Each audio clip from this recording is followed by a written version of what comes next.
Good morning, good morning, good morning.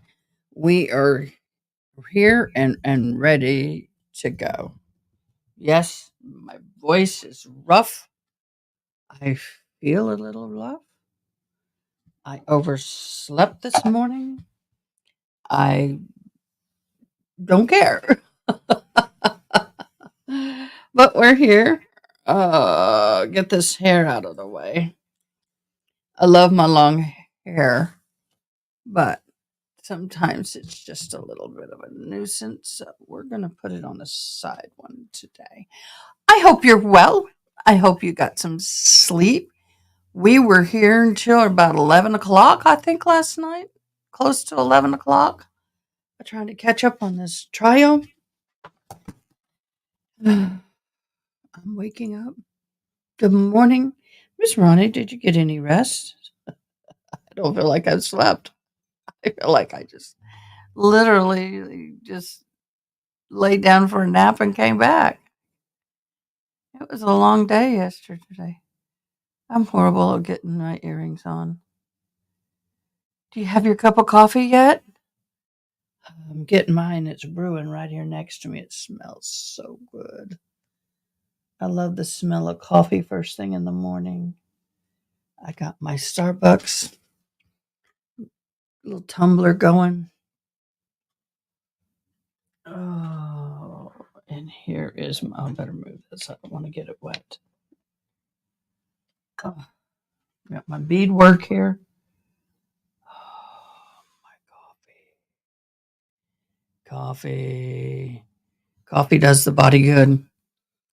Always love coffee. I'm needing coffee. Creamer. Which much it is. Okay, so today we're going to be picking up right where we left off last night. We're going to be doing the Karen Swift trial. Karen Reed trial is on a break today. They will be back tomorrow. Then they're on a break again Thursday.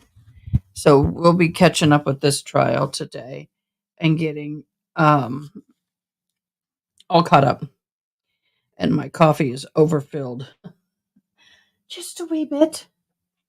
Just a wee bit. Um, I have birthdays to do, but we'll do those later. I had a request to wait because somebody wants their spouse to see it. Oh, excuse me. So I shall wait. Anything for my peeps. Anything for you guys. Anything at all. Whatever you need. Whatever you want. Got a little bit of rest.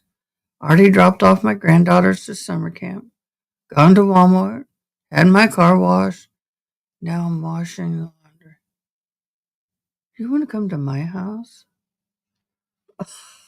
Ah, what time were you up this morning, beloved?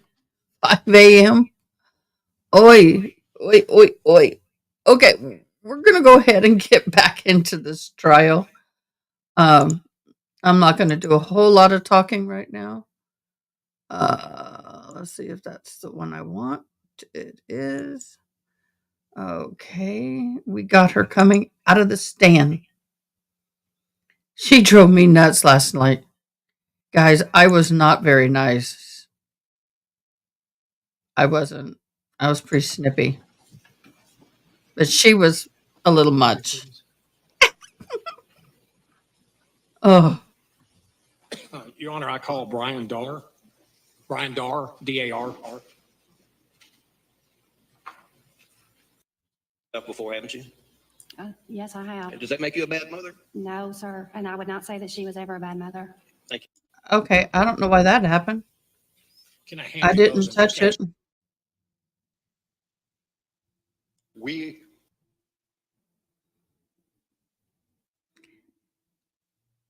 She was all too ready to get off the stand. I will agree that I said that he is, that she told me he was good at manipulating situations. I guess the objection was overruled. Since you Ah. I'm sorry, sir. Well, the jury should not consider that. Have it stricken. You made a statement when you were testifying previously that Karen would leave the kids at night after they went to sleep and go out. Yes. Did you see that? I have. Okay, we're yes, gonna There would be times when zip she. through her. We're gonna zip through her because she irritated me too much last night. I don't want to have anything to do with her. Now, we, Really, it was, you know, are you? They're moving so fast through these witnesses. and They are. Look how fast they're moving Go out. between these witnesses. Okay, we're good. I got to get it You made a together. statement when you were testifying previously that Karen would leave the kids at night after they went to sleep and go out. Oh God. Yes. You leave the kids. Oh come on, Thank get you. her off the stand already. How With me. games. Leave the kids at I night can't after they get went to it to sleep get and her go out. off. Why do y'all love her so much? Sometimes she would surprise you. There we go. Would be I'm mechanical in nature. exactly. I'm a State your name, sir, sure Brian Dahl. and how are you employed, sir? I'm a forensic engineer with Quality Forensic Engineering. And would you explain exactly what that means and what your responsibilities would be? Basically, a forensic engineer investigates. I'm a mechanical engineer by background, so I investigate product failures, whether mechanical in nature, whether it be tire failures or accident reconstruction, things of that sort. Now, would you mind telling the jury a little bit about your education and training and background? Sure, absolutely. As I mentioned, I graduated as a mechanical engineer. I worked about 6 years with a tire company where I was a product engineer, designed, developed, tested, manufactured the tires. Also, while there, I worked out in the plant as a plant technical engineer, where I was responsible for tracking down what's called downgrades, basically defects in the tire, and then changing or correcting the problem. From the tire company, I then went and worked for Honda R&D Americas, where I was the tire development or tire project leader for all the North American developed vehicles. Worked there approximately 7 years. While there, of course, Honda works with various tire suppliers, whether it be Michelin, Bridgestone, Goodyear, etc. I got a chance to go into their plants, do quality visits all around the country, actually all around the world. It also afforded me the opportunity to do various testing on tires, on vehicle, things of that sort. And then once I left Honda, I got into this line of work as a forensic engineer. How long have you been active as a forensic engineer, sir? 15 years. And this forensic engineering, does it involve examining tires for defects or injuries? Absolutely. And would you estimate how many times you may have possibly done that? I've inspected thousands of tires. Now, how did that work? Would companies request you to examine a tire to answer questions about quality? Okay, we're gonna have a he says, she said. Let's say, for example, a typical case would be there's an accident. Through the course of the investigation, they determined that, say, the left rear tire failed, had a blowout, the tread and outer belt delaminated. So then they want to determine why it failed, if you can. So then I would go inspect the failed tire and, do a thorough visual tactile analysis inspection of it and go from there. Now, besides inspecting a tire, would you sometimes test a similar tire to determine things about whether or not that affected your findings? Absolutely. I mean, that's actually what I did in this particular case. Now, let me make sure I understand. Let's just finish your qualifications, then we'll go into your specific findings. Sure. Have you testified in court before? Yes. Would you just tell us about briefly where and estimate how many times? I've been qualified in state and federal court as a tire expert. I didn't bring my list with me. I would say approximately 20 depositions, which also counts as testimony. I've only ever actually testified once in court. This would be the second time. Now, are you from time to time consulted about your opinions about tires and tire defects or tire repairs? Yes, all the above. Did this sometimes involve foreign objects in the tire, like screws or nails? Yes. Would you elaborate? Sure. As I mentioned, I've inspected thousands of tires. Just the course of inspecting all these tires, you invariably will get tires that have foreign objects in them, screws, nails, things of that sort. I've had cases in the past where the actual tire failed and they were pointing to the screw in the tire, as being a reason that it was running low on air and ultimately failed. That's different than this case here. The tire didn't fail per se. It just ran flat or it was operating in a really low. I'm sorry, I call that a failure. Now, we talk about your background and experience.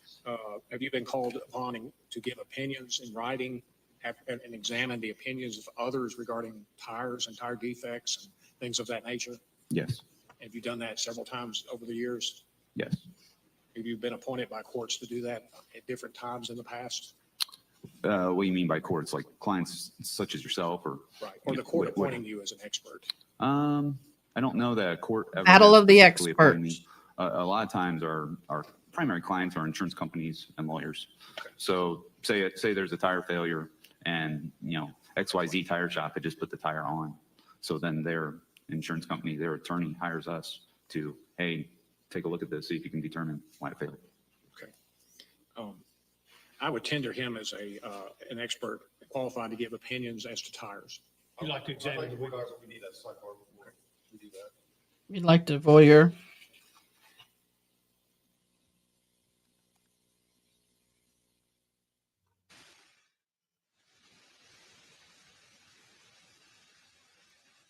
Yeah, this is going to be a battle of the experts, is what I see this being.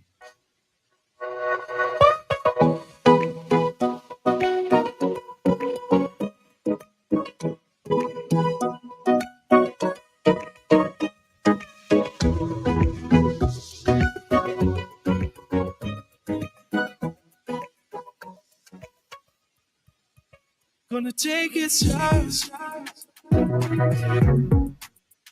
I'm loving you. Gonna take it slow, when I'm loving you. One of the things I wanted to bring up, and I went to bed thinking about this. The defense got off lucky last You night. said that you've only testified once previously in court?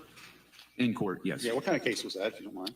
I believe it was an accident reconstruction case. Okay, and what was the nature of your testimony? It was regarding the accident reconstruction, like determining how the accident occurred. Who was at fault? Was a red light run, that sort of thing? Yeah, Okay, do you have a copy of your report with you? I do. Okay, would you look at it for me, please? As I read your report, sir, I see you start out with our work, we agree, we partially agree, we do not agree. And in fact, in your entire report, I consistently read, our opinion, we disagree. Only one place do I see the word I, and then it says I/we. I just want to clarify, Mr. Dar, is this report your conclusions and your conclusions alone, or is it a collaborative effort between you and the rest of the people in your group? Judge, we're about more dire than the witness will support his qualifications. We're not getting into the findings of his report yet. I don't think it is, and I think it's a fair question for this witness's qualification, whether the work is his or the work is someone else that was testifying about. So the objection comes forward. Ooh, you lost that Can you one. restate the question again? Okay, if we can look at your report, I see in paragraph 2, our work to perform this evaluation results in conclusions. We agree. Number 2, we agree. Number 3, we partially agree. Number 4, we do not agree. And then on the next page, we disagree. Go down to subsection B, we disagree. And then go down to, in conclusion 4C, for all these reasons, we disagree. Who is That's we? pretty much the theme. I do know there is somewhere in your report where it does say I/we, but for the most part, it's our or we is referred to when the opinion is given. And I just Good want to make sure that I'm morning, clear. Is Andrea. this your work? Are these your opinions that you're testifying to today, or is it the collaborative opinion of your quality forensic group? It's absolutely my opinions. The reason I'm putting we is because all of our reports get peer reviewed. So it's not just my opinion. My peer reviewer reviewed this and agreed with me. So, So it is a collaborative effort. it's peer reviewed, yes. All right. Considering whether, yes, sir. Didn't like that answer. According to Mr. Dar as an expert in forensic, as a forensic engineer, I'd say the entire failure, that's what I wrote down. Yes, sir. Is that fair? Fair way to- I think he may get torn up a little bit on cross. But ladies and gentlemen, I want to be sure you understand, the court did not appoint any experts in this case. If there was any confusion about that, that's not intended. But when I say the court, I mean me. I did not appoint experts. Okay. Thank you, Your Honor. Yes, sir.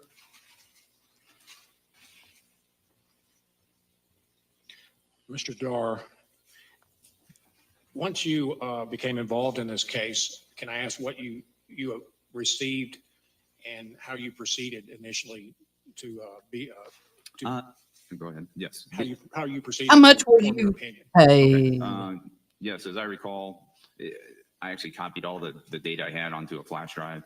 But, as I recall from reviewing it, you had sent me a copy of the STL report, the other tire experts report. Within it, it had photographs of the tire in question, tire and wheel in question. There was photos of the subject vehicle, the Nissan, like where it came to rest along the right side of the roadway. I believe there was a few photos of a silver Volvo, which I believe was Mr. Swift's vehicle. There was photos of a white Ford pickup as well that I reviewed. That was the extent of what was made available to me. I think maybe there's a police report, maybe. I don't remember. All right. Did you also receive a report from the state's expert? Yes, that was the very first thing I mentioned, the STL report. All right.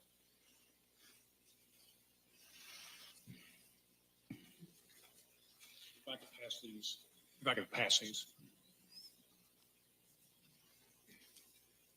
Can I hand you those and just ask you to look at them and see if you recognize these? Yes. Okay. Could you just briefly tell us what they are? They look like close-up photos of the screw in question that's in the tire. Here's a photo of it sticking through. Well, let's do this. The Are those true and accurate copies of what you received? I believe so. Okay. Judge, I asked those be introduced as an exhibit. Yes. Okay. Well, there's a difference in being true and accurate of what you received and being true and accurate reproductions of the actual fire. You could look at them and satisfy yourself.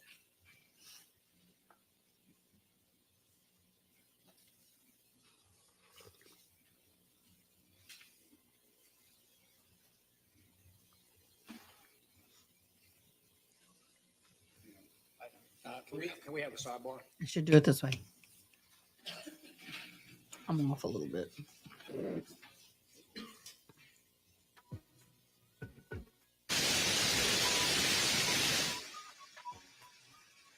Okay. Y'all missed it.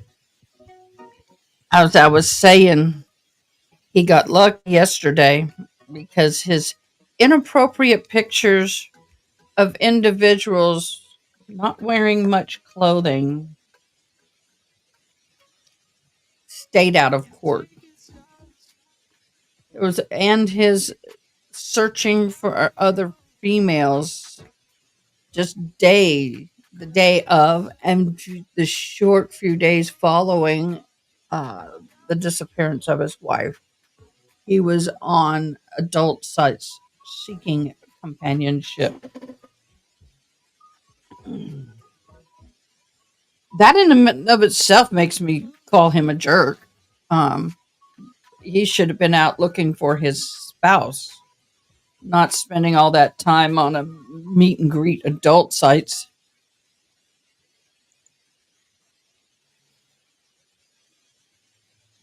Yeah. It'll be interesting to see how the jury goes on this one. Very interesting to see. I forgot I got to put my banner up. How's my page layout here, mods? How do you like that? I got tired of this banner being in my face and all that. I could go there or there to see the banner. I can't move the banner. It is where it is.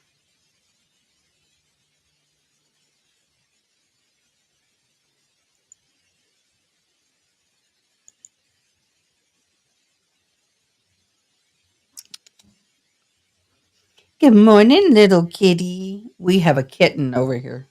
Well, she's got out of that cute kitty stage. She's now in the young cat stage. But um, I'm hoping this will finish this up this week, if early next week. I heard word that the Karen Reed defense only thinks that they're going to need about 4 days to put on their defense. I'm like, kudos, y'all. Okay, I think this will be a good time for my sponsor. I'm drinking it this morning. Here it goes. Hey, y'all. I am so excited we have our very first sponsor, and I'm wearing this hat to honor them. Who is it? Well, it's coffee, my favorite thing. This coffee is from Hitchman Homestead Coffee. This is the Shooter Shack Coffee Pioneer Nicaraguan Roast. This coffee is so delicious, y'all. It is so smooth. It does not leave a chemical taste on the back of the tongue. It's not overly bitter.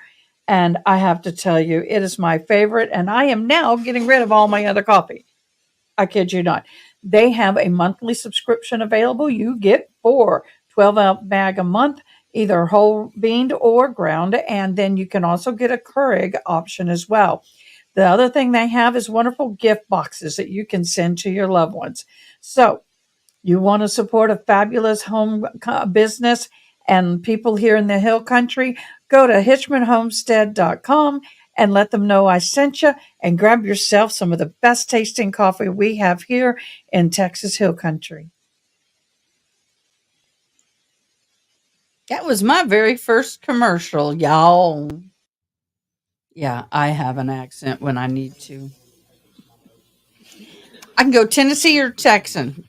Just ask. Okay, Just go tell on. me which. Thank you. Mr. Dar, let me get back on track. Sure. Oh, You that was sent good timing. photographs to examine along with the report of the state's individual who examined the tire. Yes. Did you review those to sort of review the evidence to see whether you agreed or disagreed with his findings? Yes. No, Can I I'm pass feeling these blue to today. Liz? Go ahead and pass them through.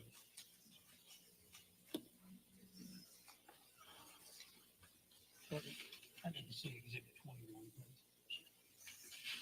Can you take a look at those, and when you were through, would you have you examined those photographs? I believe so. They look like they were some of the photographs originally supplied.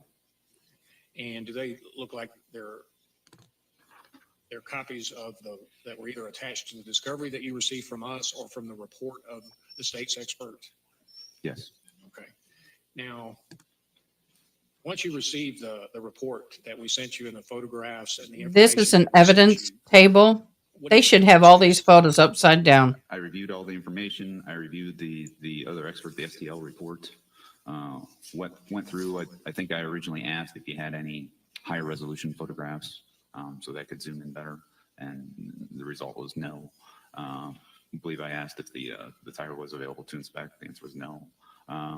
So then I had at one point proposed testing be completed, actually get an exemplar tire. And When you mean exemplar, explain what you're talking about. okay, an exemplar tire is a tire that's similar to the subject tire. So I procured a similar tire, and then I put multiple screws in it where I threaded it in, actually like turning it in, and then two more screws. Did you use a device to do that? Yeah, I believe I used my drill. All right. Yeah. So you manually did that, Yes. and what was the purpose of doing that?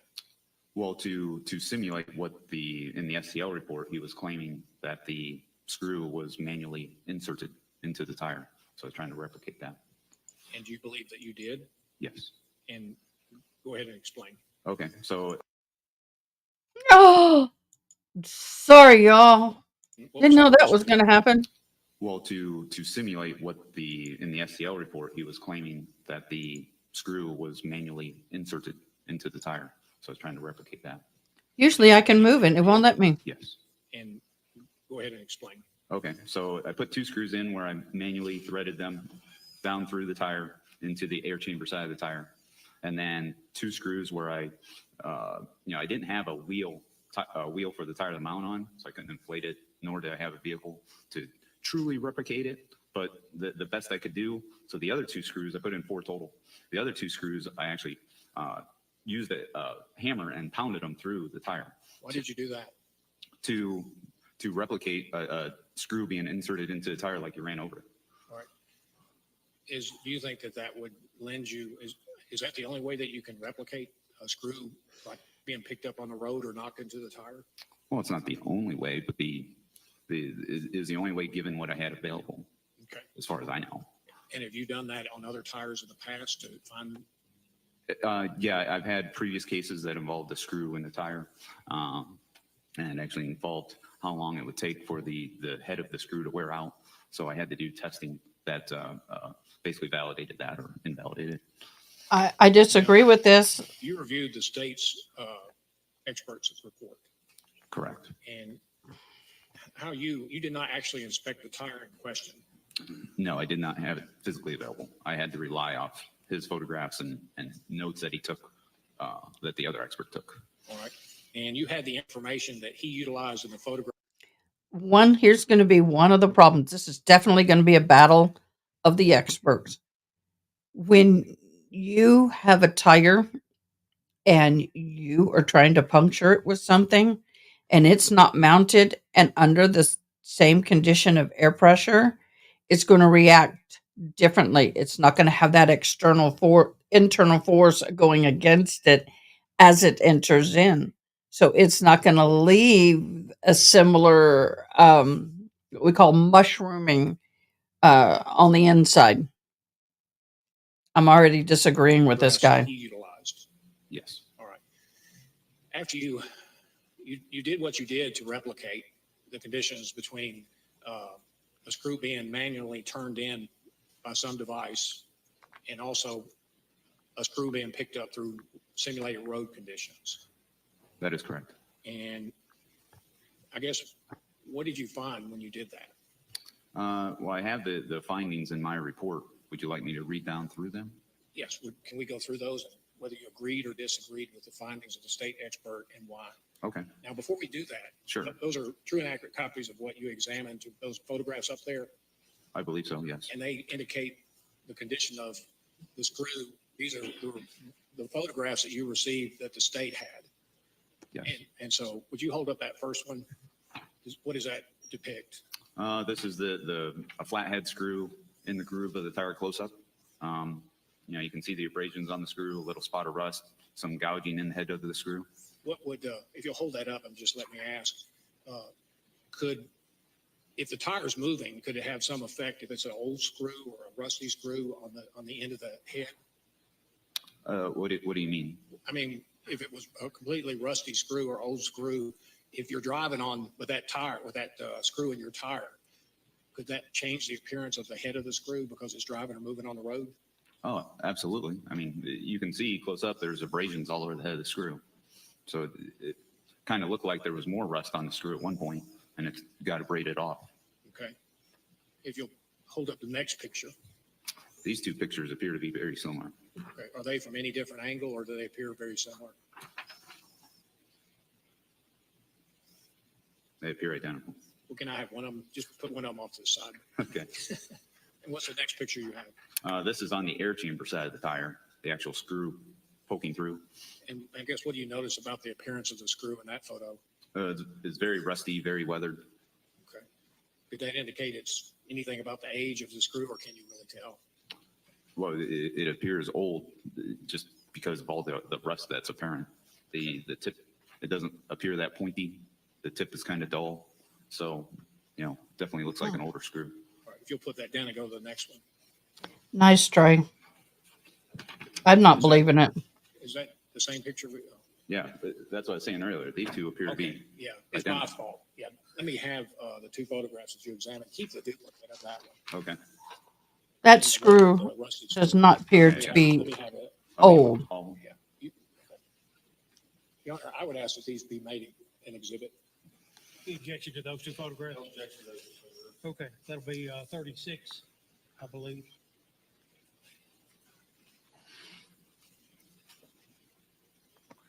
Good morning. Good morning. Good All right. morning. Let me ask you about, to you. I guess, your findings and conclusions based on your examination, your test. okay. Yeah, what I would propose is to read down through my conclusions that were listed in my report. However you would like to do it. Let's take it one at a time. What is your first conclusion? Okay, so the way I did the conclusions within my report, so the STL report, the other experts report, had 4 opinions. Four opinions, and conclusion 4 had 4 parts or 3 parts. So I basically addressed each one of his opinions in my report. So the first conclusion that I have, we agree with conclusion 1 of the STL report that there was no design or manufacturing defects with the subject right front tire of the Nissan. Okay. And what was your next item that you concerned yourself with? Conclusion number 2, we agree with conclusion 2 of the STL report that the subject tire was severely damaged from being operated with low or no inflation pressure. Okay. So you agree with the 2 conclusions of the other expert on the first 2 Correct. items. All right. Correct. And the next? Number 3, I stated we partially agree with conclusion 3 of the STL report that loss of air was from the screw that was in the tire penetrating into the air chamber. While the loss of air due to the screw is likely, I couldn't see within any of the other experts' notes or anything that he actually did air testing. Air testing in and around the screw, where you would kind of pressurize the backside of the screw, say with a pipe, and then put soapy bubbles on the exterior surface. And then if there's a leak, you'll see bubbles form. That was not Yep. done. You know, That's how we used to test for leaks with tires in the old age. It would just help you kind of quantify, so to speak, was it a fast leak? Was it a slow leak?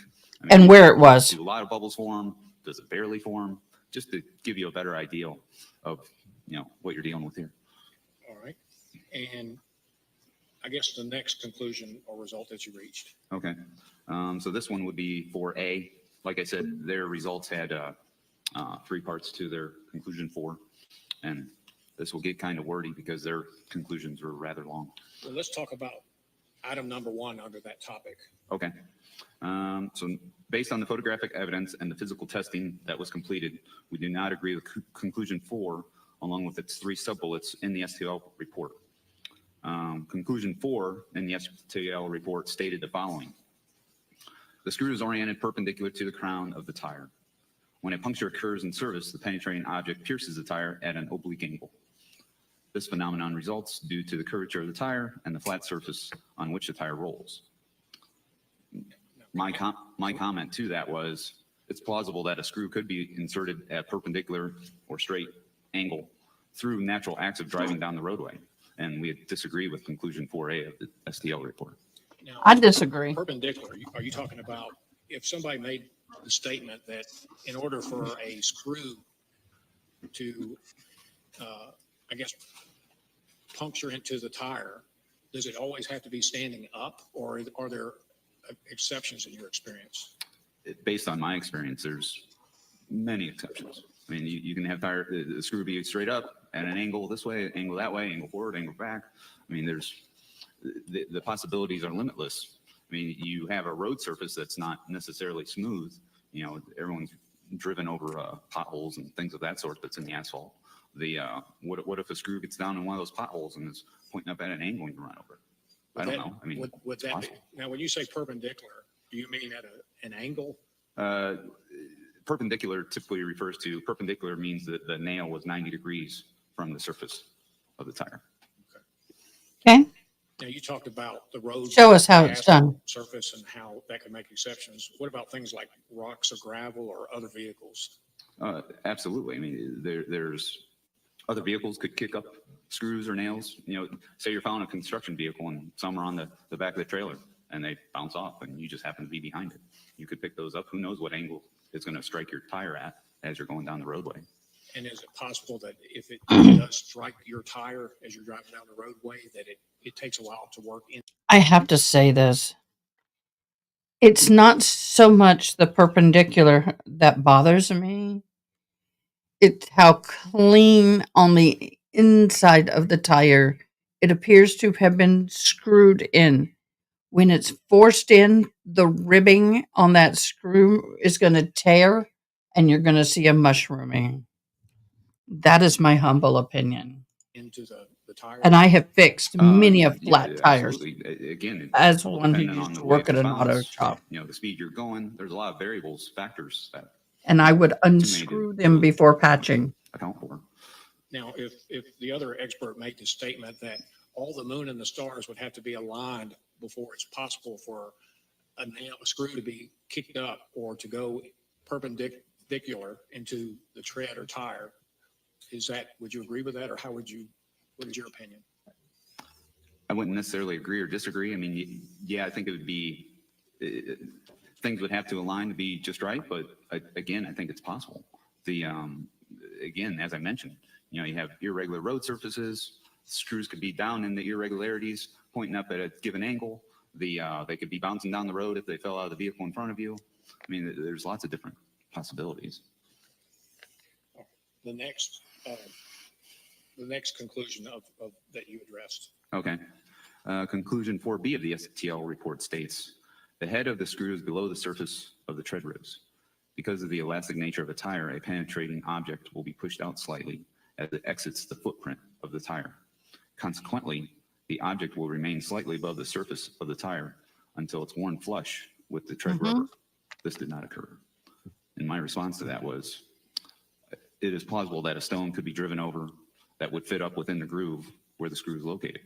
When this occurs, the stone will contact the head of the screw, and the weight of the vehicle would push the screw farther into the tire, below the surface of the tread. We disagree with conclusion 4B of the STL report. Now, when you say that a stone could engage with the screw and push it up, and even if it was originally perpendicular, sticking out of the tire, are you talking about it could be struck by a rock and drive the screw further in the tread? Correct. The way I take his conclusion is that, well, the head of the screw is below the surface of the tread. So he's saying that can't happen.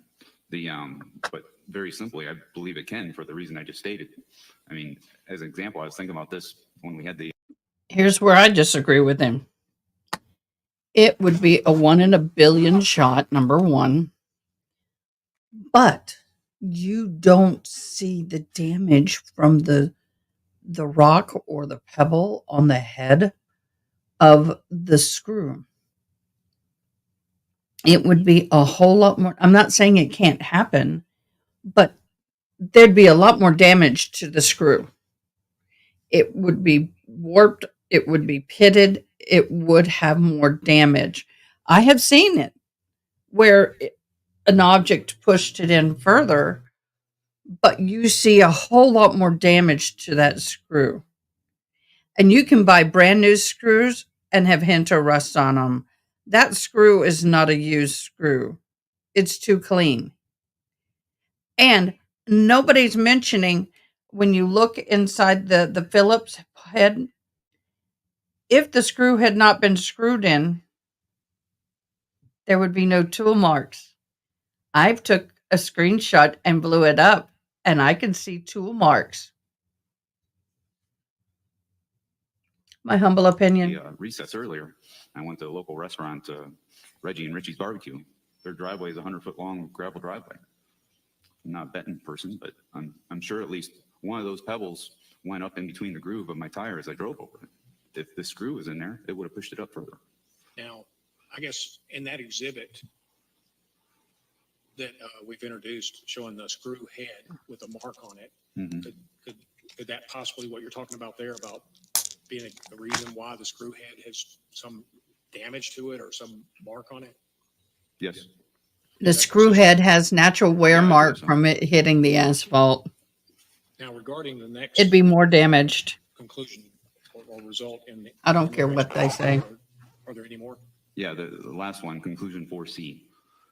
When a tire is punctured in service, the puncturing object is pushed through the tire, resulting in localized tearing and broaching of the liner at the point of penetration. Mm-hmm. No such damage has occurred where the screw passed through the inner liner in this tire.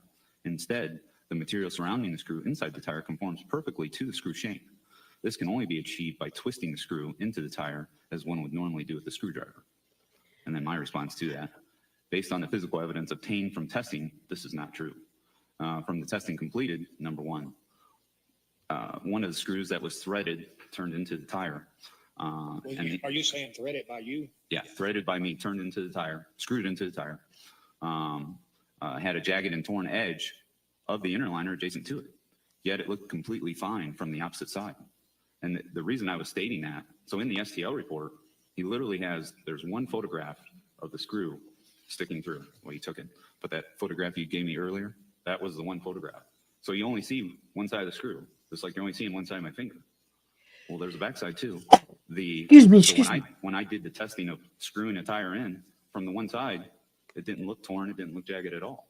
But on the other side, it was torn and jagged. And, I'll never know the screw in the subject tire, what it looked like on the backside, because there was only one photo taken.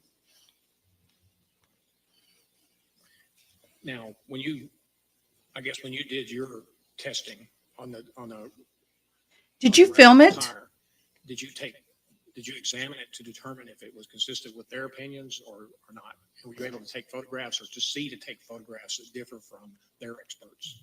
Oh yeah, after I inserted the screws into the tire, like I said, I put 4 screws in the tire. After I did that, I took photographs of the exterior and then got into the interior or air chamber side of the tire. And took Why photographs did you all not around video it? just to document it. It's not the same scenario. You did not have it in full of air. Do you want me You to did not repeat have with the my conclusions? Yes, sir. Number 2. Okay, I'm sorry, I'm stopping, but I'm not.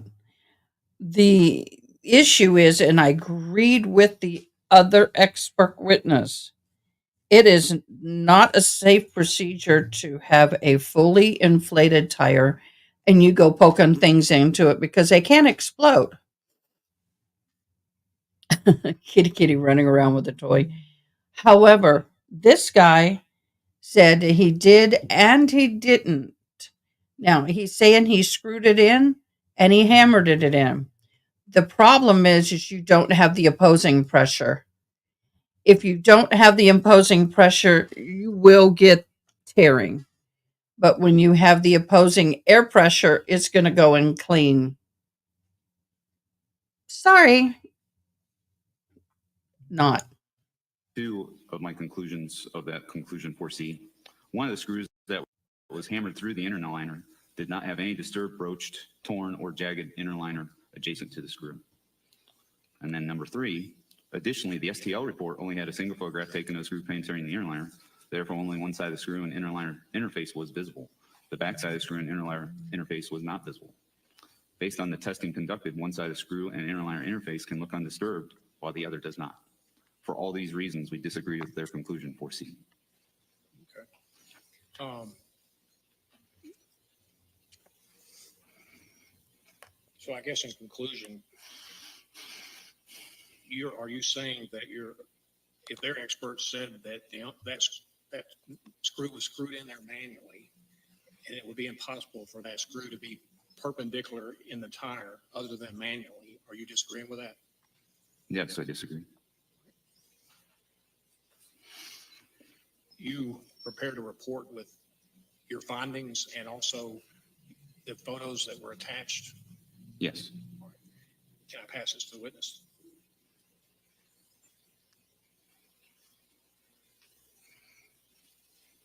Thank you.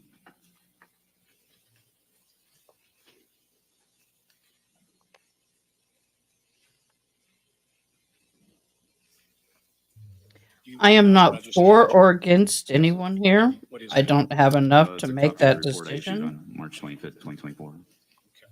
Is that But someone who's, whoa, I lost my camera. Does that be made an exhibit? What happened? Admitted his number 37.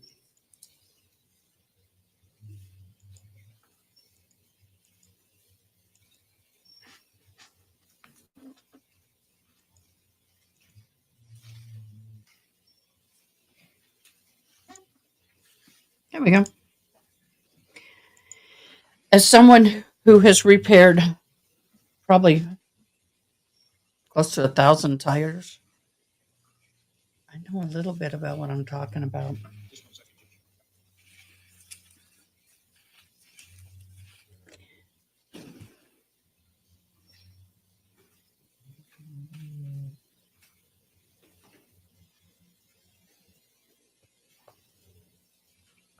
In addition, were you also sent some photographs to examine a tire versus a tire track?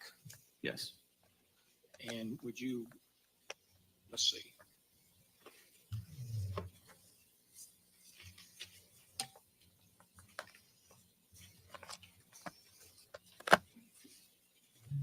And the way that nail was, it would not have deflated in the manner in which it deflated. Can I hand these to you?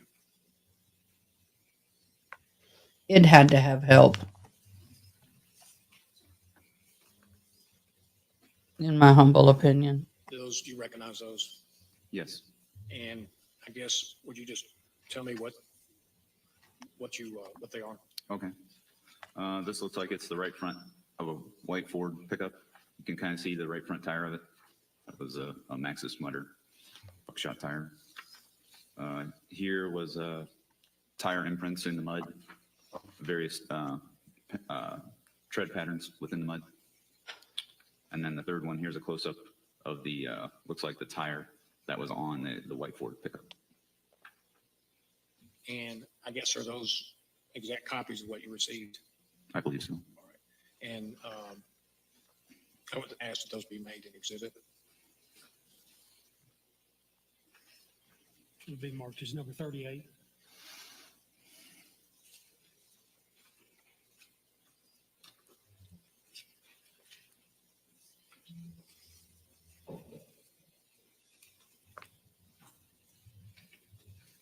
Y'all, I have a kitten who is having a I'm asking ball this under on the here under tread, the desk. Compare the tire and also the track that was taken.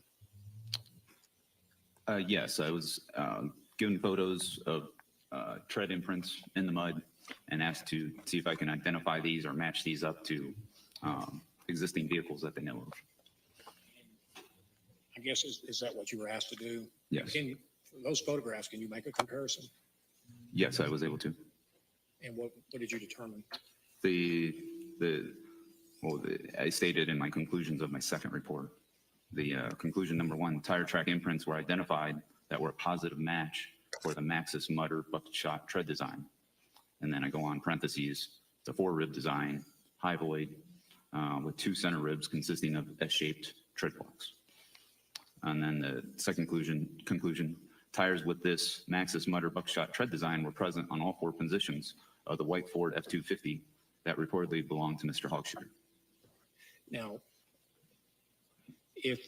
so you compare those and you can tell from the picture of the tire, is there enough of a sample for you to give an impression or give an opinion? Yes. And is it your opinion that that tire of Mr. Hogshoe's vehicle made that track that's in that photograph off of the end of Willie Johnson Road? Well, I don't know if his vehicle made it, but I know the tires with that tread pattern that's on his vehicle did make it. That's fair. Yeah. So is that consistent with what's shown in the tire track picture? Yes. All right. And did you prepare a report based on that? Yes. All right. Have you given opinions about tire tracks versus identifying tread to tire marks before? Yes. Have you done it several times? I believe so. Not specifically tires in the mud or tread imprints in the mud, but like skid marks or sliding marks on the asphalt. And does that align with, say, a particular tread pattern of a vehicle? Yes. So you have enough sample to say that the tire on Mr. Hogshoe's vehicle compares with the same tread pattern as what is seen in the picture in the mud? Yes. All right. But didn't he say he stopped? I would expect it to be there. And is that a true and accurate copy of your report? Yeah, looks like it. Just take a look, make sure. Let's see what the defense does with this, the prosecution. Yeah, all pages are here and my resume is at the end of it. Yes. You're going to ask that be made an exhibit? Be procedures number 39.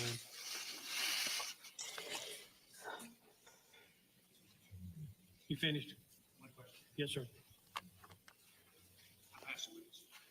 Mr. Box, before you start your cross, you mind if the court takes a break for about 10 minutes? No, Your Honor, not at all. All right, very good. Ladies and gentlemen, don't discuss the case back in the jury room. Do not form or express an opinion. We'll come back in about 10 minutes, okay? All rise.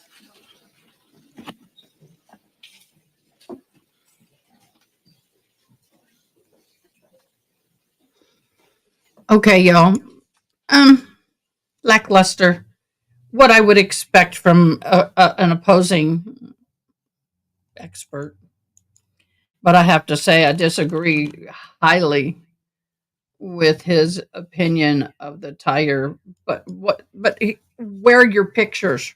Show me. Show me. I want to see the proof. Where's the photo of the tire? Where's the video?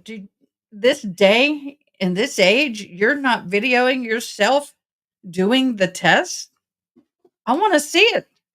Show me you hammering it in and it having that flail out. Yes, it will. Screwing it in? Show me. Where's the visual? If I'm on the jury, I'm going to go, okay. You can say it all you want. Where are the photos of what you did? Show me the photos. Show me the evidence. You're telling me, but I want to see it. Show me. Show me. I need to create a button. Show me the proof. Like I need a button that says bring the jury. All right, let's all be seated. You have to sit too, sir. Everybody feeling good this afternoon? Everybody good? By now, you know that 10 minutes is a relative term in the law. It's in the same category of a lawyer saying, I just have one question. But you've also, it's relative. I don't say it's not true, it's just a relative thing. All right, Mr. Box, I think you That's were getting funny. ready to start your cross. Sir, you are still under oath. Mr. Dar, you made a statement on your direct examination that you inquired about examining the actual tire in this case, and you were told no. Who told you no, sir? I would have asked the client. That was my understanding that the tire wasn't available. You'd agree with me that having the actual tire to examine is a preferable way prior to issuing a report? Yes. Okay.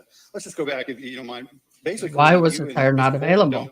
don't agree. You don't have completely divergent views. You just have some disagreements with them, correct? Yes. You agree there's no defects or manufacturing defects or design defects? Correct. Is that true? Yes. Okay. And you agree that the tire was severely damaged. It had run flat damage, correct? Yes. Okay. What's your opinion on how far this tire had been driven flat?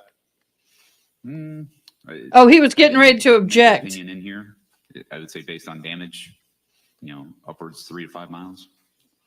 Okay. Now, you're familiar with when a tire's been run flat for as long as this one has, and the inner liner is corrupted, breached, that sort of thing. Isn't it true that if you would try to inflate that tire after severe run flat damage, you would likely encounter all sorts of holes and air leaks in that tire because of the dissipation of the inner liner? Yes. So if Mr. Bolden had actually tried to reinflate this tire, he could have expected many holes in the tire. Where's the photos? He would not have gotten a true Video. and accurate representation of how that Show screw in me particular the proof. leaked air. Yes.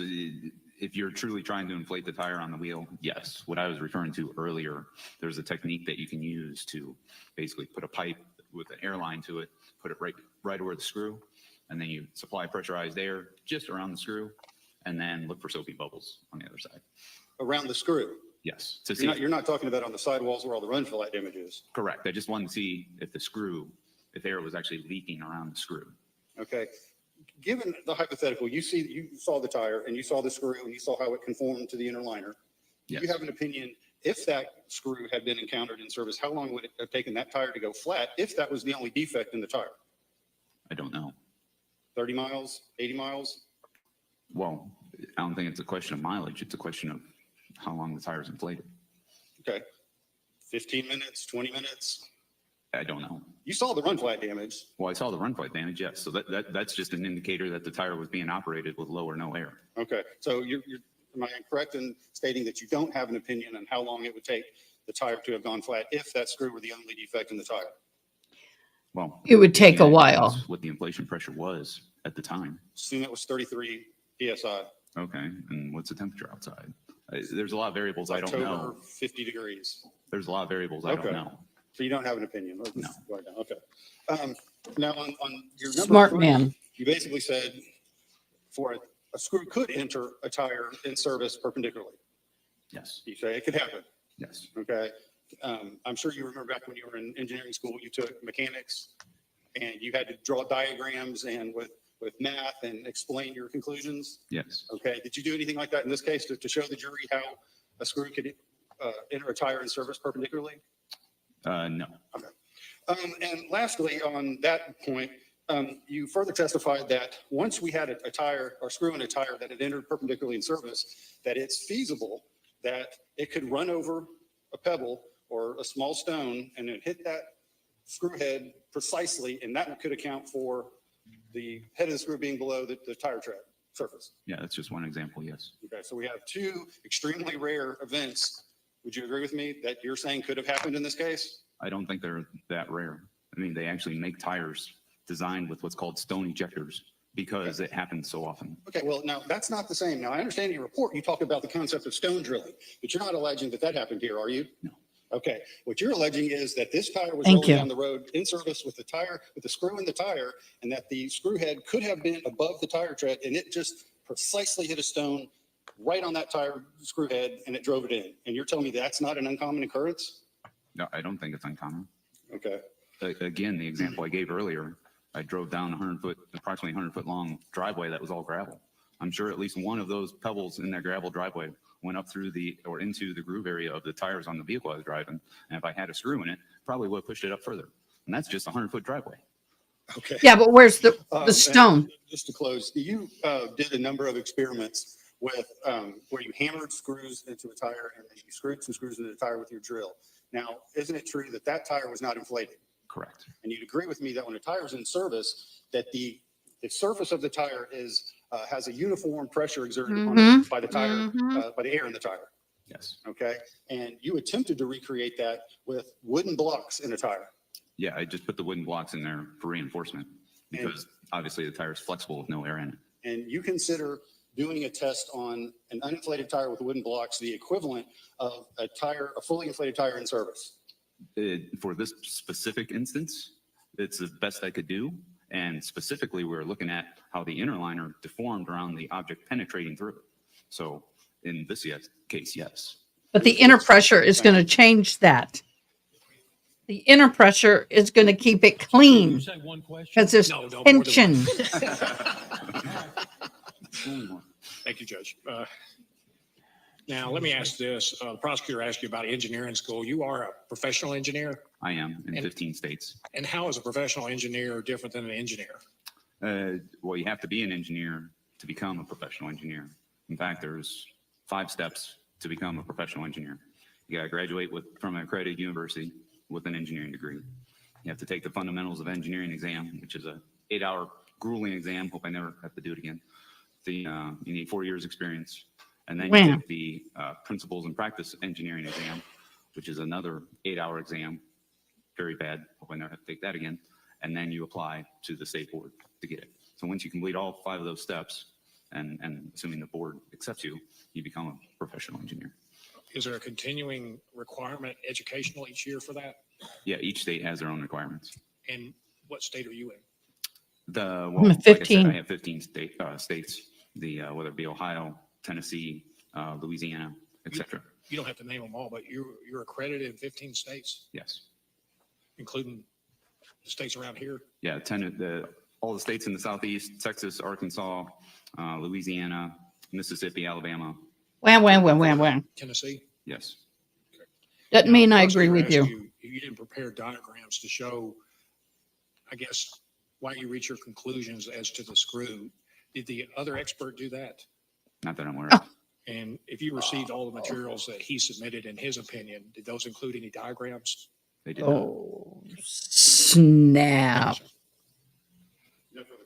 All right, you sit down. Thank you, sir. Thank you. I leave this here. I think we sit. Wait.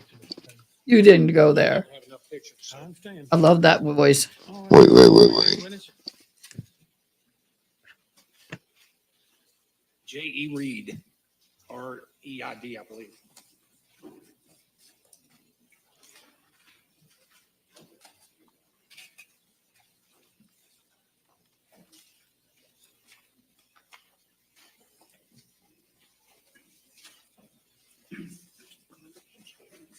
Did he say REID? I know, right? Wait.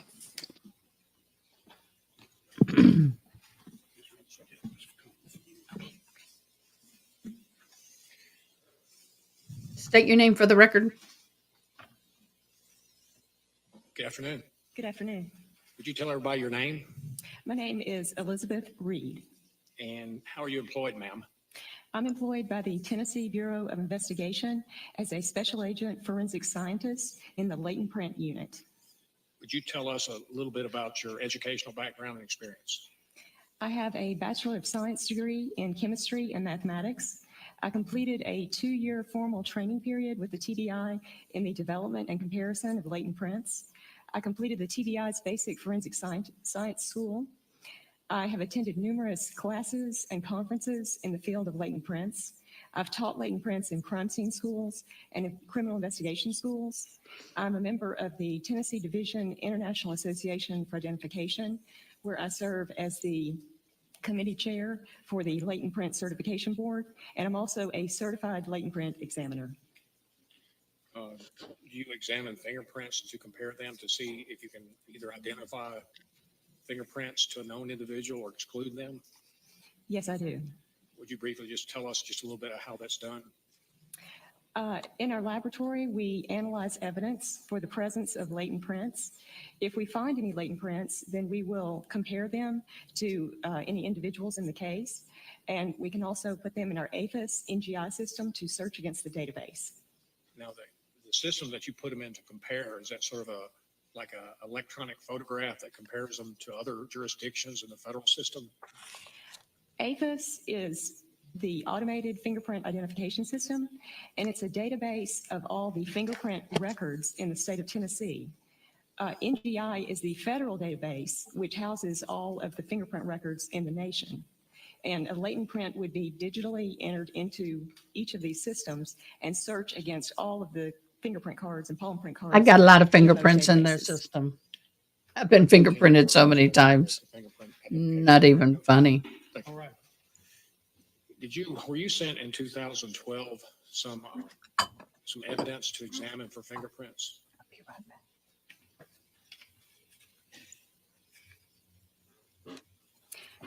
I received some evidence in 2011. Okay. And did you issue a report in 2012?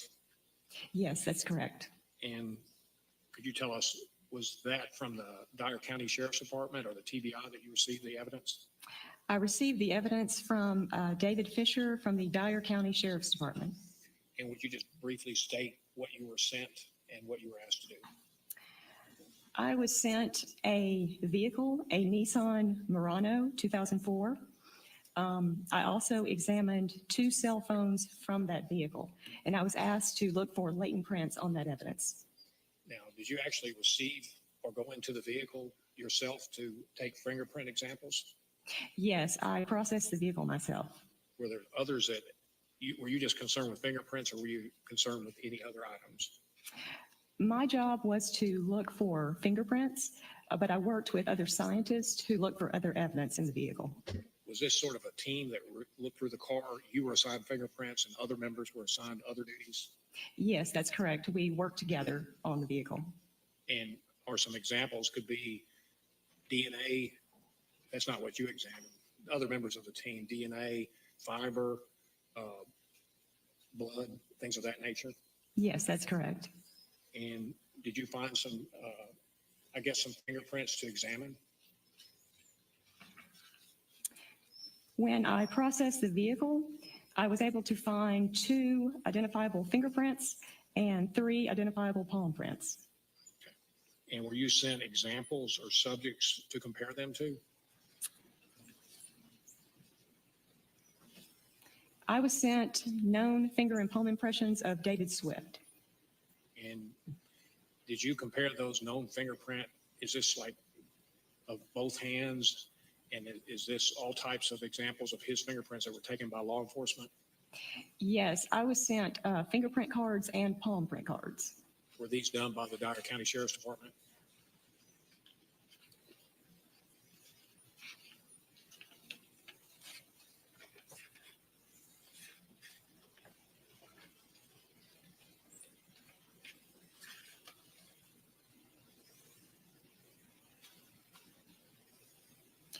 They were submitted by Glenn Cook from the Dyer County Sheriff's Office. Okay.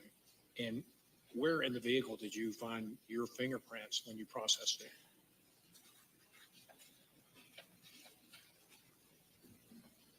Or from what items did you process your fingerprints that you compared David Swift's fingerprints to?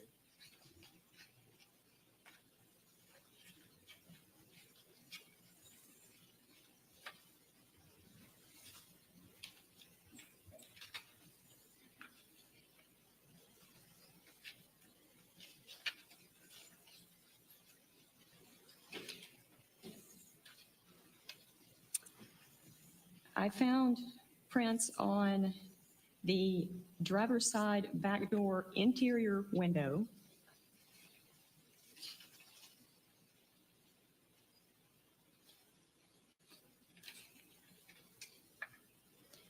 I also found prints on the interior handle of the front passenger door, and also on the back driver's side door interior on the metal frame. Okay. And did you compare those examples that you took out of the car yourself to the known fingerprints of David Swift? Yes, I did. And did you reach some conclusions? Yes, I did. Would you mind sharing them with us? All of these- Is that only as to the vehicle? These were all on the vehicle itself. Okay, go ahead. All of these prints were compared to David Swift, and all of them were excluded. Okay. Did you also examine a cell phone from the vehicle? Yes, 2 cell phones from the vehicle. Okay. And did you obtain fingerprints from both of those cell phones? Both of the cell phones had some ridges on them from a fingerprint, but they were too little to do anything with, and so I was unable to even make a comparison with those. Okay. You have to have a certain number of ridges or distinguishing factors on fingerprints in order to compare? You have to have several things. You have to have enough area, enough clarity, individual characteristics to compare a fingerprint. So you weren't able to compare those because of the sample was not sufficient, That's correct. but you attempted to compare them and you could not make a match because of the sample. Well, if we determine that a print is not identifiable, we don't go to the next step of comparison. We just stop there. Okay. And did you label these as exhibits in your report, these different items that you talked about so far? The Murano, did you label it a certain exhibit in your report? Yes, in my report, it's Exhibit 01. And the cell phone, the 2 cell phones, are they numbered as exhibits? Yes, one is 01-H, and the other one is 01-I.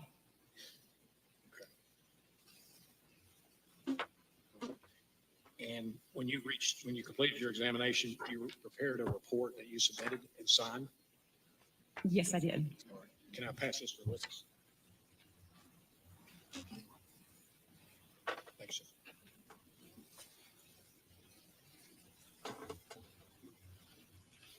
Can I ask you to review that? You recognize that? Yes, I do. Would you just tell us what it is? This is a copy of the report that I issued on January 31st, 2012. Does this report contain a comparison of the fingerprints that you just talked about? It contains the initial work that I did in this case, examining the vehicle and cell phones and APHIS searches. Okay. And is that a true and accurate copy? Yes, it is. I asked that be made an exhibit. Would be admitted as number 40, I believe. Ms. Reed, later on where you submitted other items from the Dyer County Sheriff's Department regarding David Swift to examine? Later, I was given the known finger and palm impressions of David Swift to compare. And when did you receive those?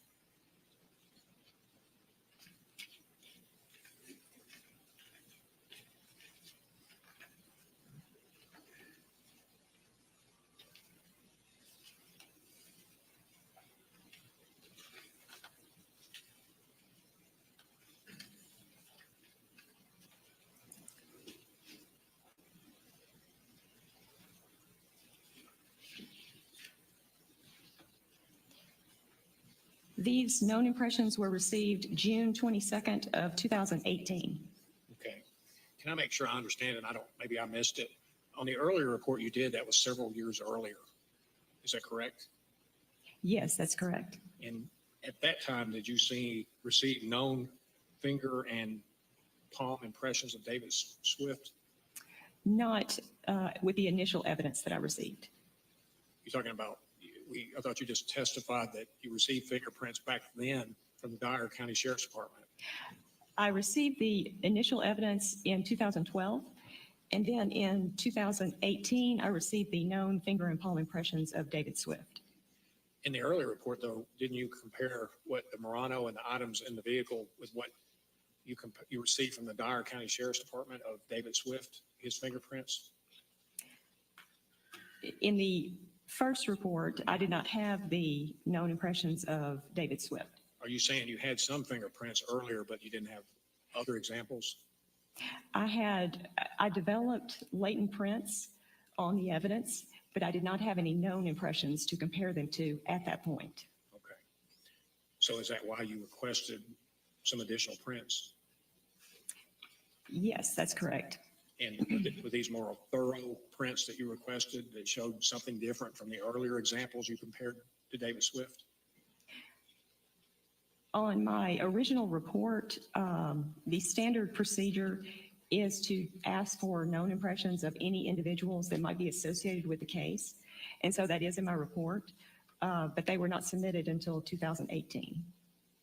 Okay. And so when they were submitted, this last one in 2018, did you compare these further fingerprints of David Swift to, I guess? Hey, the items Miss that you Susan, earlier? thanks for I compared joining. them to the latent prints that I Can you developed turn the on the audio vehicle to? back in 2012. I have no control over the volume of the audio. I didn't make any comparison with those I'm because ganged the up. quality was so poor that I couldn't do anything with them. I understand. Oh, And so did Jack, you compare the examples? enjoy the block party. David Swift's fingerprints with the Nissan Murano, Mods. I guess, fingerprints that you obtained? Yes, I did. And would you just tell the jury what you found? When I compared those, all of the latent prints were excluded from the known impressions of David Swift. Were you given any other fingerprints to match or to compare to the Nissan Murano that belonged to Karen Swift to compare? No, I was not. Okay. And did you prepare a report of your examination in 2018? Yes, I did. And can I hand you this? I'm making you earn it. So, Hmm? can I ask you to recognize that? Yes, I do. And is that a true and accurate copy of the report that you issued about what you just testified about? Yes, it is. That excludes David Swift's fingerprints and what you found in the Nissan Murano that belonged to Karen Swift? That's correct. I asked that be made an exhibit. Be received as 41.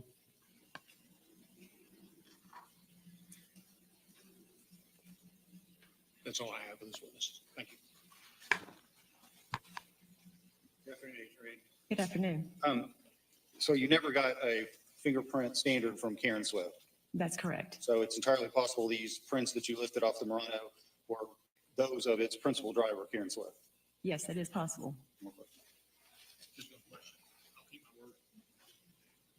Did you receive any fingerprints from a person by the name of Mr.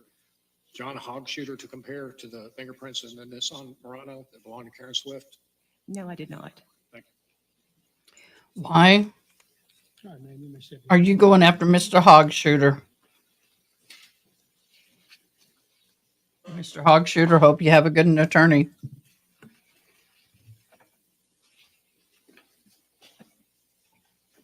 Call your next witness. Doug Somerville?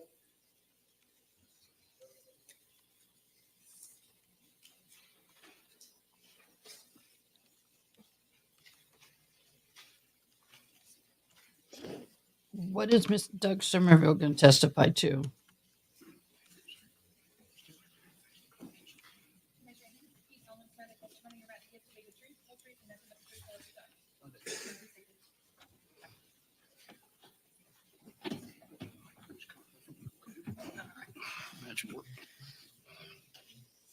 Would you tell everybody your name, sir? My name is Doug Somerville. Back in 2011, were you employed at a company? Yes, I was employed by Tenaris. And what was your job duty or position at that time? My job title was maintenance coordinator. I was responsible for maintenance on the finishing end of the mill, primarily focused on what was referred to as a tubing line. Had you been there for a few years back in October of 2011? In October 2011, I had been there about 14 months. Now, you worked at Tenaris. Correct. Did you know David Swift when he worked at Tenaris? Yes, I did. And I guess, how did you know him? In what capacity? David was the manager over the production line that I had maintenance responsibilities on. Did y'all have interaction with each other at times? Sure, pretty much on a daily basis. And would you describe your relationship as a work relationship or a close personal relationship? It was a work relationship. You observed him doing his job, Yes, and you consulted with each other to make sure you're. Okay, I won't lead. I like that. All right. Oh, God. You saw David. Did you see David Swift when you would be working? yes. Prior to October the 25th, did you see David Swift or know that he had some sort of physical injury? Yes, I knew he had knee surgery. Did you know what period of time before October the 25th of 2011 exactly? My best recollection, it was 3 to 4 months prior when he had the surgery. And I guess, how did you know he had surgery? Either from observation or I guess how?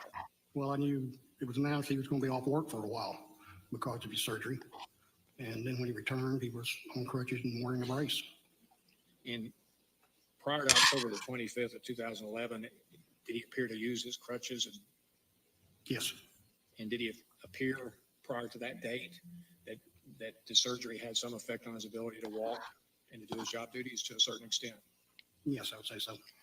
Now, did you have an occasion sometime in October 25th, 2011 to observe something regarding David Swift? Yes, I did. And would you just tell the jury what you saw, what you did? We had a meeting about maintenance activities that were going to be going on the production line. Meeting broke up. David got up from the table and started walking away, and I yelled at him to grab his crutch. And he said, "The doctor wants me to walk without the crutch." Objection, hearsay. Let's just testify about what you observed. What I observed on, okay. So David proceeded to the bathroom without using his crutch. And as I exited the meeting room, David came out of the restroom and he and I got involved in a conversation. And less than a minute into the conversation, David just collapsed to his left side.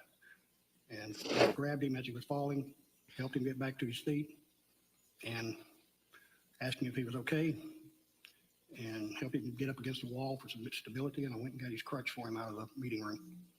From his physical demeanor, did he appear that his leg was causing him distress after he fell? Yes, he had his jaw was clenched and he had his face was sort of contorted like he was in some level of distress. Yes.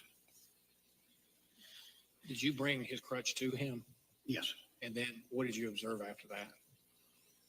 After that, he went his own separate way using the crutch to walk with, and I went my way. Did you see him back at work after that at some period? Yes. And did you see him, you notice anything about him using how he walked or his difficulty? Well, he was always using the crutch after that. And, you know, at least for a few days after that instance, he seemed to be favoring his left leg a little bit more than what he had been before. When you say favor, do you mean, what do you mean? Do you mean, what do you, exactly? Walking gingerly on the left leg, taking it easy. I just didn't feel like he didn't appear like he was comfortable with his left knee. All right. Do you recall, I guess, when his wife went missing shortly thereafter? Yes. And I guess, did you, I don't want to ask about hearsay, but did you know about it because David returned to work at some point? Found out about it, I guess, from news reports and the fact that David was not going to be at work for a period of time. Now, when you heard about the report of his wife missing, did this injury that this re-injury or what you saw and as he fell down that you just described, did it occur before the date that his wife went missing? Yes, it did. And you're sure about that? Positive. Now, before what you observed, the date of when you saw him go down or would be re-injured, did you have an occasion to know that David Swift was getting divorced or that, that was going on? Yes. All right. And would you just briefly describe how do you do that? Did you walk, how you found that out? I found that out from David one Monday morning. And can I ask, did you walk to where he was or how did you find that out? Well, it was early in the morning. I just got into work. I noticed David's office light was on and I needed to speak to him about some things. So I walked over to his office and when I got there, he just didn't look right. Like he hadn't slept all weekend. And asked him what was wrong. And he told me that his wife and daughters were down in Florida and that they were going to get a divorce. And I guess, did you talk to him about finances or anything? Well, he mentioned to me that his wife had emptied out all their bank accounts and he didn't even have enough gas to get home. And as a result, did you do anything? I loaned him $100. And was that before he was re-injured? Yes. Okay. Thank you. Afternoon, Mr. Somerville. Afternoon. My name's Danny Goodman. I'm a district attorney. Let me get this straight. You said that he had surgery months before his wife went missing. Is that right? Yeah. Okay. And you said that he was always using crutches after that. Yes, that's my recollection. Okay. Did when he came back to work from that surgery, was he using crutches? Yes. Did he use those crutches all the way up through October? He went to using one crutch shortly before, let's say, the beginning of October. Okay. But he was using crutches constantly. That Yes. is from the surgery months back up until October. Correct. Okay. And you're saying that he collapsed on the day before his wife went missing.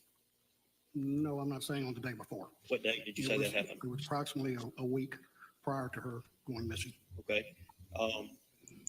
Did you see him get injured? No. Okay. So was this collapsing of the knee related to the previous surgery? I believe it was. Okay. It wasn't because of a new injury. Not to my knowledge, no. Okay. And you said he favored his leg for a few days after that? Yeah, more so than he had been. Okay. Did he use crutches then? I'm sorry? Did he use crutches after that? Yes, How many? one. Still used one. That's my recollection, yeah. Okay. And when you found out about David getting the divorce, that was in early October? That sounds right.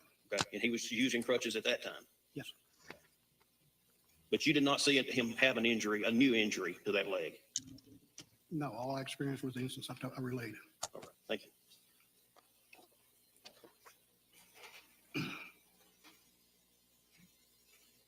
Would you describe what you observed and when he went down? Well, David was standing in front of me and it was just sudden collapse. And it looked like he was going to the floor, hit the floor. I leaned over, sort of grabbed him around the chest and helped him get back up. did it appear that he either turned or twisted his leg or ankle to you? Or do you know?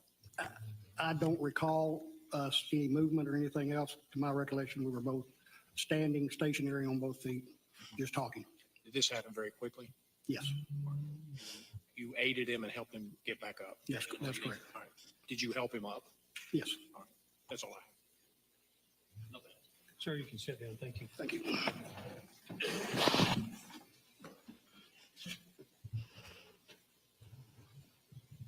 ahead and call your next Nope. witness. Nathan Lane.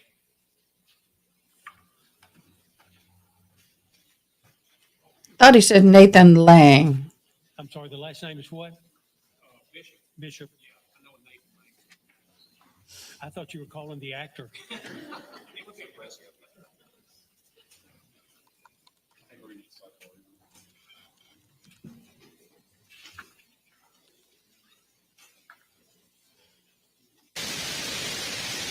Jeez, God. Hate it when they do that. That drives me crazy. That drives me crazy, that static.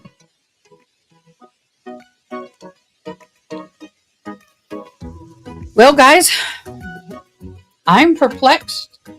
We're done with prosecution, halfway through with the defense, and I still don't know who done it. I don't know which way this is going to go. I disagree with the expert on the tire, just from my own personal experience.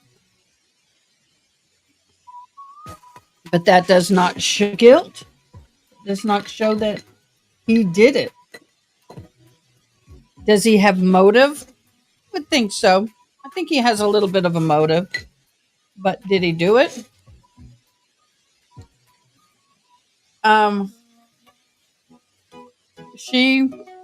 Her head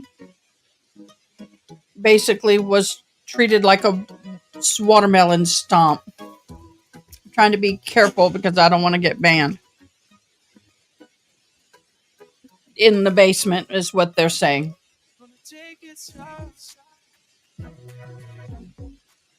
I had somebody ask me, what is it that I'm using on my lips? This is Limelight by Alcone. It's a lip gloss, enduring lip color. It's a part of my cosmetic line. I'm a professional makeup artist. I've done TV. I've done weddings. I've done everything.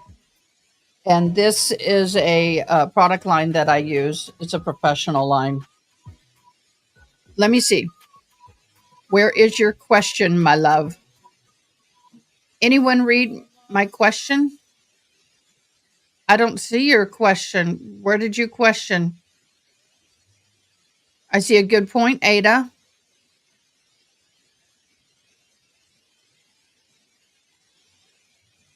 I don't see your question, beloved. Karen, what was your question? I don't see it. Okay, here it is. So the defense is he couldn't have done it because he couldn't walk without crutches. I call BS on that. I do. He was seen the day before riding on a four-wheeler. Well, that's not, you could. But then at the end of the hay ride, he brought the hay back to the person he borrowed it from and then stood up and he helped the gentleman bale the hay. Now, he lifted and turned, that turning motion, that in and of itself would have been brutal with 65 pounds of weight on your knees. I know. I've had severe knee injuries, and just turning in and of itself. Even now, 10 years later, I couldn't pick up a bale of hay and turn with it on my knee. So, if he's 100% custody, he could easily spend $1,400 a month on childcare. It's only $350 a week, which is nothing of two children.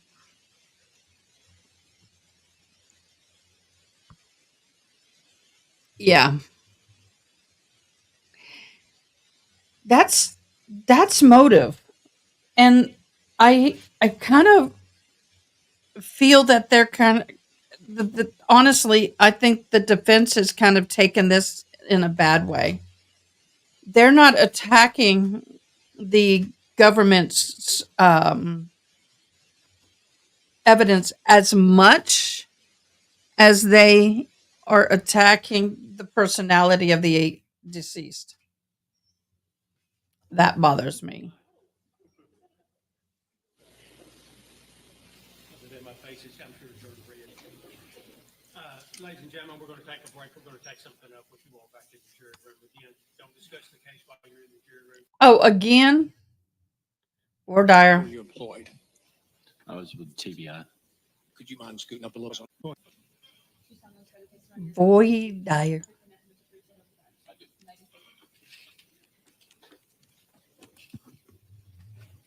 Go ahead, Mr. Taylor. Are you Nathan Bishop? Yes. And back in October of 2011, how were you employed? I was with TBI. Could you mind scooting up a little bit more? I was with the TBI. And what was your relationship to Dyer County with the TBI? I was a field agent assigned primarily to Dyer County and Lake County. Now, pursuant to your duties, did you become involved in a search of the David Swift home? Yes. Did you obtain the search warrant for the home? I obtained a search warrant for one search of the home. Was that, I guess, early on in November of 2011, to your recollection? I think so, yes. And did you receive, I know it's been a long time, you weren't called by the state as a witness in this case, correct? I was subpoenaed by the state, yes. Okay. Did you go with a team to execute the search warrant in November of 2011? Yes. And if the date on the search warrant is a specific date, is that, and your signatures on it, is that the date that you participated? Yes. Okay. And did you receive materials to review regarding this, what you did with the team on the search? I'm sorry, I don't know. Did you go with a team of others to examine the Swift home when you executed the search warrant? Yes. And did you and this team, was there several members of this team? Yeah, there was a standard violent crime response team, approximately 6, 7 people, maybe. And what did they do when they examined this violent crime unit? Usually the procedure is that the agent and at this particular time, Investigator McCright was with me. We went in and had the occupants of the house leave and cleared the house to make sure that there was no threats to the violent crimes team. I would have done a walkthrough with the leader of the crime scene team, just walk through the house and answer any questions that I could, and turned over the scene to them. And who was the leader of the team? I don't recall his name. Okay. And were there several members of the team? Yes. And did you stay at the house while the team examined different things in the house? Yes. And did this take several hours? Yes. Did this result in swabs and pictures and examination of a lot of the house and the area around the house? Yes. And from that were pictures and swabs and things taken. Yes. And were they gathered by the TBI team to process and determine whether or not they were important to What, the Ronnie? investigation? Yes. And once the team completed their examination, did you stay the entire time? Yes, I believe on that particular occasion, if I could see the search warrant. Okay. It's been 12 years ago. So, yeah. Did you examine some Get on the mic. documents sent to you to determine if that was a copy of the report that was issued in that situation? And the documents, yes, I did. All right. Karen, The search right warrant now, be helpful everything is to- circumstantial. Yes, sir. And there's no, Need to see it first. I got to be careful. There's not one thing that points to him right now. I think motive is going to be the biggest issue here. If they can prove motive, I think that's going to be the deciding factor. They don't have anything else.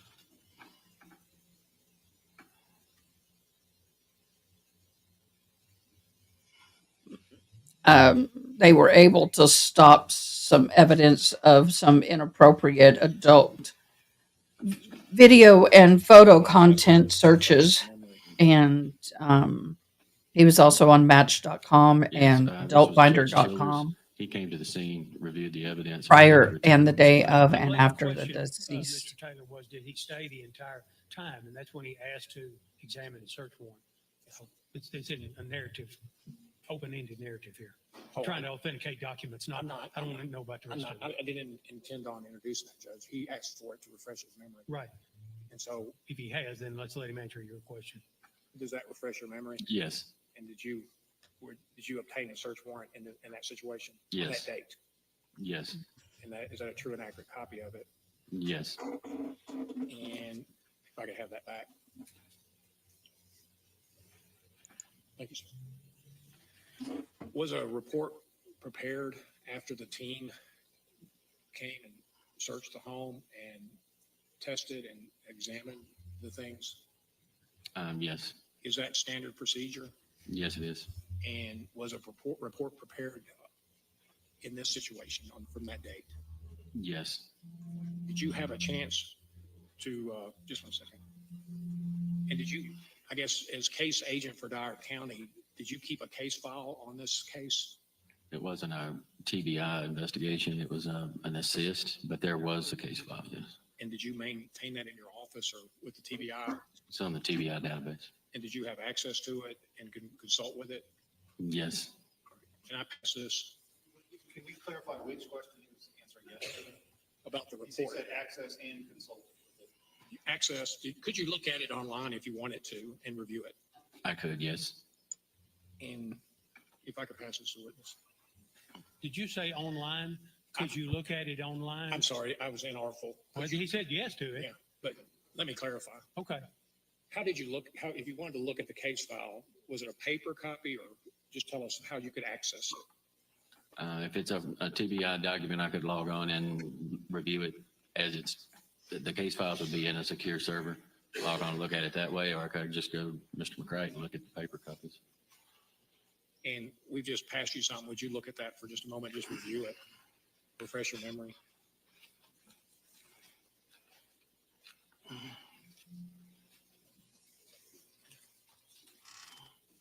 Okay. Does that appear to be a accurate copy of the report that was issued based on that search and examination? It appears so, yes. And did you have a chance to look through and review various diagrams and drawings that were made? Is that part of this report? It is part of the report. Is that part of standard procedure when the TBI goes in and examines someplace that they take detailed drawings and examinations? It is. Is that to have a complete investigation? I'm sorry, I didn't hear. Is that to have a complete and thorough investigation? Yeah, just to document the scene. And could that involve a record of everything that they look at or examine or swab or take pictures of? It should, yes. The report that you're given, again, that's a true and accurate copy of the report that was issued as a result of that examination or report. It's a report that was issued by a crime scene forensic scientist, Kevin Warner. And did you assisted that team and you were present during the entire time that they were there? I was present, yes. Yes. And you were the TBI agent for Dyer County that assisted them when they did that? Yes. Right. Judge, I just submitted, it's a true and accurate copy of a report that's prepared in business. Let's let the state cross-examine and say, Okay. Now, I believe you testified that once you did the initial walkthrough and ensured the safety of the team, you got out of the way and let them do their business? That's correct. Okay. I'm going to hand you a page.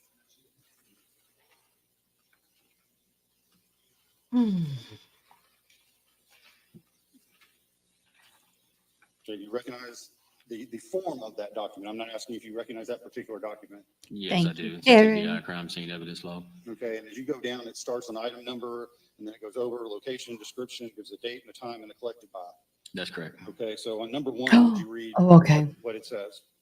Item number 1, paperwork from passenger seat rear pocket, 11:10, 5 p.m. KRW. Okay, now who's KRW? I don't know right offhand, but it was Okay, a did you member. watch KRW retrieve that item? No. Okay, hand me that. Oh, wait, hold on, one more second. Hand it back to me, please. Could you please scan the rest of the page?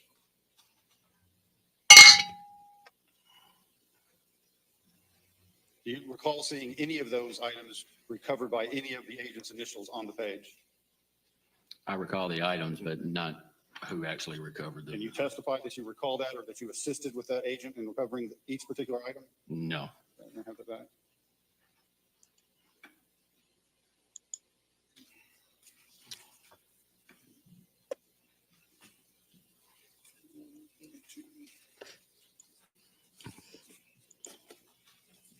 See another document.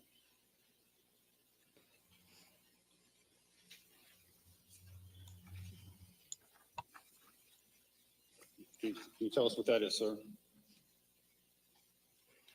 That's a crime scene sketch of 65 Willie Johnson Road, Dyersburg, Tennessee. Okay, and are there measurements on that document, sir?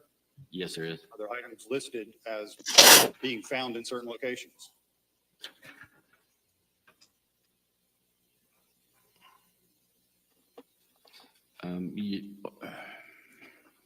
I don't see a description of anything on here. But on that one, are there measurements? Yes, there is. Did you take those measurements? No, I did not. Did you assist in taking those measurements? No, I did not. Can you testify to their accuracy? No, I cannot. No more questions, Your Honor, regarding this issue. Anything else, Mr. Taylor?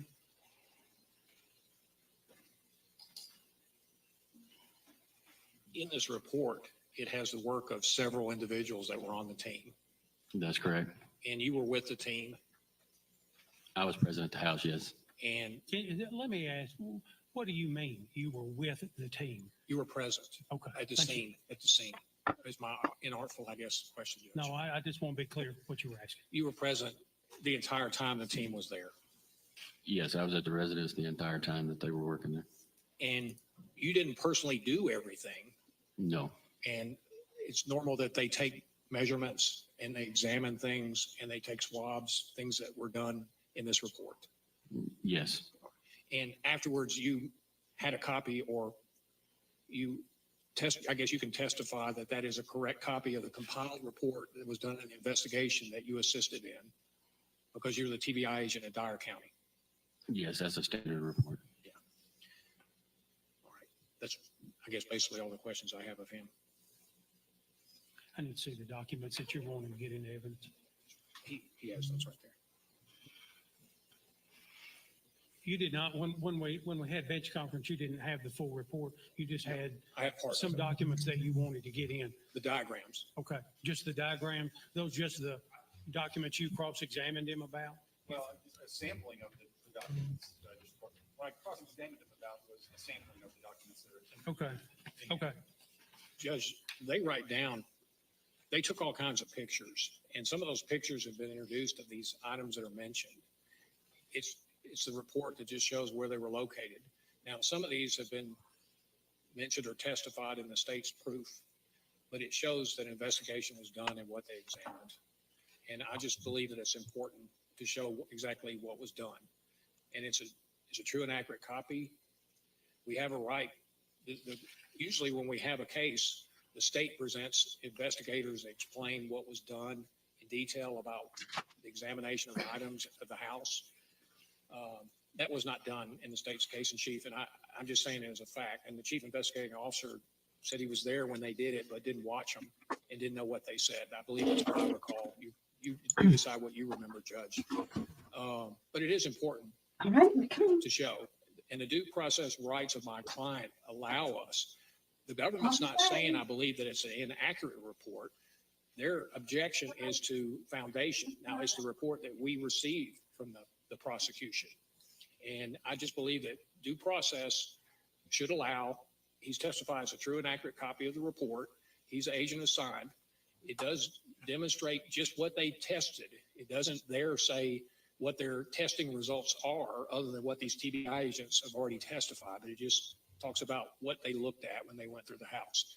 It's not in controversy that they went through and examined the house, Judge. And just to thoroughly represent my client, and protect his rights under due process, I believe I have the right to show that a very thorough investigation was done in more detail than what's been presented by the state. Thank you. That's why I'm doing it. I understand your argument. The court's obligated to follow the rules of evidence in the authentication presentation of any document. The court's looking at rules 901, 902, 903 as far as authentication of the documents. I'm looking at the Tennessee Bureau of Investigation report. I don't know what all pages there. I'm primarily concerned with the diagrams that show where they found things, Judge. I can't really tell what the date of the report is, but it reflects a It is written on later. search of the scene on November 10. Yes, sir. The report number, I think, probably reveals the date, 11/10/17/457.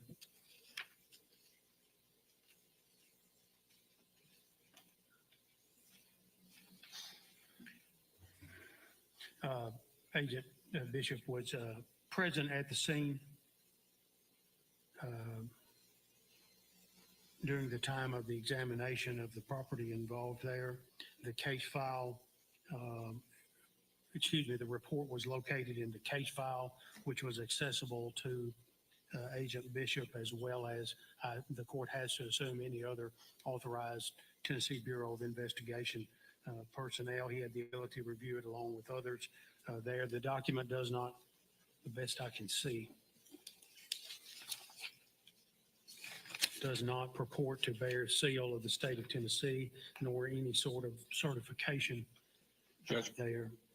Agent Bishop did not testify that he is the records custodian for the Tennessee Bureau of Investigation. He did not assist with the recovery of items listed in the evidence log, did not assist with the measurements of the home interior or exterior. There's no proof that he supervised the search. The court just does not believe that an appropriate foundation has been laid for the document, and so the report and its contents will be excluded. Judge, can I say one thing for the record, and then I'll be You quiet? say whatever you want to for the record. Yes, sir. Okay.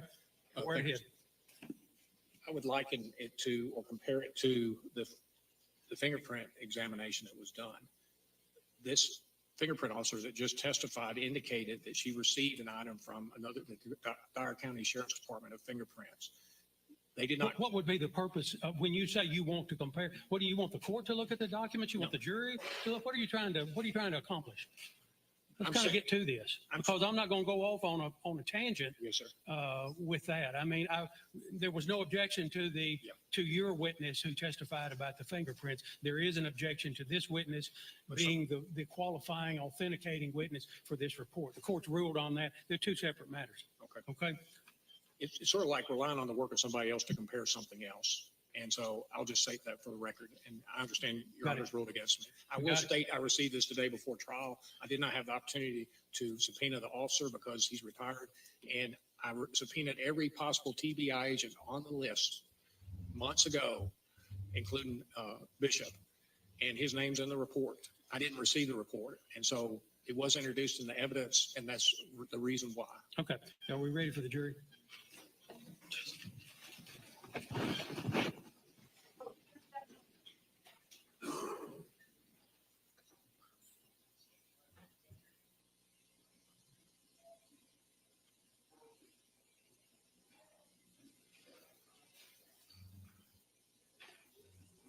All right.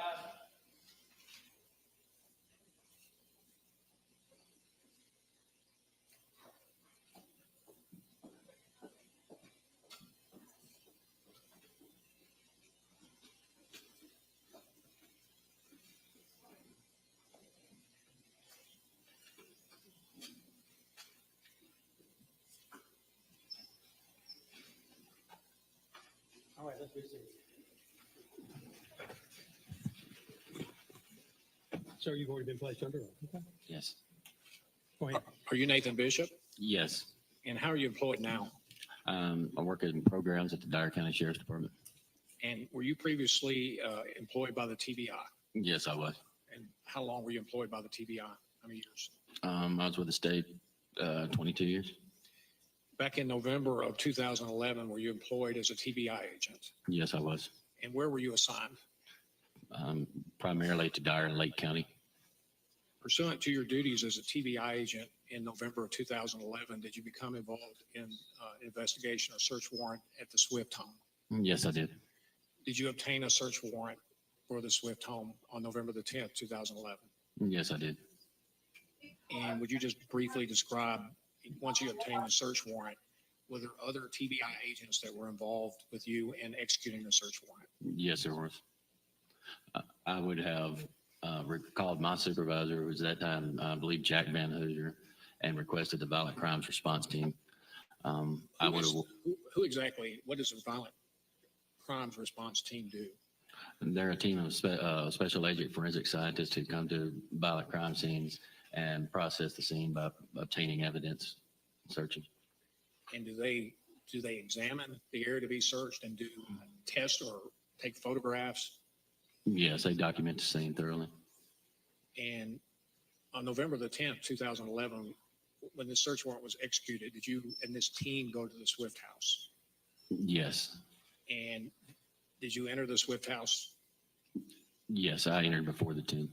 And I guess what was your purpose? I would have gone in. I believe Investigator McCright was with me. We would have asked any occupants in the house to leave, and we would have did a walkthrough and make sure that there was no one in the house or any dangers to the forensic scientist. Now, the occupants, would that have been David Swift and his children? Yes, And did you ask him and his family to leave the house so you could do the search? I did. And did the team come into the house and onto the property of the Swift house on that occasion? I'm sorry, could you repeat? Did you and the team go in and execute the search warrant and do, I guess, test and walk through the house? I would have done a walkthrough with the team leader on this one, and after that, I would have turned it over to the violent crime response team. They would have done all testing and everything. Now, would they have done that while you're present at the house? I was present the whole time, but not present during each individual item. Now, would you have occasion to have walked through while this team was there and see that things were going on in the house while you were there? Yes, Would the investigator from the Dyer County Sheriff's Department also have been there? he was present at the scene, yes. And would you have stayed until the team was completed with their work? Absolutely, yes. All right. Would this have taken minutes or hours? It was hours. And while you were there, I understand you didn't watch everything that they did. Is that correct? That's correct. But did you see them what did you see them doing? I saw them going about their usual routine, which would have been photographing, looking for pieces of evidence, searching. I recall one piece of evidence in particular, but And if it was something that this team deemed important, would they have taken it? yes, Or would they have photographed it? they would have done both. Or would they have swabbed it? They could have. Okay. And is there anything else that they could have done? They had free reign, I guess, to take samples and testing. Yes, they did. After the hours of this search, was this in the interior of the home or the interior and immediately around the home? Like the immediate yard of the home? It was the interior of the home, the exterior of the home, a vehicle. So Okay. And do you recall which vehicle it was? I believe it was a Volvo belonging to Mr. Swift. And was examination done of that vehicle? It was searched, yes. And this team had access to it? Yes, they did. And it would have also included the property around the house, like Yes. the yard. At the conclusion of the team's work, did you stay through that? I'm sorry. Did you stay until the team was completed with their examination of the house and the property? Yes, I did. And was that several hours later? Yes. And then after that, was documentation made of what was found or what was observed? Yes, I would have done a return on the search warrant. And would this team from that search, whatever they recovered, could that have been used for testing, later testing and examination? Yes, All right. And would a report have been prepared showing what I'm just asking, I'm not asking what's in it, but would a report have been prepared? I think it's a fair question. Objections overruled.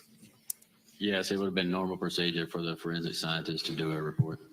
And would it have been a detailed report? Yes, that's routine. And was that done in this case? Yes. That's all I have with officer. You sit down, sir. Thank you.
Ladies and gentlemen, we're going to go ahead and stop here for the evening. We think we're at a good stopping point, and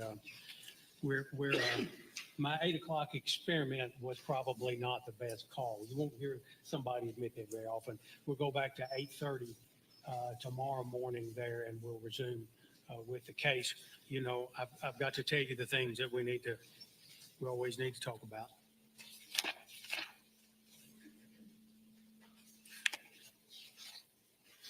Please don't discuss this case with each other or with anybody else. Do not speak with the attorneys, the defendant, any family members of either the defendant or the victim, or any person who claims to be a reporter or a media professional. You may not give an interview for any reason, under any conditions, including being an unnamed source, or promise not to publish the interview or the information until after the trial. Do not form or express an opinion about the case. Again, do not read, listen to, or view any news reports, social media posts, or the playing of the trial there. Don't post anything on social media or an internet site. Don't let anybody do that for you as well. Again, we're going to get to the end of the proof in this, and you all are going to decide this case on the facts that you've heard in the courtroom and the law that I'm going to give you. Don't do any research tonight or visit places or try to locate them on a map so you can kind of get an idea. That's not permitted as well. I hope you have a great evening, and we'll resume 8:30, hopefully 8:30 sharp in the morning. Okay, thank you all.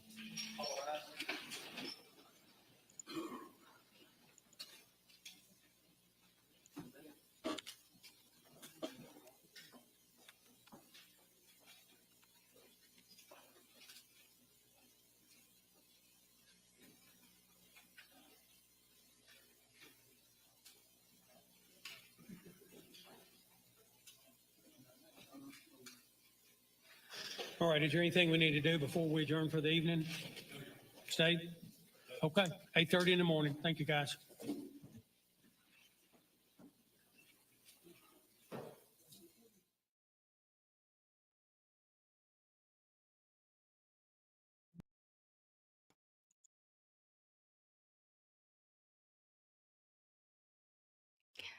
I'm trying to connect the hearing aids again, y'all. Okay, I am so sorry I had to step away. For those of you who know, I am a first responder, and we had an elderly person take a little stumble. I have this business is in. I have an office in my son's business, and in this little strip center where his business is a restaurant, a hamburger place, and we have a lot of elderly that show up. And unfortunately, somebody took a stumble. They are okay. No medical attention other than mild bruises, so we are good. I'm trying to pair my hearing aids back up again so I can hear you guys. So what did I miss, my mods? I have the other session geared up. I see that this one was done. I have the other one ready to go.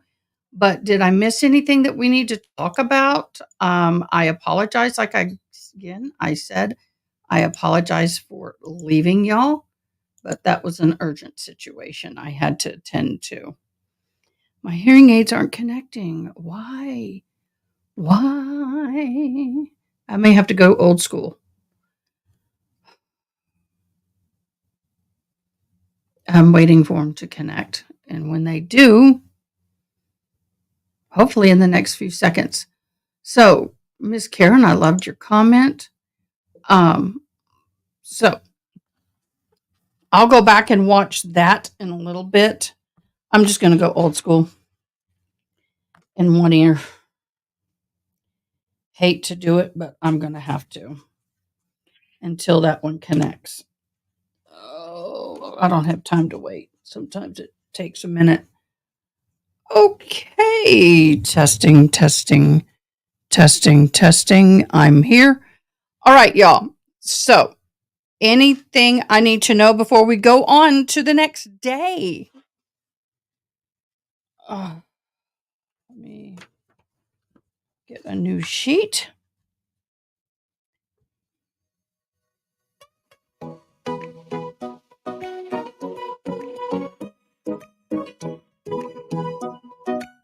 I don't know why my hearing aids are not connecting, but it is what it is. Reboot them both. I love using my hearing aids versus using the ears because I have a little more control over them. Okay, y'all. Thank you so much for joining. I appreciate you. In this short break, I'm going to let you know who I am. I'm Maida K. I'm your alternate juror. Drop the mic moments. Oh, okay. But nothing new in testimony would make me go, aha.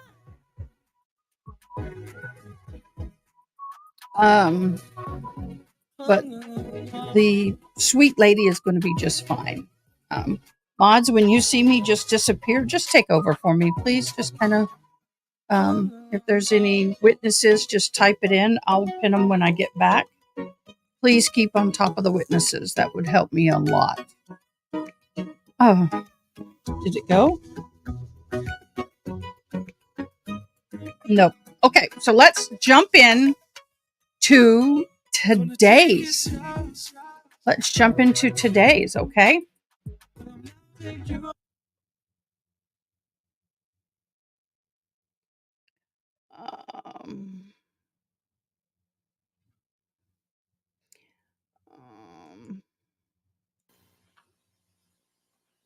Got my sound up all the way.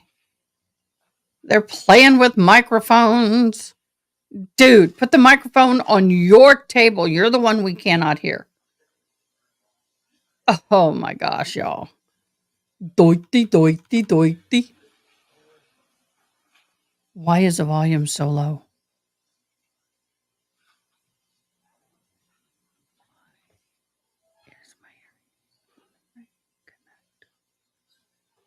Okay, waiting for the jury. Oh. Yeah, I feel I'm coming down a little bit. I always get a little revved up when there's a situation like that I need to attend to. As a first responder, it is what it is. But thank God she didn't have any major breaks or anything, and she's appears to be okay. She's just going to have a lot of bruising.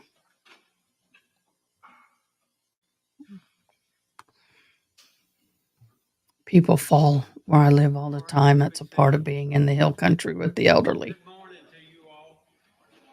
Please tell me y'all's volume is better than mine. How's everybody feeling this morning? Everybody good? Are you blessing them, Judge? Bless you, bless you, bless you, my child. Bless you. This morning, let me ask you, did anybody have any difficulty following the court's instructions last I night? did. What you could and could not do? I had a lot of trouble following it. Was anyone approached? I really did. Want to talk about the case at all? It happens monthly here. But mods, literally, if I disappear, like just go boink and leave and don't come back within 2 minutes, I really need you to just take over the witness, people. The best you can. You say Chris Napey? I can't hear him.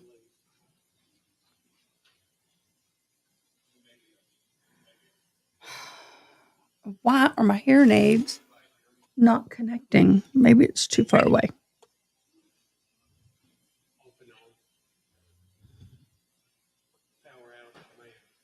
I'll just lay it up there and see if it connects.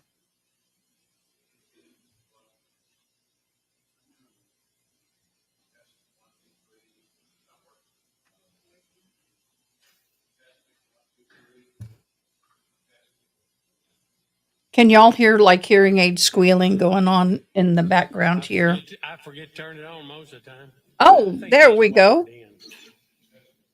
Oh, there we go. We got some volume now. Yay. How you doing? How you doing? She'll be back in just a Are second. we on a direct or are we going to be on a cross? Y'all catch me up.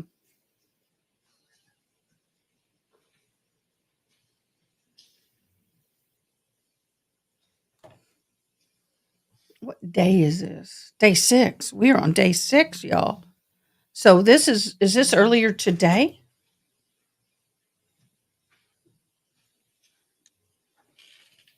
Okay, I'm going to zoom.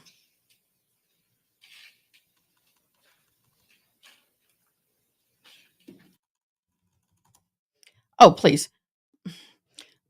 We have checked our internet and it is definitely, oh, what? It is definitely not my internet.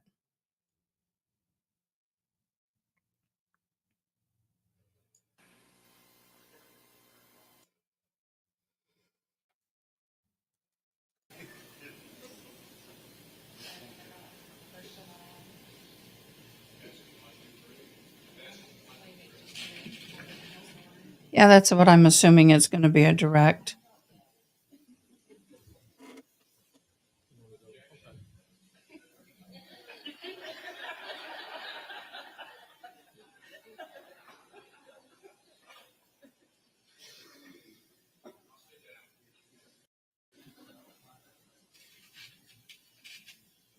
Tell you what. Let's let Mr. Napey go back to the hall and sit for just a minute until we get this fixed. We'll get you right back in.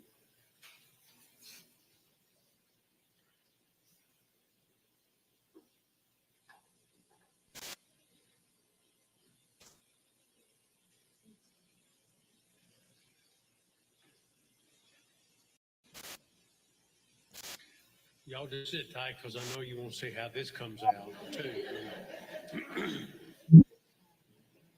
Okay, y'all, I had to reboot my sound because for some reason it's not detecting my hearing aids. And I want my hearing aids because I have more control with the hearing aids. Okay, y'all. Well, let's just see if we can skim through some of this without getting too much of the wheel. What are they discussing over? Come on, y'all. What are you waiting on? The jury?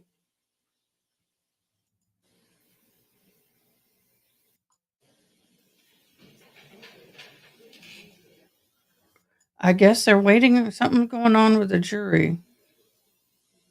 Okay, here we go.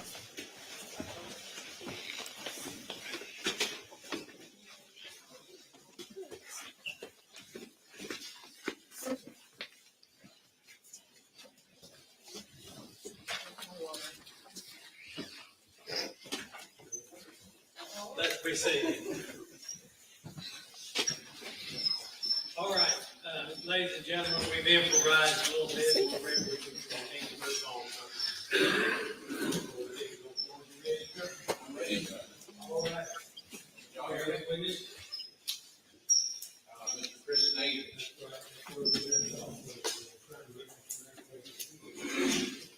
you can't hear me, let me know. It's being recorded right here, preserved, but it's not a microphone.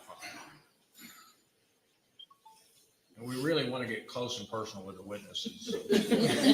There you go. That squeaking's on their end. Oh, I thought it was me. It's on them. Mr. Nate, would you raise your right hand, please, sir? You swear or affirm that testimony about you is the truth, the whole truth, and nothing but the truth, so help you God. All right, sir, have a seat.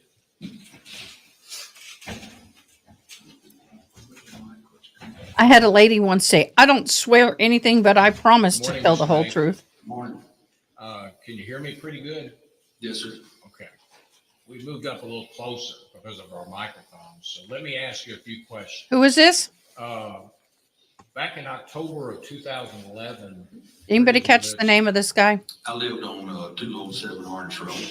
Harness Road? Sorry, hate to do it. Let's proceed. All right, ladies and gentlemen, we've improvised a little bit. All right. Hear me, let me know. Mr. Nate, would you raise your right hand, please, sir? You swear or affirm that testimony about you is the truth, the whole truth, and nothing but the truth, so help you God. All right, sir, have a seat. Nope.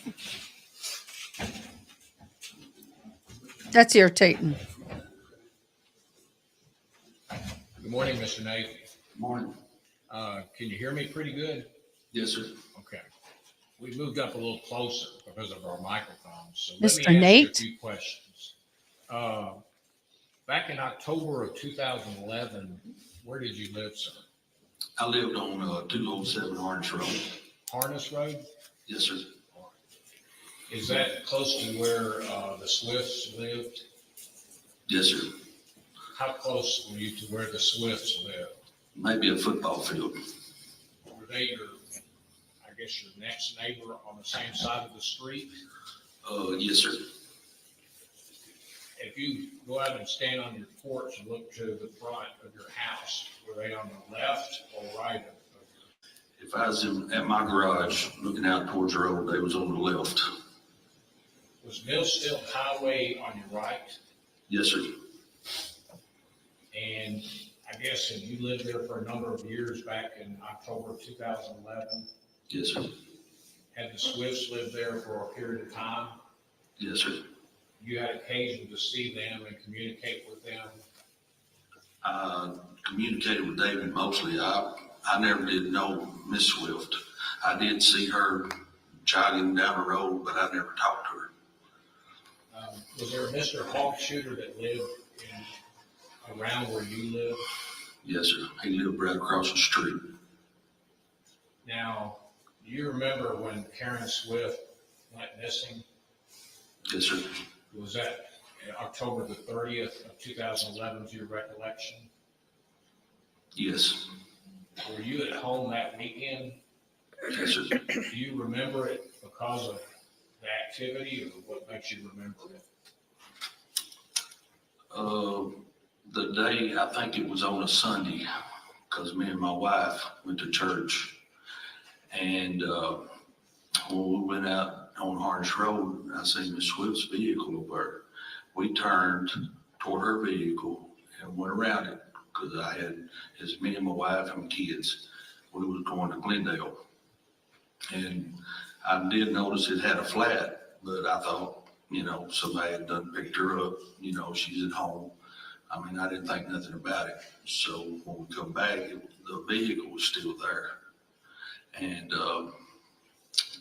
later on that evening, David had come over and talked to me and asked me if he had seen his wife. And I said, no. If he had seen or you had seen me, if I had seen his wife. And later on, did you notice the sheriff's department around the vehicle or on the street? I do not recollect That, Okay. You remember that law enforcement came down there after that? yes, Now, the night, I guess, you woke up on Sunday morning, you and your wife and kids went to church. Was that mid-morning, or can you give us a time? when you that went? was, we had to be there about 10 o'clock, so it was about 9:30. Now, that night, the night before, had you and your wife been home and spent the night at home? Yes, I was there. And did you hear any unusual sounds that night, like a flat tire going down the road, or a fight, or an argument, or anything like that? No, sir. Do you have dogs? I do, And, or I did. okay. And do you have dogs inside and outside? Yes, sir. Or you did back then? Yes, sir. And have you been in the house before when the dogs have barked, and is there somebody around or something going on? Yes, sir. I mean, are your dogs, how does that work? Do they, Most time, if my dogs outside was barking, I had two inside dogs, and one of them was a Cairn Terrier, and the other one was I believe, a Feist, and they would bark because the outside dogs would be barking. did your dogs wake you up, or you hear your dogs barking that night No, into the early morning of Sunday? no, Now, before that, well, let me finish with, you saw David that Sunday. I did. He came to you're saying he came to your house? Yes, sir. And did you notice anything about his leg or how he was walking? He had a knee brace on, and he had crutches. And you and him had a conversation, and then did he leave? Yes, sir. Now, before that, had you had knowledge that David was going through a divorce? Yes, sir. And did you have a conversation, or he come to your house and talk to you about that before this?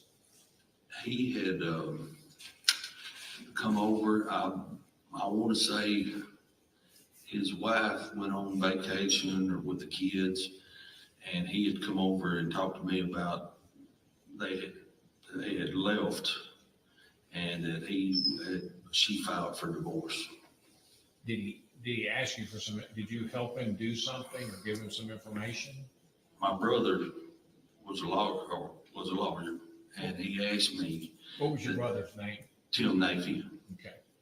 And he asked me, would he take his case? And I said, I'm sure he would. Just, we can call him and make sure.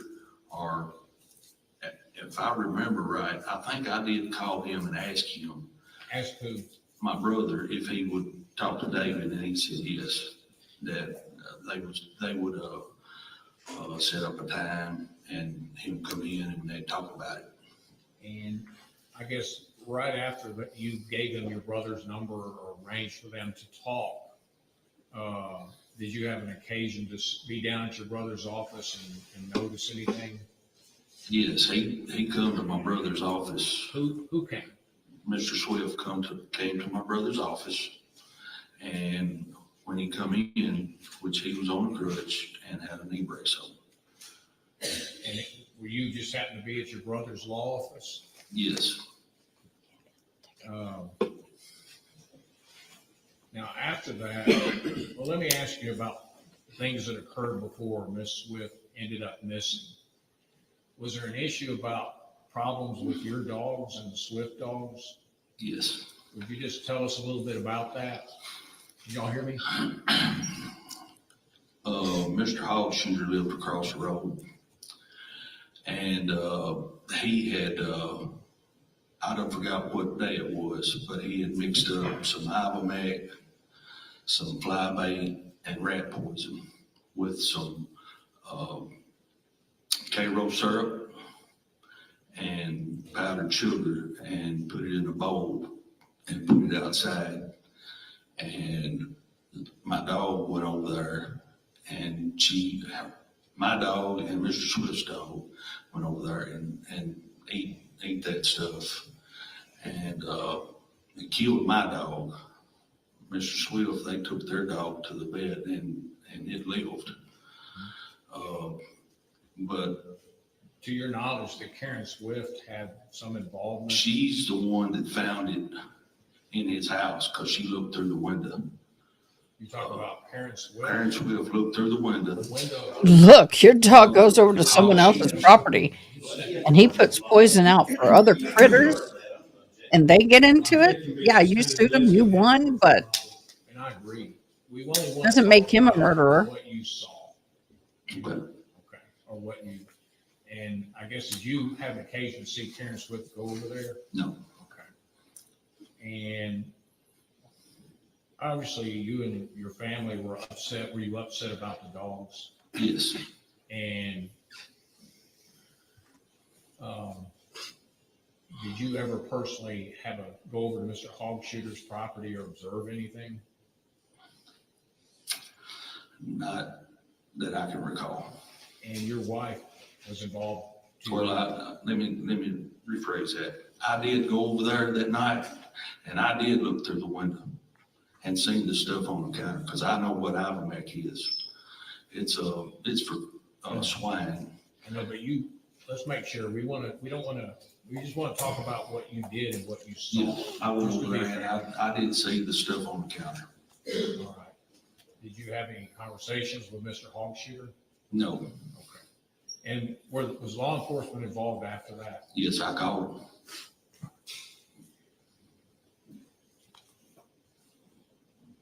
Now, after Karen Swift is missing that Sunday, you said that David came to your house.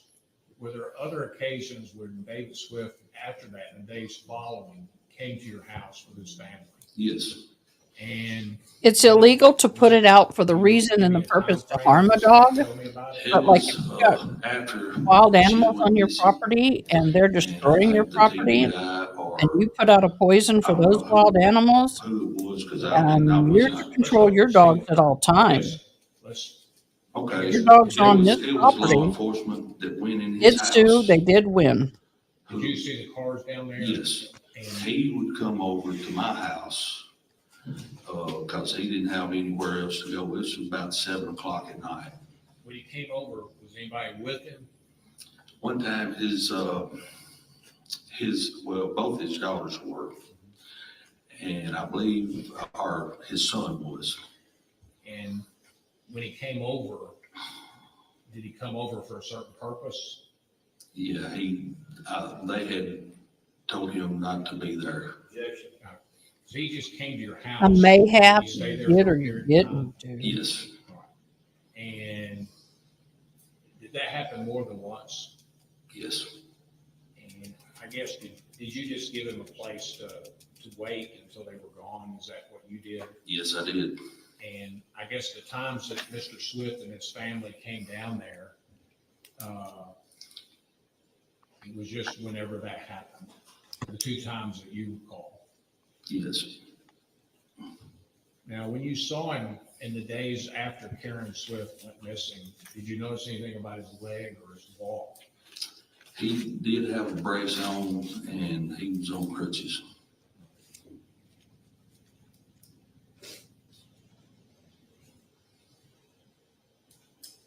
Now, after Karen Swift went missing and in the days and weeks after that, were you the next house down from him going towards the Millsfield Highway? Yes. My house and Hogshooter's house is across the road. But you're on the same side as the Swift house. Yes, sir. Did you smell any harsh chemicals coming from the Swift house? No, Did you see Mr. Swift carrying a bucket or carrying anything suspicious around? no, Doesn't mean he didn't. You didn't see it.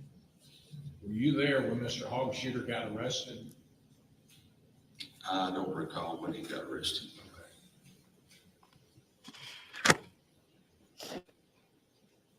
Now, where did He you go? probably, because of what happened, he can no longer own animals. Crowfoot Lake Region Found Drug guilty for District, cruelty to animals. Sandburg.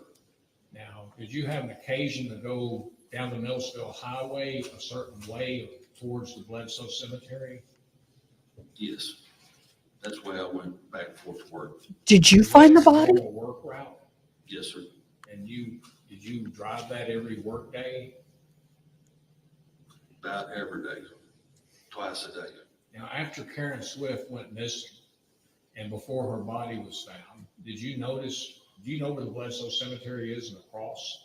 Yes, Is it a place that you're familiar with seeing when you Yes. drive by it? yes. Did you see anything unusual that you thought was unusual after Karen Swift went missing before her body was found? I did see Mr. Darrell Sells there on 2 occasions. All right. When you say you saw him, I would like to know if he knows Mr. Darrell Sells personally, or did someone tell him that? we're going to Fair discuss. question. You go establish your foundation. Now, did you see this person more than once? I did. Now, let's talk about the first time you saw him. You saw this person. Now, when you first saw this person, what did this person appear to be doing? He was on the side of the road, walking up down the road. On the left side, like if I was going from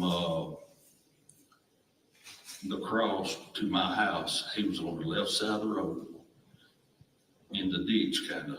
Was he on the side where the cross was? Yes, Are you familiar with that cemetery and where the cross is?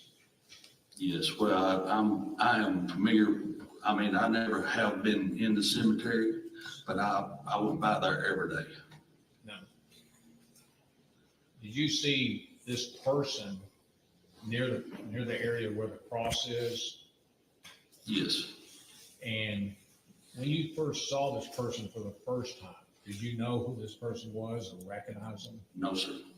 What did you notice about the person?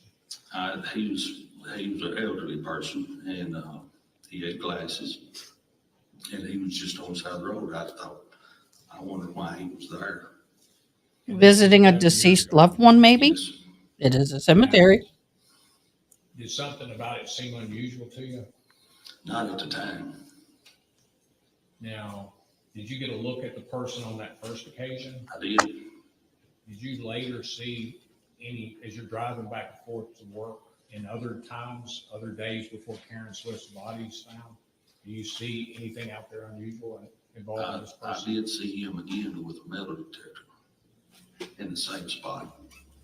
Now, were you by yourself this time? No, Who was with you? my ex-wife. And where were y'all going? We was coming from church. Okay. And was this person? I know people who metal detect in cemeteries. Hear me? This person you saw me the first time. I know people who do geocaching, and there's a cache in the cemetery. And people go, what the hell are you doing? Geocaching. The cemetery, Yes. is the cemetery on back off the It road is. are you going towards Tiptonville or coming back? I'm just coming from across to my house. Okay. And So, there's a road that goes to the cemetery on the left. now, you're on your driver's side facing this, are you on your driver's side facing this person? Yes, And can you look over and see this person? I did. And on this occasion, was your wife with you? She was. And did you notice whether or not it was a different person or the same person? It was the same person. And was your wife with you? She was. Now, after that, you and your wife talked then, right? We did. And you and your wife had a conversation about that person? Yes. And If you want to object at this point, I think he's getting ready to get his hearsay, trying to backdoor that. And I'll only, we're asking that he testify for what he knows, not what anyone else told him. no, I'm going to set the foundation. I'm going to front door it. So let me just ask the question. You and your wife had a conversation. Don't say what she said. Did you and your wife have a conversation when you passed by this person? And said, We went past him. The second time, Don't say what she said. Let me just answer the question. I'm trying to obey the rules of evidence. So you and your wife, did y'all talk about this person after that? yes, And then did y'all continue your trip? yes, And after that, but not just talking to your wife, did you have an occasion did you remember when Karen Swift's body was found? Did you hear about it? yes. And I guess, what did you hear about where her body was found? Was it in a certain location? Yes, it was at the cross behind, it was behind a log in the cut circle. Right, but did you hear that it was at a certain cemetery or a certain field? Yes, And was that the same cemetery that you drove past? yes. All right, and what's the name of that cemetery? Is it Bledsoe? Bledsoe. Okay. And did you see media reports and news reports after that? Yes. And besides talking to your wife, which we don't want to get into right now, did you see something on the news that sparked your memory? Yes, Darrell Sells was on the news. I suppose he was down where they had found her because it was all. Let's go. This was it. I'm gonna check, I want to know how he knows that Darrell Sells on the news. Okay. Now, did you see a person on TV?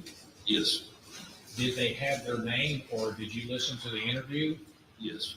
Did the person say their name or was it underneath their picture? I believe that he said he said he was Darrell Sells. And did you listen to that on the news? It's been 11 years ago. Yes, I did listen to it, but I don't remember what he said. Right, but did you see something about seeing him on the news that sparked or made you remember? I seen him there at the cross. Right. Was that the same person you saw on the news? Yes, And did he, to your knowledge, did he say his name on the news? yes.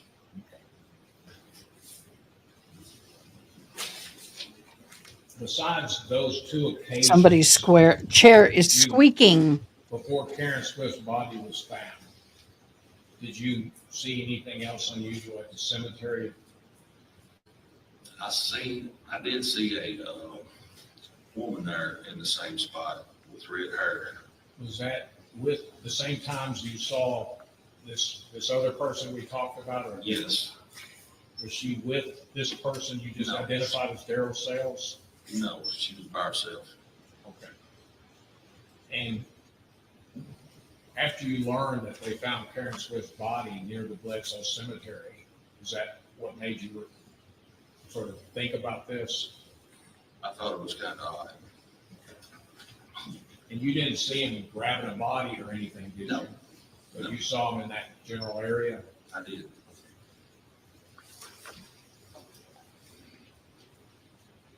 Just 1 second, I'm almost finished.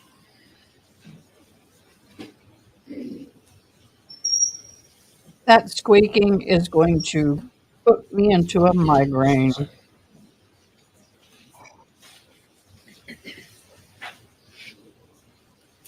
Thank you, sir. The prosecutor may have some questions.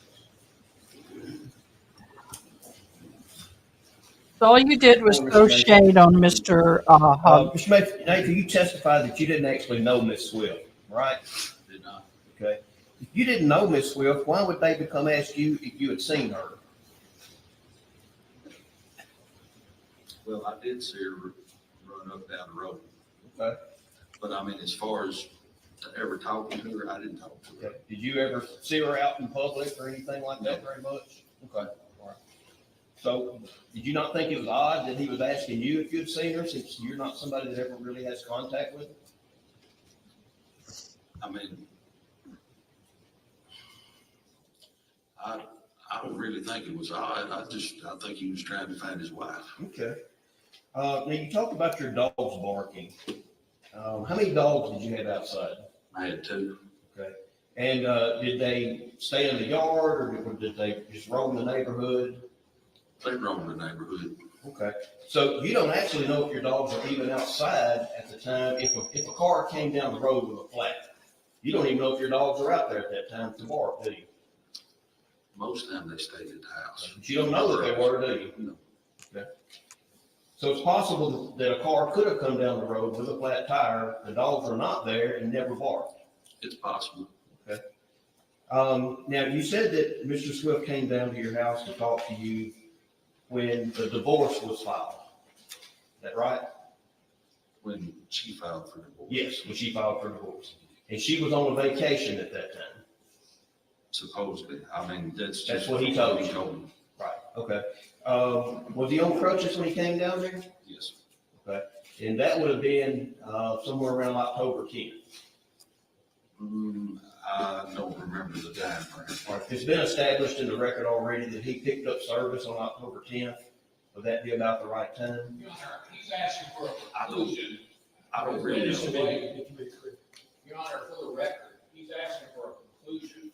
You can ask him about the date and time frame or reference. But he's asking for a conclusion based on something that this witness doesn't know about. Objection. Okay, so would it surprise you that since he was at your house on October 10th on crutches, that he didn't actually get hurt until October 25th? I don't know. Okay. So he was at your house on crutches before he actually got injured? Yeah, I knew he had a knee injury before. Okay.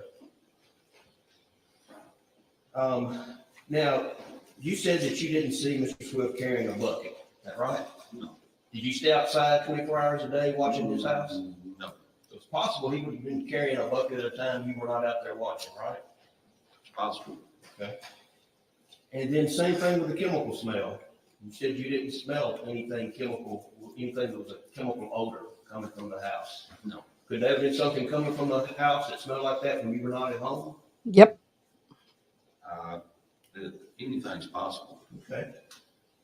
Now, you talked about this gentleman walking on the side of the road. Was he right on the edge of the road? He wasn't really on the edge. He was kind of in the ditch a little bit. Oh, close to the road, though? Yes. Okay. And I'm going to lose. I'm going to lose my, you know what, if that squeaking doesn't stop. Now, I need to explain something. Those who don't know me, I am deaf without my hearing aids, and I have very high amplification going into my ears so I can hear a part of what's going on. But I also have captioning. I have live captioning. I have closed captioning. I have all kind of devices. And that little squeak, I'm feeling a little, I don't hear it per se, but I feel it on the back of my hearing aids, and it's driving me freaking mad. I'm also going to lose my, you know what, I'm going to go nuts if they bring that person on the stand. Oh, yeah, I was geocaching. I was metal detecting. Y'all, I geocache, and I've been known to pick up a geocache in a cemetery on the side of the road. Yeah, let's see what this comment is. Yepers. So, yeah. Doesn't mean this guy did it. I know they're just trying to show that cause reasonable doubt. He was just right there in one spot. Okay. Where was that spot? It was before you get turned into the cemetery road. Back this side towards the cross. Okay. I know someone who does metal detecting in ditches all the time, especially after a storm, because you find all kind of cool stuff. Okay. Now, what about when he had a metal detector? Where was he at that time? Same spot. Okay. Same spot back by the road? Yes. Okay. Did you ever see him up? You know where the road goes up to the cemetery? Mm-hmm. When you get right to the road that turns into the cemetery. There's no harm or foul metal detecting. Okay. If you look to your left, up by the bluff by the river. Didn't mean you murdered somebody. In the cemetery. Okay. You have an idea of what I'm talking about? He wasn't up there in that area, was he? No. Okay. Wasn't anywhere near that, was he? No. Yeah. And you said you saw a redhead Was she in the cemetery or? She was at the same place he was. Okay, and she was by herself? Yes, Okay, so more than one person have visited that spot then, is that right? yes. That's all, y'all. Yeah, that's a stretch. No more questions of Mr. Nate. Nice try. Thank you, Mr. Nate. You did a great job. Kudos. Angela Gibbs. Angela Gibbs. All right, I'm hearing it.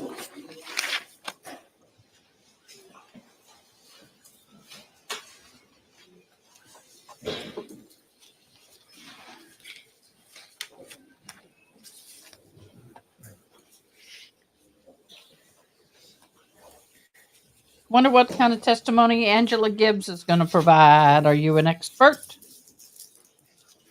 Ah, I'm getting them done, y'all. Gotten all of these done with the yeller. You swear or affirm that the testimony you're about to give will be the truth, the whole truth, and nothing but the truth. So I wonder how many witnesses are on their list.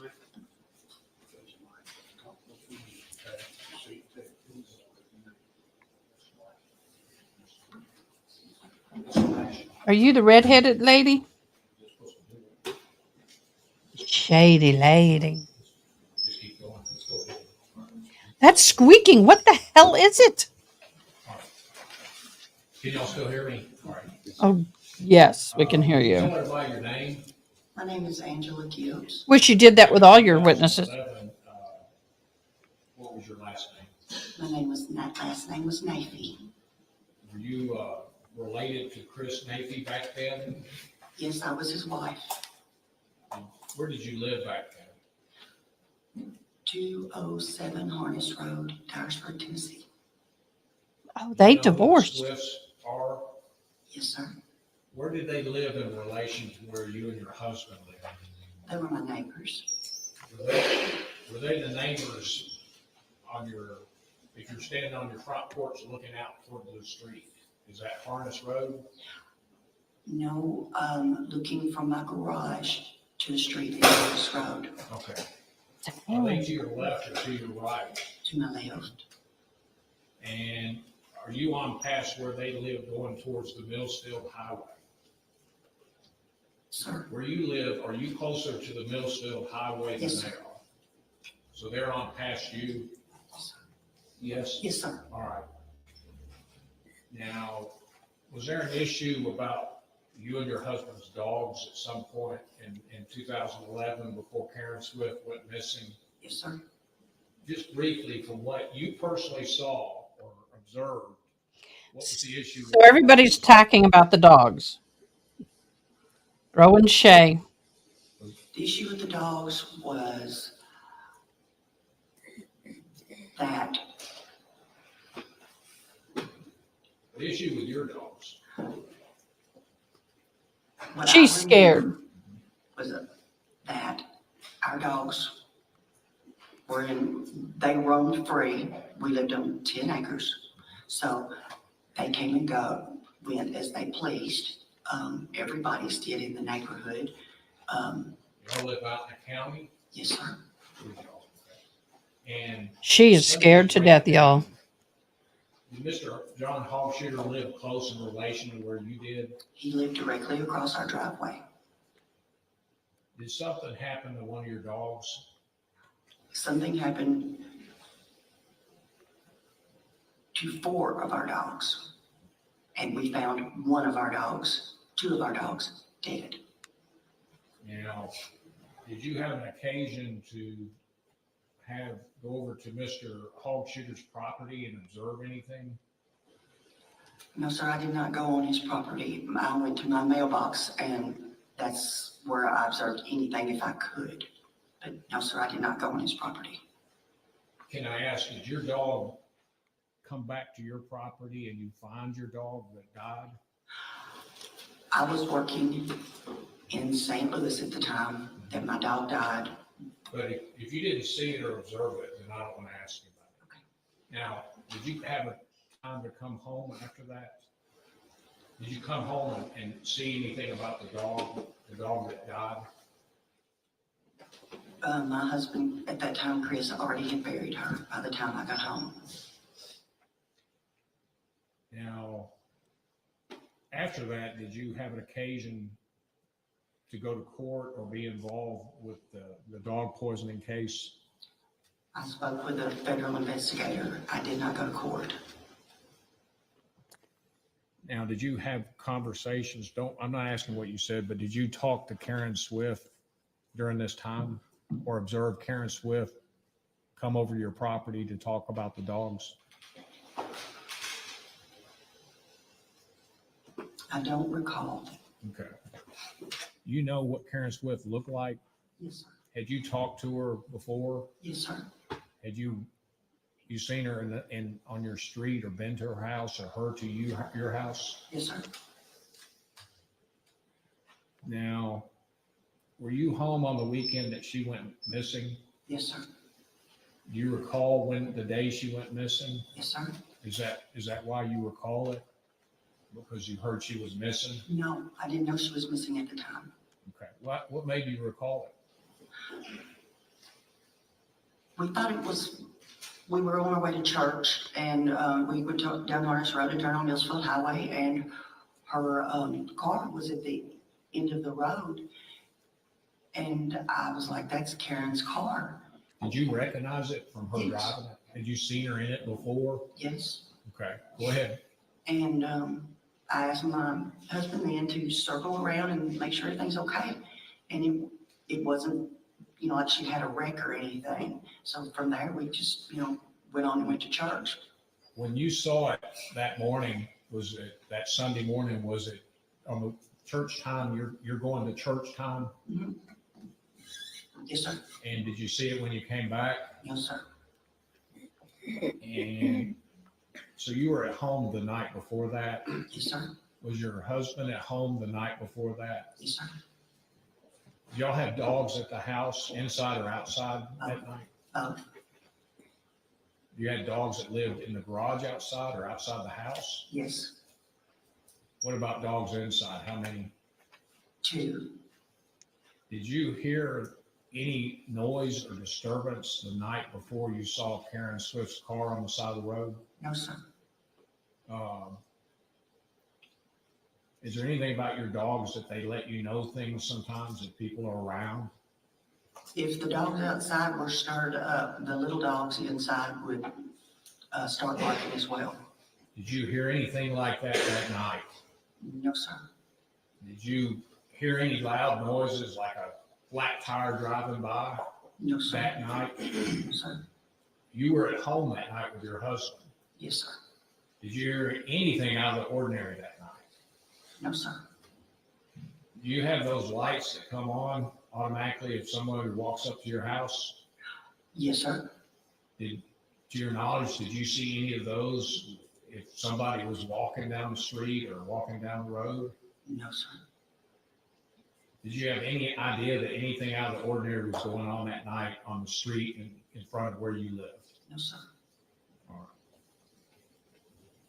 The next day, that Sunday, when you and your husband, did y'all come back from church? Yes, sir. Did y'all go home? Yes, sir. And were you home that day, that evening? Yes, sir. Were you there do you know what David Swift, do you know who he is? Yes, sir. Had you seen him before? Yes, sir. To your knowledge, did he come by the house? I do not recall seeing him that afternoon. Lots of times I go to sleep after I finish with Sunday lunch. I don't Sunday recall. night time.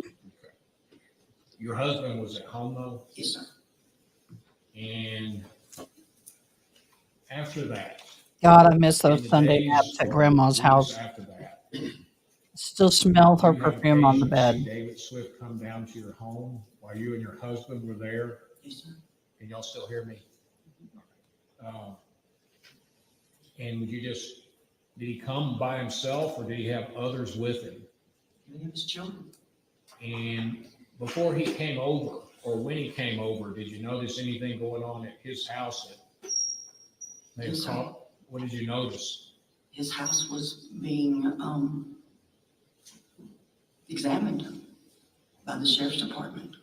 Did you see the law enforcement cars? Yes, sir.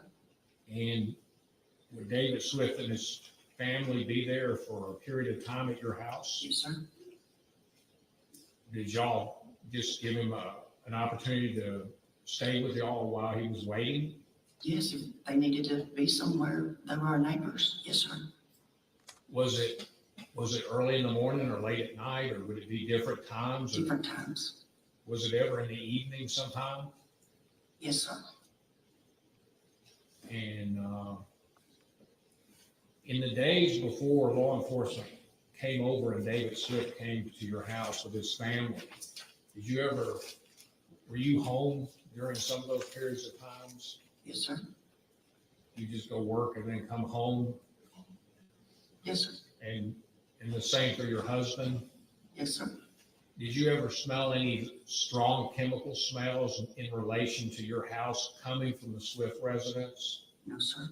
on the days that you were home or the days that you were there? No, sir.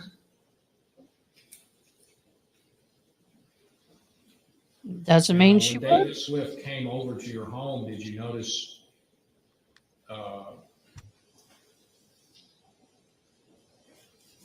after Karen, did you see David Swift before his wife went missing in the days or weeks before or not? I'm sure I did. Yes, sir. Did you notice anything about his physical condition or his leg? He had an injury. And how did you know that? He had brace, crutch. I mean, and I had worked in the healthcare field, and I just asked him, that's what was going on. Now, on the days that the law enforcement came over and they came over to your house, did you notice anything? Did he have his leg or he had his leg. Did he have his crutch or his brace, or did you notice? What I can recall from that, because I was upset as well, is when David and the children came to my house. Everybody was upset. He wasn't able to carry his littlest daughter. His son had to do that because he was unable. And I do recall him holding onto the door facing to get up into the back door there. I remember that. Everybody was very upset, but he wasn't able to carry his littlest child. All right. Now,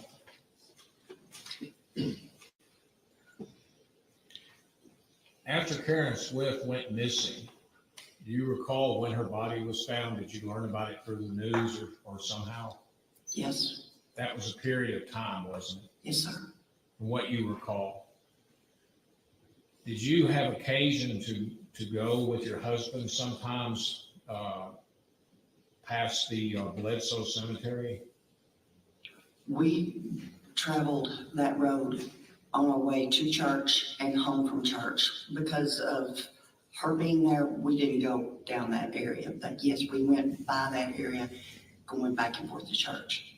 Before she was found, did you have occasion to ride with your husband when you saw something in the Bledsoe or around the Bledsoe Cemetery? Yes, sir, we were on our way back from church. And were you in a vehicle with your husband? Yes, sir. And what did you observe? I observed a man with a metal detector at the place where it's called where the cross is, and there's a cross up there by the cemetery. And I guess can you say an exact location or close area where you observed this person? It's a gravel parking area right off the side of the road as you pass the road to the cemetery. Is there a ditch over there or? Somewhat kudzu covers it up. Is it an area, is that where you observed this person? Yes, sir. And what did you observe the person doing? He had a metal detector and he was looking for something that a metal detector would detect. And did you and your husband stop that day? No, sir, we did not stop. Now, did you have a chance to look at the person that you saw over there Yes, sir, I did. and get a good look at him? Yes, sir, I did. Did you know the person or recognize the person? I recognized the person And how did you recognize the person? because I was employed at a car detail shop when I was in college, part-time, and I detailed this person's car. So when he would come and pick the car up, I would take his money and have a small conversation. He'd be on his way. And had that happened more than once? Yes, sir. And did you know that person's name? Yes, sir. And the person you saw near the cross that day, was that the same person? Yes, it was. And what was his name? Mr. Darrell Sells. And as you're going past this person, did you have a conversation with your husband about this? Yes, sir. Did you say something about who it was? I did. I told him who that was and wondered why on earth is he up here with a metal detector? I mean, that's odd. All you can say is what you saw. That's what I saw. Now, did you have occasion later to see Mr. Sells on TV or in the media about? Yes, sir. Was his picture broadcast somehow? Yes, sir. And did you see that? Yes, sir. And I guess or you just saw him over there one occasion or more? Only once. Okay. And that was before Karen Swift's body was found? Yes, sir. And after her body was found, did you understand it was near the Bledsoe Cemetery? Yes, sir.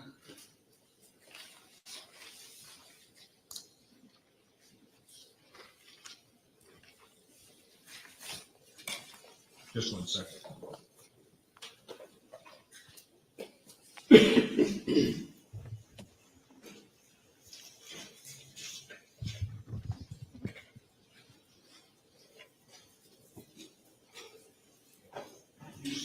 Ever see a woman there and you were with your husband? No, sir, I did not. Do you recall when you saw the picture or interview of Mr. Sells, whether it was at the Bledsoe Cemetery or somewhere else?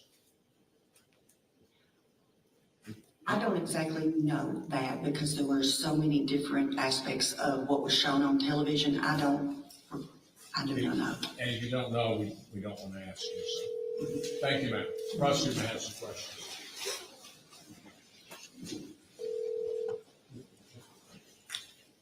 Hello. Morning, Mr. How you Gibbs. doing? You were talking about the dogs that you have. You said Mom usually wants me to dogs bring outside. Sarah to an event on Saturday. It's an all-day thing. Typically, it's early in the morning, 3, 4 o'clock in the morning. If the When dog's do you outside, plan not on barking, coming? the dog inside, typically don't. Okay. And your dog's outside. Yeah, sitting next I to just, Sam, your I mean, dog. I don't mind if you're not going to be here or something. You just need to tell me mind. and not leave I me cannot tell hanging. you that because I was asleep. Okay, so they actually are free to roam. Yes, sir, free to roam. Okay, so it's a good possibility if a car came down the road on a flat, your dogs could have been off somewhere else. Have you heard of a kratom vape? Possibly the puppy knows. I feel confident being at a Great Pyrenees. She stayed close to home. Okay, but at that time of the night. A lady you called were wanting sure she was to out there. talk to whoever does the ordering. She'll call And back how about far was 3. your house from the road? If I'm not there by then and she calls back, just get her information and I'll call her back. Okay, that might be something we can sell. I would say 50 yards. I don't know. That's a guess. Okay, all right. All right, babe. And you said Any you hope had of security bringing guards lunch that when you would come? They were motion detected. Okay, they would pick up 50 yards away, would they? Okay, No, sir. Okay. So if a look in person the was fridge and walking see if down the there's road, something in it the wouldn't freezer make we the can security prepare. police up. No, sir. And Is Sarah home? And were you sleeping between 4:30 a.m. and 5:09 a.m.? Okay. Okay, so if somebody was walking down the road, you wouldn't have seen them. All right, babe. Love you. If the dogs did not wake me up, no, I would not. And you said that you did not smell a strong chemical smell when you were at home, No, right? sir. Okay. Possible there was a strong chemical smell when you were not at home, wasn't That's always a possibility. it? Okay. And you said that you saw David Swift before Karen was missing, Yes, sir. and he had a leg injury. Yes, sir. How long before she was missing was that? I cannot honestly say. It's been a long time. Was it days, weeks? I'm sure I saw David once a week from the time he moved next door, period. Okay. So did he have the leg injury a month before she was missing?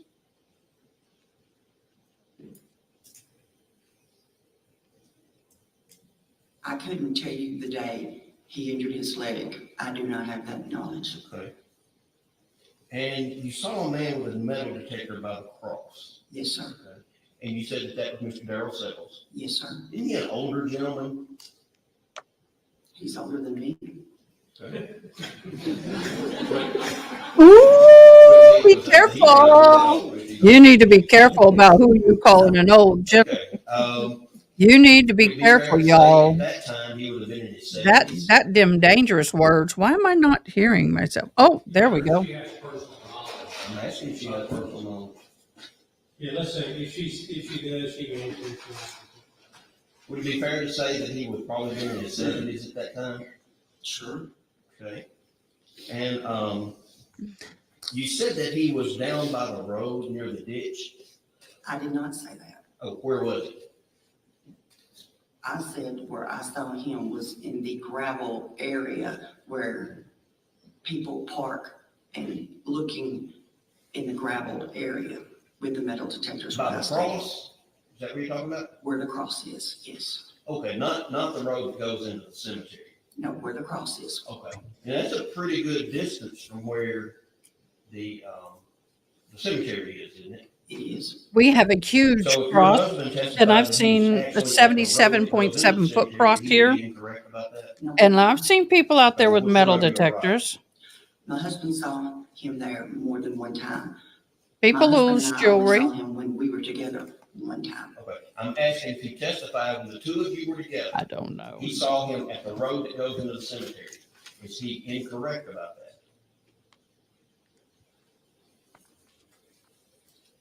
I recall seeing him in the parking area out where the cross is, and that area leads where the road, you can go to where the road is. I saw him where the parking area, when I identified him and wondered why, who it was, we slowed down and said, I know this person. Why is he here? That's all that I recall. Okay, so your husband would be incorrect then? On that occasion, because my husband stated to me, I've seen him up here. Okay, I'm not asking you about Nah, that. I'm asking if your husband said he here's was the- at the road that goes into the cemetery, and you say he was up a good distance away at the cross of the parking lot is. One of you is not right. So are you correct? Was he up by the cemetery, by the cross? By the cross, when we were coming home from church, in the parking, in the gravel area where people park and meet, Okay, so is where I saw him. So your husband maybe is mistaken then about where he saw him. At that instant, when he saw him, that is what I'm stating. Okay. Are they going to present this person? You've seen other people in that area, haven't you? You see a lot of people meeting up there. Okay. All right, so it's not uncommon for a person to be there, is it? Not uncommon for a person to be there. Thank you, ma'am. You're welcome. Redirect, that's all I have. And you can step in. Oh, she's glad to be off of that podium. Taylor, we're going to take a short break. All of the audio issues have been resolved. Oh, favorably. yay. So we're going to reset the podium, give you all a chance to take a break as well. So we'll be out for about 10 minutes. 10 minutes. Give or take. All right. 10 to 30. Okay, y'all, I get it. Yes, you are right on that. Y'all, if you don't know, one of the most popular places to metal detect is around cemeteries. Believe it or not, a lot of people lose jewelry when they're there for funerals. Also, there's artifacts some people go to. There's some cemeteries that are on battlefields, and I know people who love to detect them because you find battle artifacts. That does not concern me nearly as much. I don't understand why they're making a big deal of it. I would be very pleased if they brought the gentleman on the stand who was metal detecting. I would be surprised if, they put me on the stand and said, "Have you been to a cemetery?" And I'd say, "Well, many." Why? Outside of funerals. I said, "Oh, because a good 20% of the geocaches that I find, if you don't know what geocaching is, I'll explain it later. But a lot of geocaching are on or around cemeteries because they're outdoor public places. And a lot of times people who pass away who were geocachers will often have a geocache hidden in their honor or on or around the cemetery. So this is not unusual. They're making a big deal out of nothing to me on this one. My humble opinion. Okay, so let's zoom.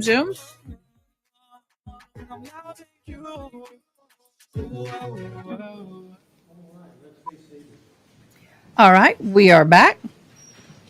All right, as you all can tell, we went over 10 minutes, but I don't think it was my fault. I was back here in my chair at the 10-minute mark, or maybe the 12-minute mark. That's fine. What is it with y'all's fixation on time? 10-minute-ish. All right, we're going to call your next witness? I am Judge. All right. Cade Butler.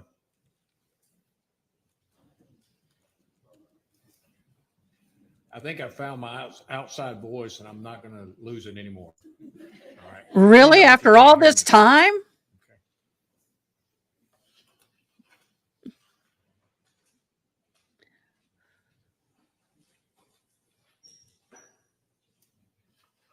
Well, you want to learn how to lower your voice?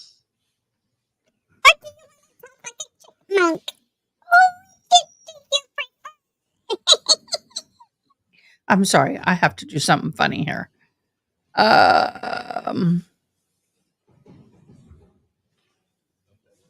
This is what I want to be listening to.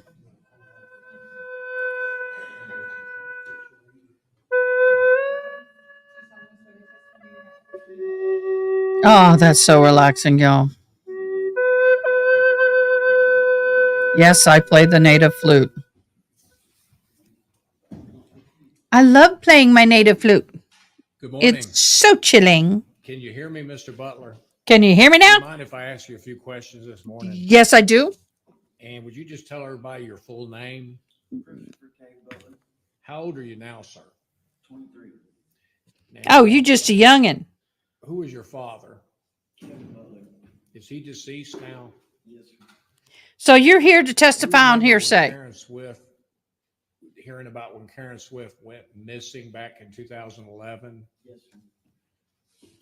Did he say Tate or Kate Butler? Probably like 4 might have left it there. Way too cool.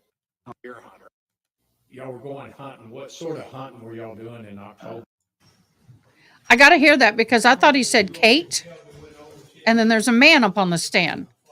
I was back here in my chair at the 10-minute mark, or maybe the 12-minute mark.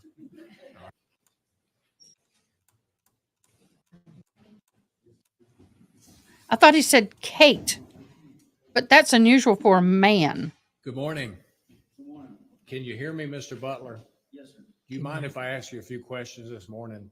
Yes, sir. And would you just tell everybody your full name? Christopher K. Butler, How old are you now, sir? 23. Now, who is your father? Kevin Butler. Is he deceased? Oh, come on. Yes, sir. You remember when Karen Swift, hearing about when Karen Swift went missing back in 2011? Yes, sir. On the day that she went missing, do you recall being around that area with your father? Yes, sir. Now, do you mind if I ask you a few questions about it? Yes. What were you and your father doing that morning? I was going hunting. Now, where were you coming from when you were going hunting? TC Lock Road going towards town. Now, why were you going towards town? Had to buy some orange. We didn't have any. Now, how old were you at the time? 11 years old. And y'all were going hunting. What sort of hunting were y'all doing in October? Deer hunting. And were you looking forward to this or excited about it? The audio just went crappy on us. Was it a certain, I'm not a deer hunter, but was it a certain style hunt for you?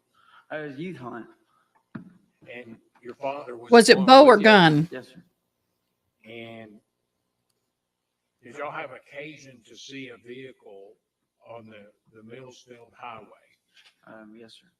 And will you just tell me what you observed as you approached the vehicle? On our way to town or on our way from town? Did you see it on the way to town? Yes, sir. Just tell me what you saw. SUV. It looked like somebody had left it there overnight, honestly. Like it just been parked there for the night. And you recall what time of the early morning this was? Probably like 4-ish. Okay. And if you're going deer hunting, again, I've only been like once, and it wasn't a very good experience. Did you go? Is the idea to go early or what? Before daybreak, yes, sir. But why? Because at daybreak they get out and move around more. Yes, sir. They start moving. And so on the way going to Walmart, you're saying you saw this vehicle? And you saw the vehicle on the way to Walmart? Yes, yes. Now, Walmart open 24 hours did where just you see it on live? the side Not of the here. road? It was just parked in like a little gravel area. We wish. Parked right there. And coming back after you went to Walmart, did you see the vehicle again? Yes, sir. And did you notice anything about the vehicle that was different this time? Yeah, there was another vehicle there this time. And did you see a person there? Yes, sir. And do you recall what type of vehicle it was that you saw besides the vehicle on the side of the road? It was a dark blue truck. And did you see a person? Yes, sir. Were they outside the truck? Yes, sir. Where were they? Were they near the other vehicle, or do you recall? He was on the passenger side of his truck at that time. Like here was the van, and then here was his truck, and he was on the passenger side of his truck. Was he near the vehicle that was sitting there? He was. Here's the hood, and there's the back of that one. So yes, he was close to it. And what did you notice as you and your father drove by? We thought maybe he was hunting, so we slowed down, and whenever we slowed down, he put a pistol on the roof of not the roof, but the hood of the car, or truck, and we just, we kept going. We didn't, want to have no problems with the guy. If somebody shows you a pistol, you don't want to stop and see why, Did you get a look at the person? Yes, sir. And as you drive by, is he on the passenger, or you're the passenger, I guess? Yes. Yes. And the person, how would you describe him? He was tall, and he had dark hair. I was a kid. I can't really tell you, facial features or nothing like that. Did he appear to look anything similar to the person sitting here? No, sir. And after that day, did you see pictures on the news of different people involved with Karen Swift or related to Karen Swift? Yes, sir. And did you have an occasion at that time, back in 2011, to see a picture of David Swift or not? Yes, I seen pictures of him back then, yes. Did that person you see on the side of the road look like the David Swift you saw on the news then? No, sir. No, sir. Not at all. Now, you and your father, where were y'all heading? Where did y'all go after you saw this person on the side of the road? About 300 yards is where our house is, and we went there, and then in the backyard, there's a bunch of woods. And if you go in the woods back there, it takes you. If you go straight behind where our car was probably in the woods directly behind it where it was hunting. just about. Hmm. When you and your dad were coming back from Walmart, were you at Walmart very long? 15 minutes maybe, just long enough to grab the vest and, get out of there. Was trying to rush back out to Millsfield, to get set up. Were you trying to get set up before daylight? Yes. And I guess, what do you recall about, was it daylight or right before daylight when you saw this person standing next to the? It was daylight. We was running late. Okay. At 4 in the morning, there's no daylight. I mean, it was, yeah, just about, All right. And did you and your father go on and proceed with? I what call you your were doing? BS on that one. Yes, sir. All right. Is there something about seeing that person that upset you that made you remember it? I mean, me and my dad, we just, over the years, it bothered him, and he just. Well, wait a minute. I'm talking about that day. Did you react? Ours used to be, it's not anymore, which irritates 90% of I was, us. upset because, people, I thought, Ours is not open they were after gonna be COVID. hunting at first, but. Before it was, you not know, after. Let me make sure I understand what you're saying. Plenty of us You would don't wanna do hunt in the same area. well to have it open. Exactly. Like we thought we was gonna be, they was gonna be hunting in the same. It area. closes at 11 That's why we p.m. was stopping to talk to them. So yeah, I was upset because I thought they were gonna be hunting right there where we was. Those people who work in the medical field get off work at 11. They don't have any time to go and go shopping or do what they need to do See after police work cars like or they hear used that to. Something was going on. I used to be one of them. All right. And I guess you've been hunting for a while that morning. Yes, sir. Couple hours. We didn't stay too long because we was late getting out there. Okay. And after that, in the days after Karen Swift went missing, did you and your father contact law enforcement? My dad did, yes. All right. You did not. I did not know. Okay. Our objection to what his father did, unless he can establish he has personal knowledge of that. Well, I'm not going to ask you what your father said because, yeah. All right. Let the judge answer the objection before you go off and keep talking.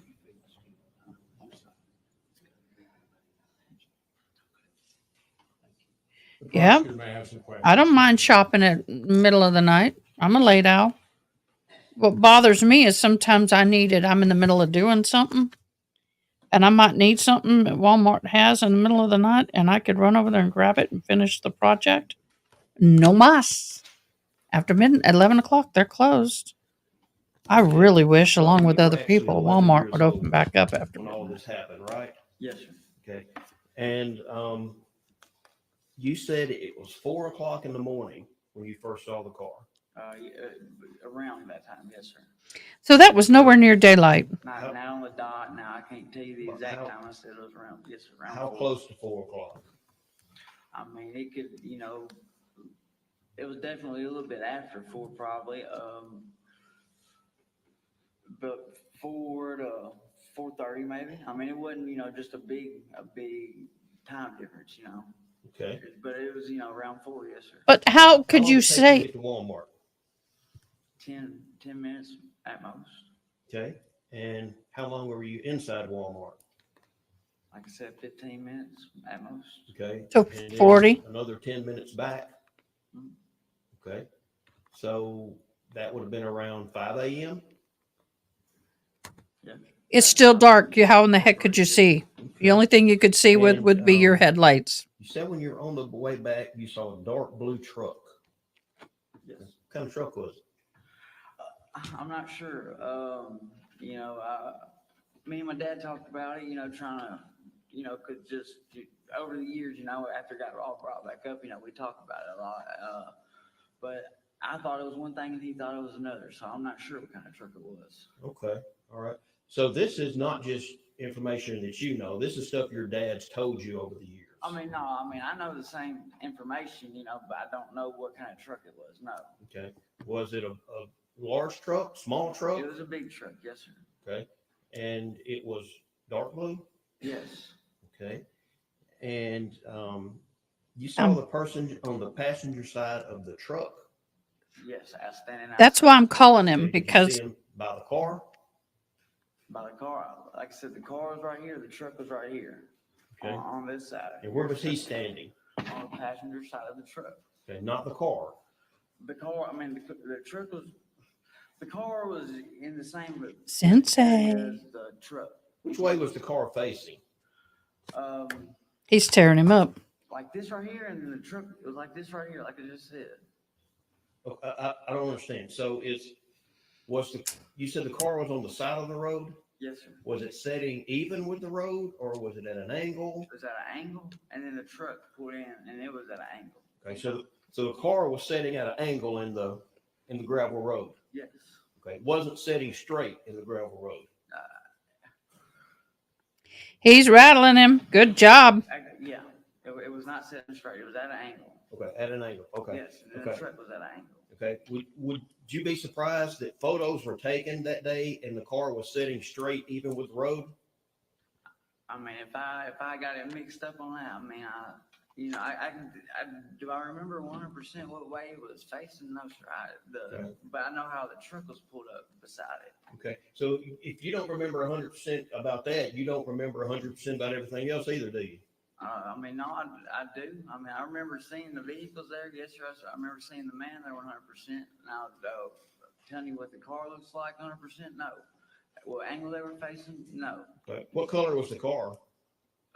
White. Or is it a white or a silver color? I'm not sure which one, but it was one of the two. Do you know what color the truck was? Yes, I do know what color the truck was. Okay.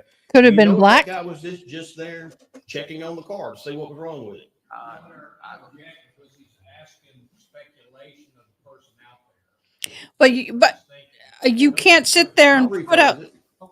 Okay. It was possible that person just stopped to check on the car to see if anyone needed help, wasn't it? I mean, if so, yeah, but the guy pulled a pistol up. I mean, that's why we kept going. How could you see it? You called the police when you saw a guy with a pistol? No, sir, we didn't. Okay, so you weren't concerned enough to call the police. I mean, like I said, we just kept on going. We weren't going, we didn't want no trouble with them, so we just kept on Oh, going. bull crap. Okay, so if you thought it was going to be trouble, why didn't you call the police? Because we minded our own business. Oh, Okay. like you're minding your own business now. And you said you watched the news? Yes, sir. And you saw Mr. Swift on the news? Yes. Did you watch the news a lot when you were 11 years old? No. I mean, sometimes, whenever we be playing. Okay.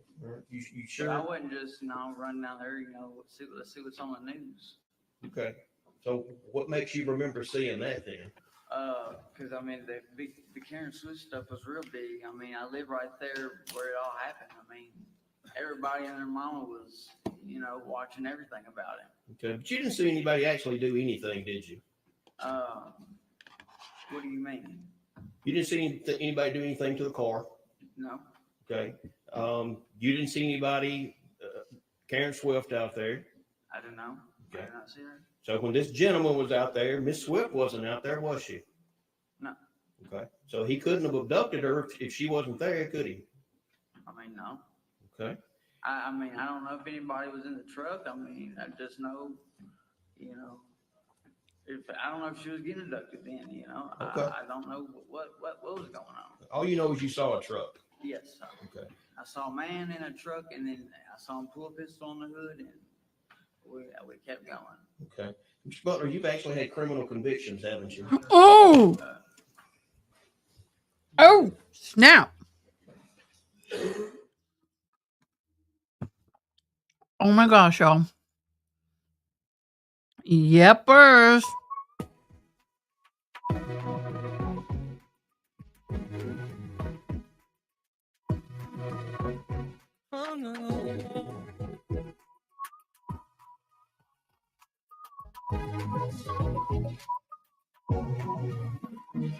I'm questioning his testimony, not because he may have a criminal background, but because they did not call the police. If I'm driving down the street and I see two vehicles and one guy putting a gun on the hood of a car, you bet your ass I'm going to be on the phone. I'm going to pull down the road a little bit. I'm going to turn around and stop and oh, Snap it. I think I just saw a wasp. Oh, snap. And my EpiPen ain't in here. Oh, that makes me uncomfortable. So, he was a child when this happened, yes. But also, though, here's my thing.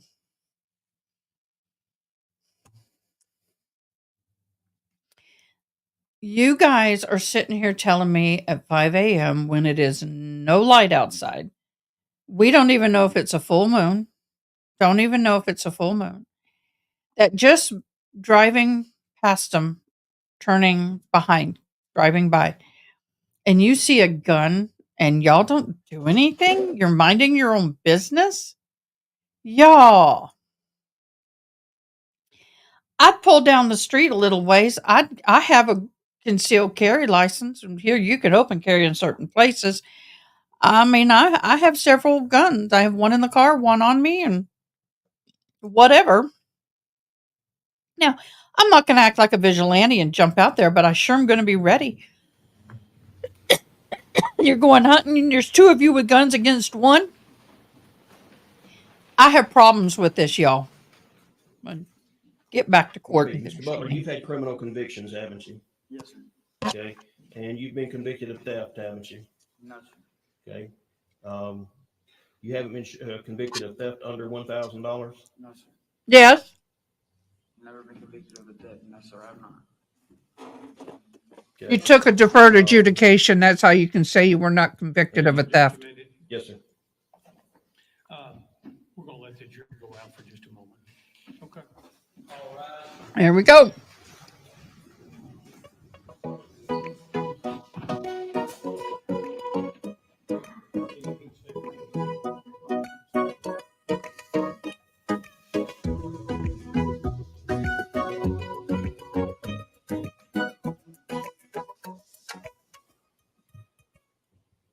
And 12 years ago, he was a lot skinnier with dark hair. Darker hair. Yes, sir.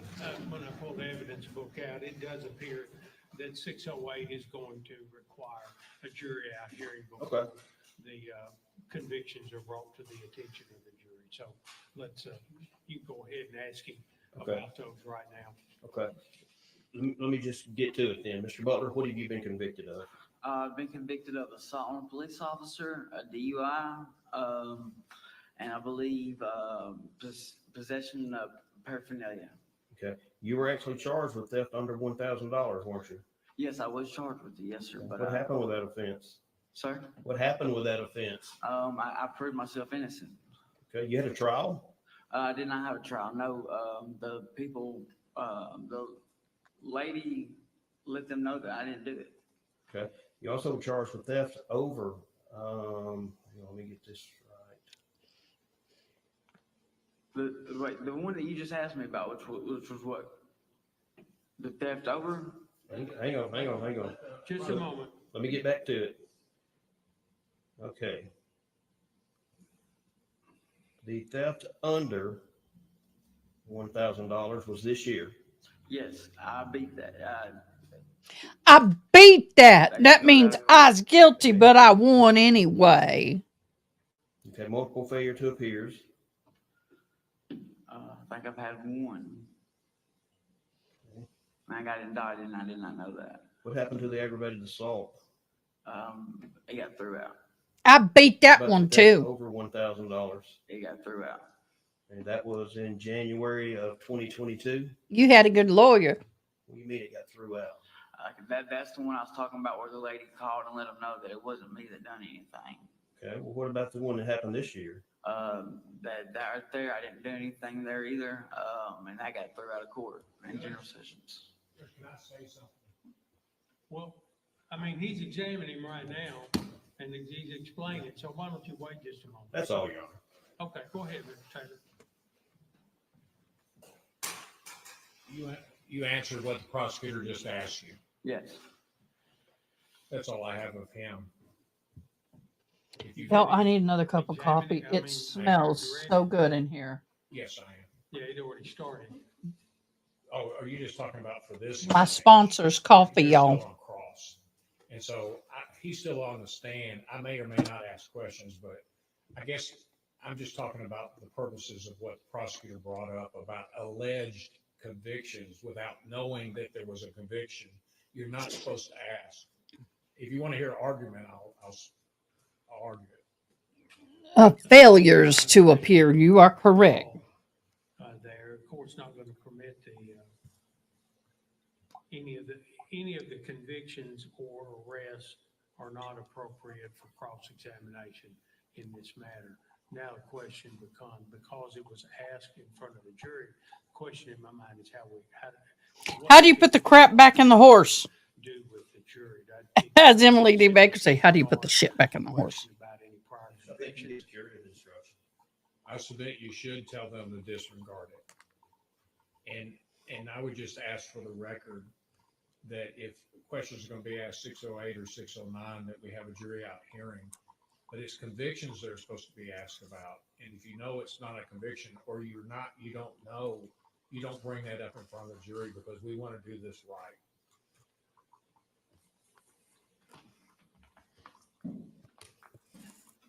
Well, then what you can say in front of the jury that yes, there was accusations, but they were dismissed. That's all you can say. The judge can say there were accusations, but they have been dismissed. Next. When I look at That's 609, all you have to do. I mean, that tells the jury, okay, well, they were dismissed. for purpose of attacking credibility of a witness, evidence that the Gosh, I'm having hot flashes, y'all. may be admitted if the following procedures and Thought I was going to get through life without them. one, the witness must be asked about the conviction on cross-examination. Does not necessarily require the jury out hearing that we have just done, because this is 609 is the limited impeachment by reason of conviction of a crime. 608 would apply to evidence of character and conduct, which may apply in an accusation of theft. There, but any assault, the DUI, the drug paraphernalia, those are not appropriate for impeachment under these circumstances. And under 608, instances of theft or accusation of theft should not come before the jury. There, if we get into that with this witness or some other witness, I would prefer to deal with it initially before the jury hears it. If that for both of you all. And I will agree. Now, my obligation to the court and to the rules of evidence under 609, which is a conviction, is I understand that the rule is before I even ask the question of the witness, I've got to know whether there's a conviction. I've got to know myself that there's a conviction. There's got to be a conviction somewhere. Hey, do you have a conviction, and not know what I'm asking? Court understands the rule very well. And I ask the same of the state. I understand. Okay, we're ready for the jury again? Bring the jury.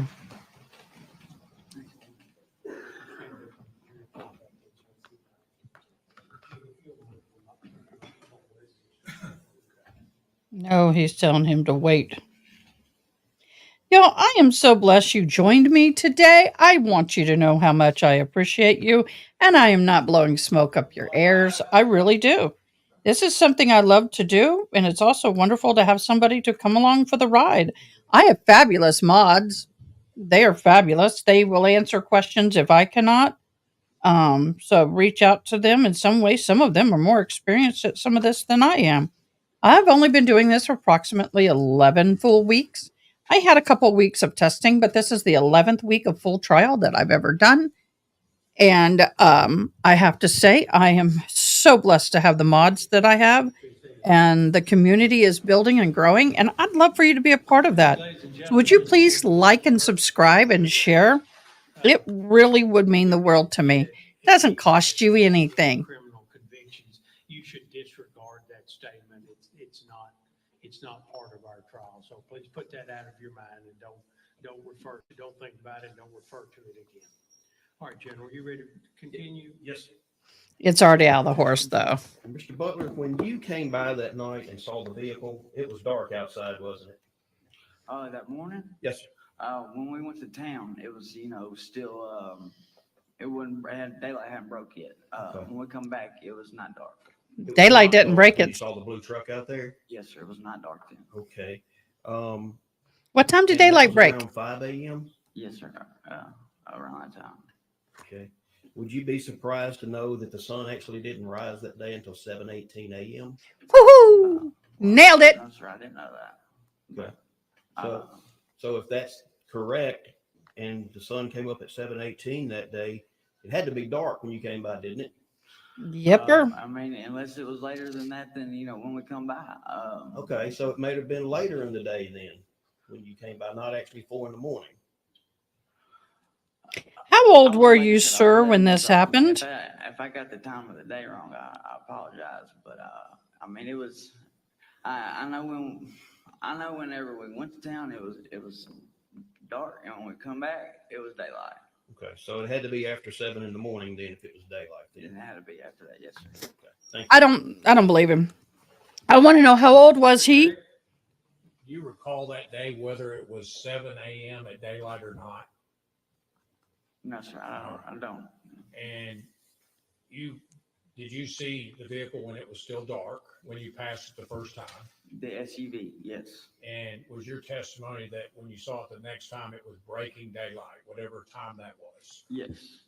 You weren't looking at a calendar or looking at a calendar back now is that all you saw? Is that all I saw? Was that day? Yes. That's all I have.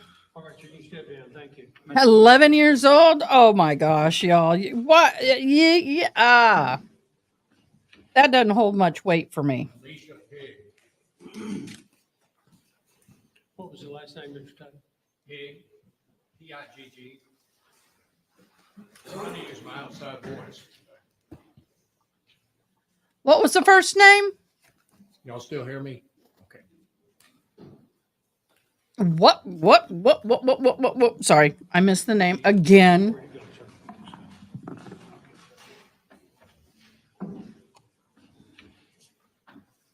Alicia Pig. What was the last name, Mr. Taylor? Pig. P-I-G-G. Trying to use my outside voice. B-I-G-G, D-I-D-E-I-G-G. Y'all still hear me? Okay.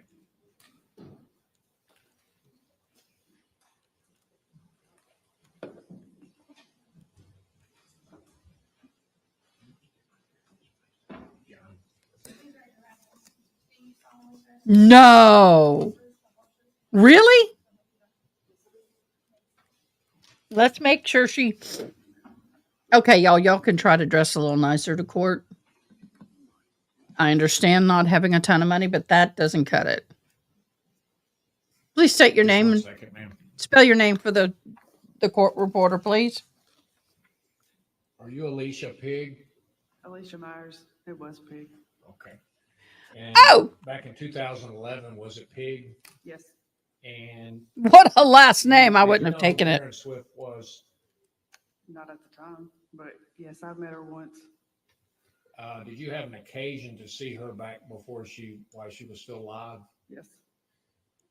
Was there a house in Trimble that she was involved with cleaning that you lived near? Yes. Can I ask you a few questions about it? Yeah. You remember when she I went would keep missing, my other name. that later she went missing? Yes. Did you see her before that? Yes. Did you see her a day or two before that, or? I blame the lawyers. And where did you live in relation to the house she was involved with? Do you live across the street or the same side of the road? Yes. Okay. Not on the same side of the road, but it was hard to explain. It was kind of like a T. And Yeah. okay. And did you have occasion to see her or talk to her? I saw her every day, but I talked to her once. Were you aware what she was doing at the house? I knew she was cleaning it. Was the house a house that somebody moved out of, or do you know? Yes, they moved out of it. Was it a Habitat house, or do you know at that Yes. time? Yes, I knew. And did you know whether or not the house she was cleaning was in pretty good shape or not? No. Okay. Now, you recall, was it the weekend that you saw her, or do you recall? I don't think it was the weekend. I think it was right before the weekend. Okay. And did you see her more than one day? She was there every day. Okay. And was that Every right day for before how she went long? missing, or you heard that she went missing? Yes, the day that. Okay, I Ms. heard she went Ronnie. missing, she hadn't showed up. Okay. Did you see her the day before that? Yes. And was she there for several hours that day before? Yes. Now, if the day she went missing was a Sunday, what would have been the day that you saw her before that? I saw her the Saturday. Okay. And did you see her that Friday, the day before the Saturday? Yeah, I talked to her the Friday, I do believe. All right. Now, on Saturday, that day, did you see anybody else at the house besides Karen Swift, or going into the house? Her husband And their daughter. and did it appear? Did you see him going in the house, or what did you see? When I first went outside, I just saw a car sitting there with her SUV. And then, because my parents live next door, and I went in their house. I came back out, the car was gone. And then my son wanted to go back outside after a little while, and the car was back, and I saw him get out of the car and go in the house. Did you see him bringing food or some items to the house? There was a bag. Okay. And did you notice anything about him, how he was walking or what he was walking with? He was walking on crutches. All right. Did you see any children with him? Yes, his daughter. All right. And Who did you see with him? did you see him If just anyone? go to the house that she was cleaning? Then what did he do? He attempted to. There was a dog that got loose. Okay. You know, Was the it way. your dog? Yes. Okay. And All right, I'm not trying, but this is bothering me. There's so much leading in this questioning from this man from day one. So you saw the defendant on the property, correct? Yes. What did you see him do? What, if anything, was he carrying? Okay, now what next did you see? Then what happened? What else did you observe? He's leading. There's no objection. did they try to get the dog? The dog ran to my yard. My son got the dog. There was a loose dog. Okay. Did And they get then the what? dog back? Yes, my son gave the dog Okay. the leash to his daughter. And did you you saw the person? They were in my yard. Okay. And did he have crutches or crutch? Yes. All right. And did Yeah, you that go was a on to little the rough. house that his wife was cleaning? As far as I know, I went back in. Okay. And was that the extent of when you saw him that Let's day? take that off. was it. I'll let you do it. And the next day would have been a Sunday? Yes. All right. We don't talk about people's physical ability looks here. I'll give you a grace on that one. Okay. Thank Still ma'am. love Any you. other questions? You're welcome.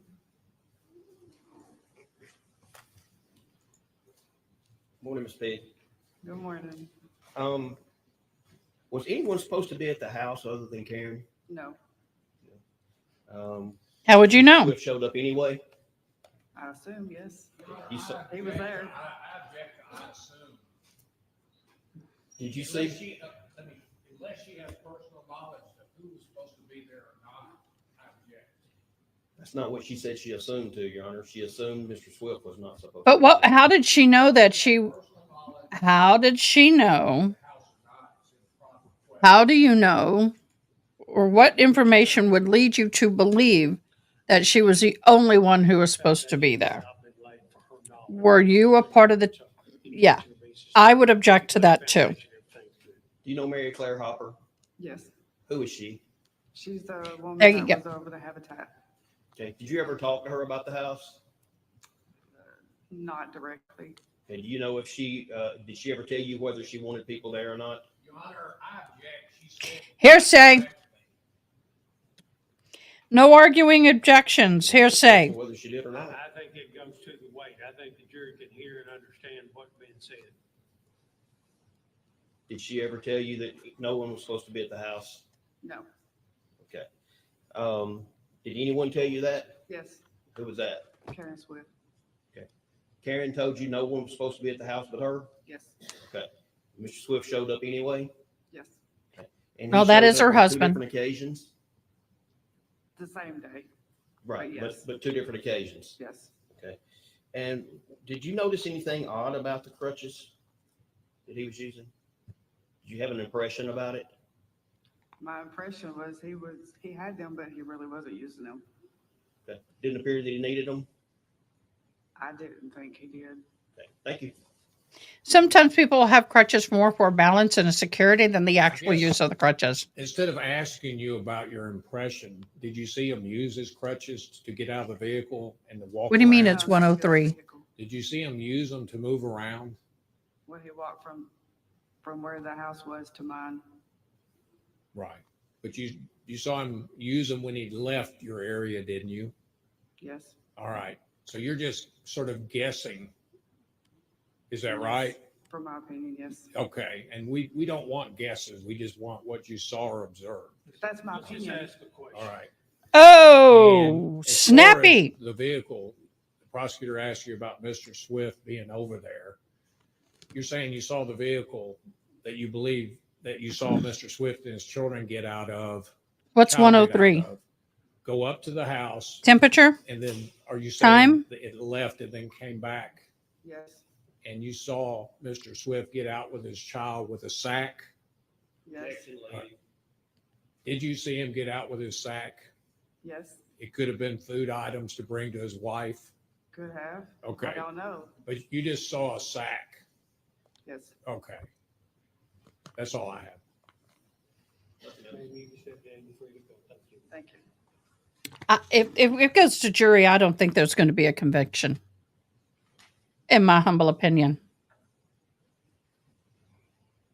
Go ahead and call your next witness. Ashley Swift. Who? Ashley Swift?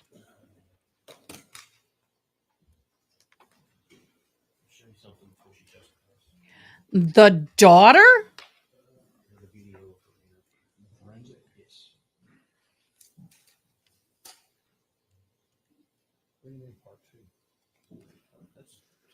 Whoa, y'all. Wasn't expecting this.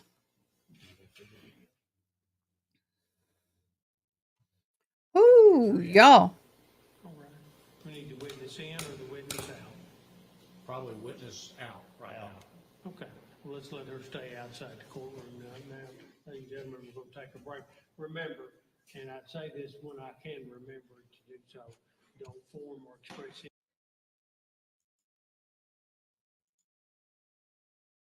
Is this a voir dire?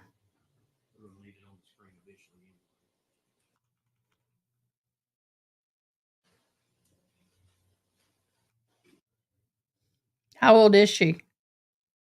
How old would Ashley be now?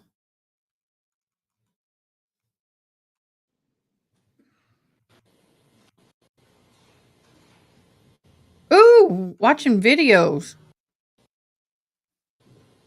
Oh, snap. This is going to be good. She's on the defense side, so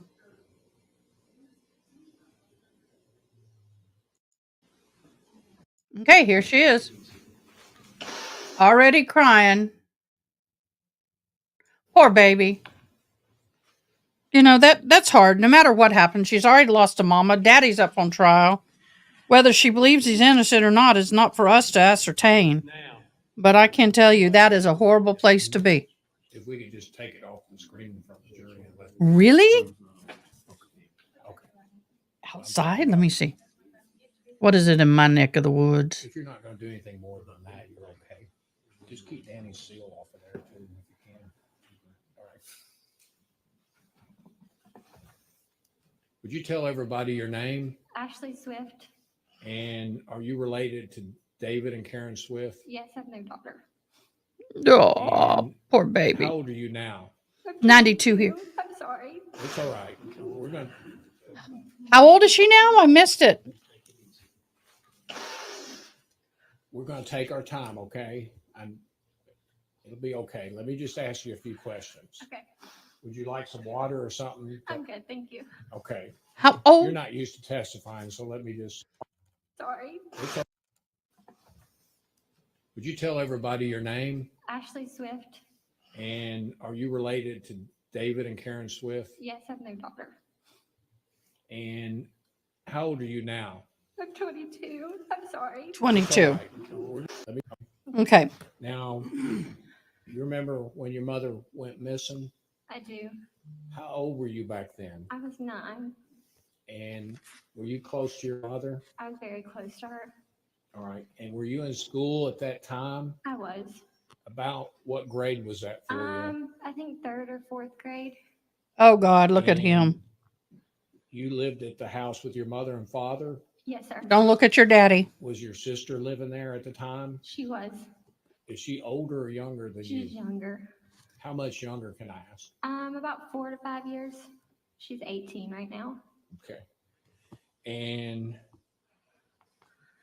when y'all lived there, was your father working out of town? He was. Were you aware then where your father was working? Yes, And was that out of town? it was. It was about 45 minutes away.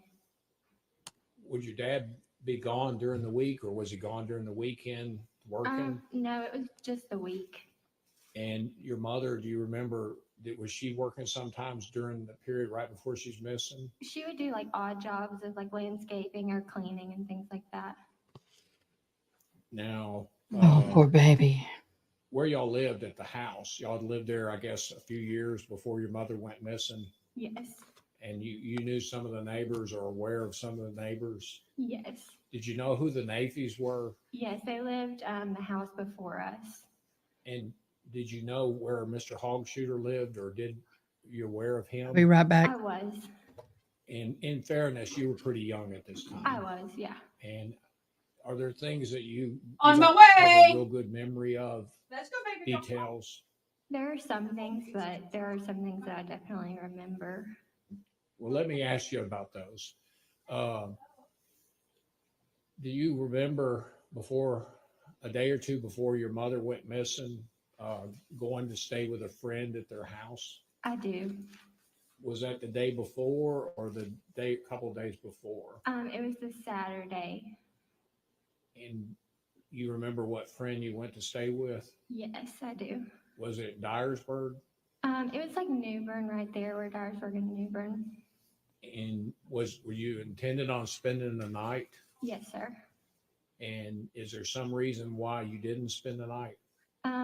So it was me, the girl's house that I was at, and another girl.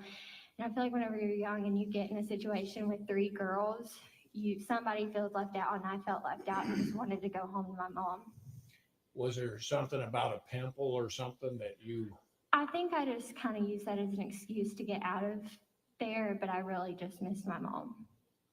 And because of that Saturday evening, did you call your mom? Yes. And what did you request of your mother? I asked her to come pick me up to take me home. And did your mother respond? She did. She came and got me. And of your own knowledge, did you know where your mother had been when you called her? No, I didn't know where she was. I just knew that she was out with friends. Did you know which friends, or No, but did your mother always explain to you where she was going, or tell you where she was going? not always. Were there some times that your mother would just leave and you would get upset? Yes, there were many times where she would leave and I would beg for her to stay because she was gone all the time. And did your mother come pick you up that Saturday night Yes. or early Sunday morning? Are you sure which? I'm not 100% sure which, but I know that it was later into the night. And then when your mother picked you up, did she pick you up in her car? She did. And where did y'all go after that? We went home back to our house where my sister and my dad were.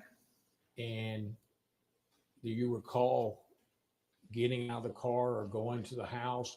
Do you recall everything about that night? Yeah, we came into the house and we went to sleep in her bedroom, the master bedroom. Me and her went to sleep in the bed. You slept in the same room as your mother? Yes, sir. All right. You know exactly what time it was that you got there? I don't know the exact time, but I know that it had to have been into the night, past midnight. As you and your mother come in the house, do you either hear or have contact with your father? Yes, I remember him checking on us, making sure we were okay and that we got inside, and checking on my mom to make sure that she was okay. And did you and your mother go to bed then? We did.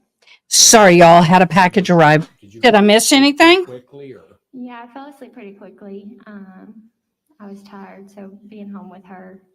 Now, after that, did you aware of being moved or your mother getting up? Yes, I remember her moving me in the middle of the night to my sister's room, in the bed with her. In the bed with your sister? Yes. Is that on the same floor as your mother's? It is. It's the bedroom right beside.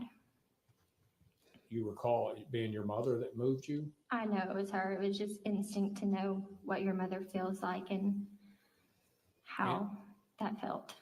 Okay. That's your best recollection? Yes, sir. And did you open your eyes and look, or?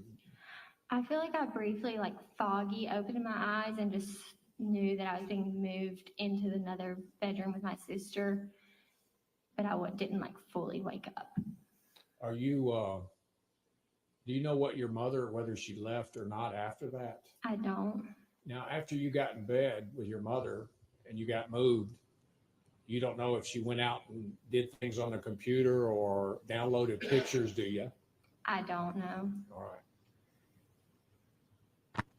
And I guess just, did you wake up sometime the next morning, that Sunday morning? I did. And what did you do? I remember it was a little bit late because I was going to go clean the house with my mom that morning. And I knew that it was a little bit later into the morning than she would normally go do things because she was always up at 6, 7 a.m. going to do things. So I knew it was past time for that. Did you feel like you had missed her? Yes, All right. Were you aware she was going to go somewhere and clean a house? I was.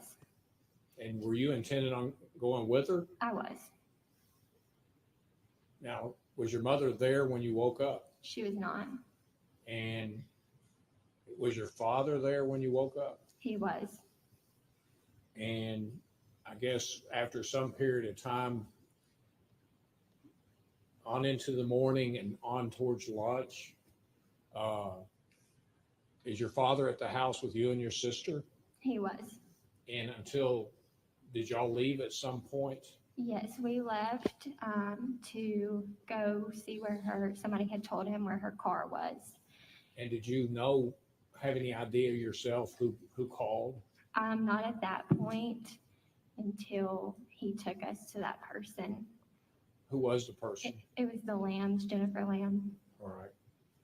And before, you don't remember exactly what time that was that day, do you? I don't remember. Or that afternoon? I don't recall. Do you recall getting in the vehicle with your father and your sister and driving up away from your house? Yes. And do you recall where y'all went? We went to where her car was, and me and my sister stayed in the car. Did your father get out? He did briefly. And did you observe him going up to the car, or did you observe him going in the car, or did you really notice or remember? I didn't really pay attention. I think I was just talking to my sister in the car. And y'all were there for a period of time? It wasn't a long time. Right. That's fair. Whatever you recall. And after your dad got back in the vehicle, y'all's vehicle, where did y'all go? He took us to the mall to meet Jennifer Lamb. And did she keep y'all or just entertain you? Or? She just kept us for a little bit until we went back to her house. And when your dad took you to the mall to Miss Lamb, did he leave y'all with her? He did. And he drive off in his car? Yes, sir.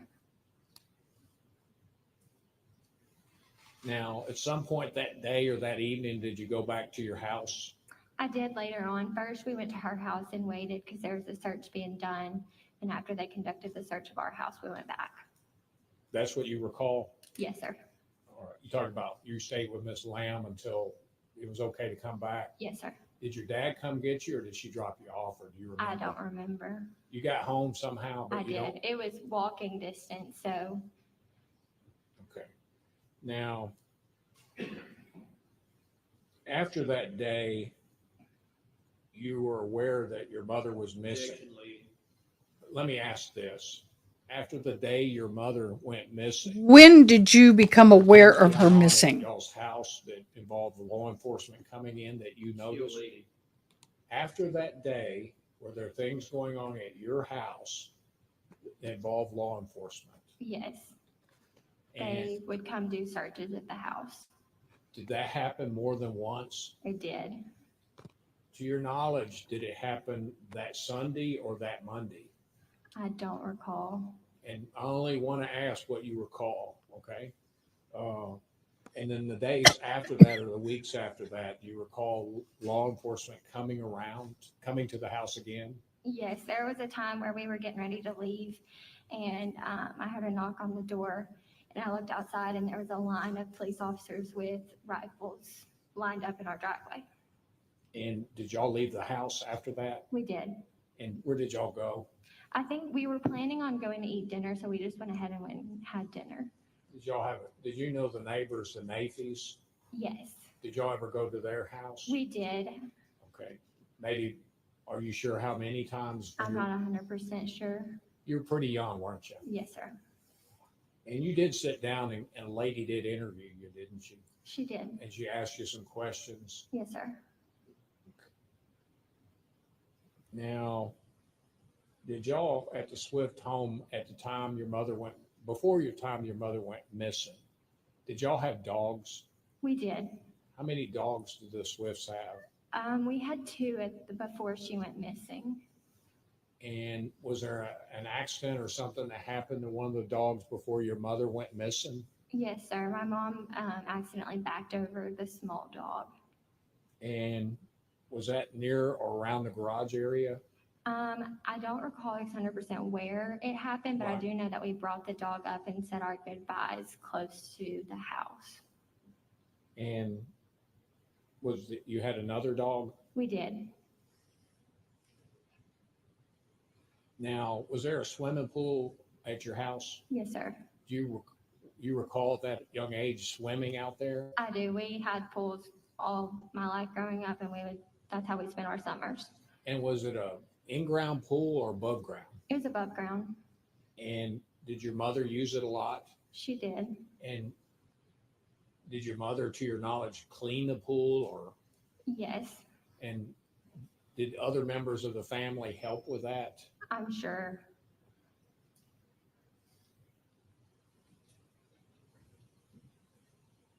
After your mother went missing, well,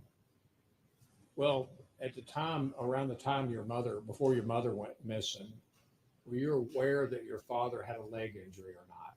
Yes, he did. And I guess, did you see him on occasion before your mother went missing with an injury or notice an injury? Yes. How did you notice him? He had crutches and a brace. And months before that, did you yourself know that he had injured his leg or not months before that? Yes. And that he had an operation months Yes. before that? Yes, sir.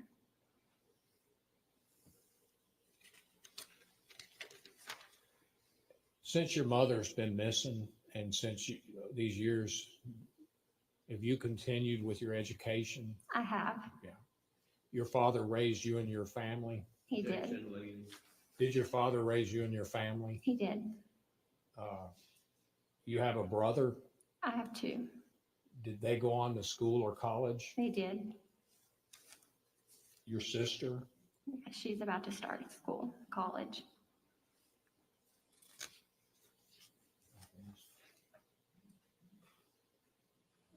Prosecutor may have questions. Morning, Ashley. I'm truly sorry about your mother. You were 9 years old when your mother went missing, is that right? Yes, sir. Okay. And at that time, your mom was sleeping downstairs, is that Yes, sir. right? And your dad slept upstairs? Yes, sir. Okay. Did you usually sleep with your mother? Most nights, Okay. Did Keely sleep with your mother? some nights, Okay. Did she also sleep with your father? some nights. Okay. And the night that you came home on October 29th, or maybe an early morning, October 30th, Keely was actually sleeping upstairs with your father, wasn't she? I don't recall. Okay. Where was Keely's bedroom? It was downstairs by my mother's. Okay. Did she ever sleep by herself? Rarely, but there were occasions. Okay. So would you agree that it's a good chance she was upstairs with your father then? She could have been, I don't recall. Okay. But she rarely slept in bed alone. I mean, there were times, but But it's pretty rare. I don't know how often. Okay. How old was Keely at that time? She was 5. 5 years old? Okay. And you said that you went to bed with your mom. Do you recall how your mom was dressed? I know that she just had like some sort of t-shirt on before we went to bed. Okay. Anything else? I don't recall. Okay. And you recall being moved sometime in the night to the bed with Keely? Yes, sir. Okay. Which was downstairs. Yes, sir. Okay. But you really don't know who moved you, do you? Oh, I know it was my mother. How do you know that? It's instinct to know your mother versus somebody else. You have that bond with that person and you know who it is. But you didn't actually see her. No, but I felt her. Okay. All right. But you didn't wake up. I didn't fully wake up, but I was in that foggy phase where I could tell that it was my mother and I felt her. Okay. So you weren't completely awake and coherent about what was going on then? No, sir. Okay. So you actually don't know for sure then, do you? I mean, I have a pretty good instinct to feel Okay. what my mother feels like. Okay. When you got home, where was your father?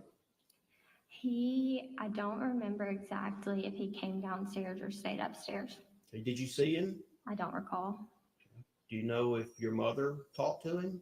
I know that he checked on us and made sure we made it home. What did he say? I don't recall. Do you know where your mother was when she talked to him? In the living room. Okay. And he was upstairs? I don't recall. You don't know? Okay. How did your father get upstairs with an injured knee? There would be times where he would sit down backwards and scoot up the stairs. Okay. That what he typically did? I think so. Okay. And the next morning when you woke up, was your father already awake? I don't remember. You don't remember if you went and woke him up or if he was already up? I don't recall. Okay.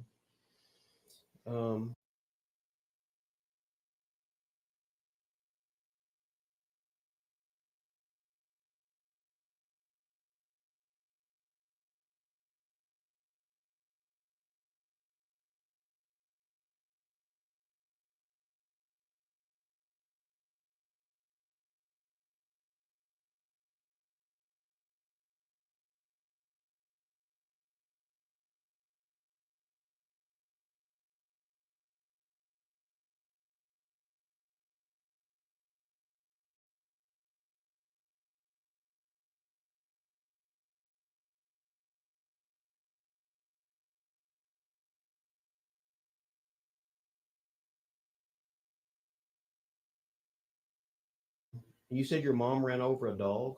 She did. What happened to the dog? It passed away. What kind of injuries did it have?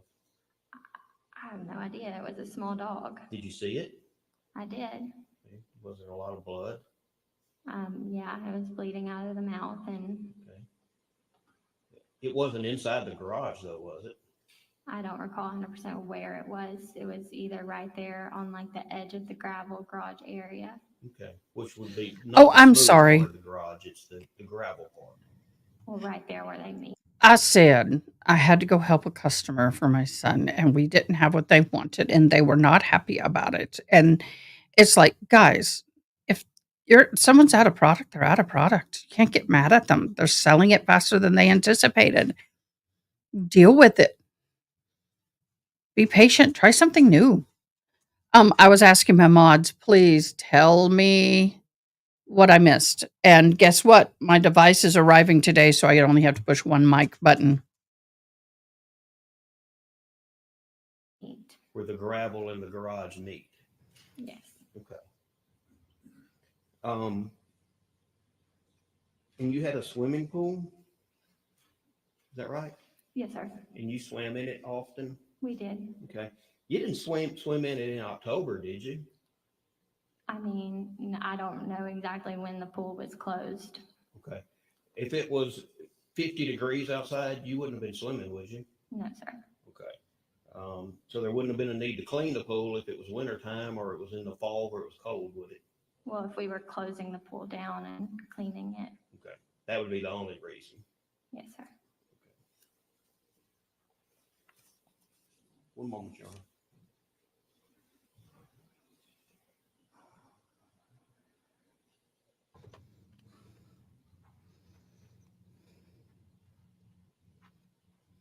Poor girl.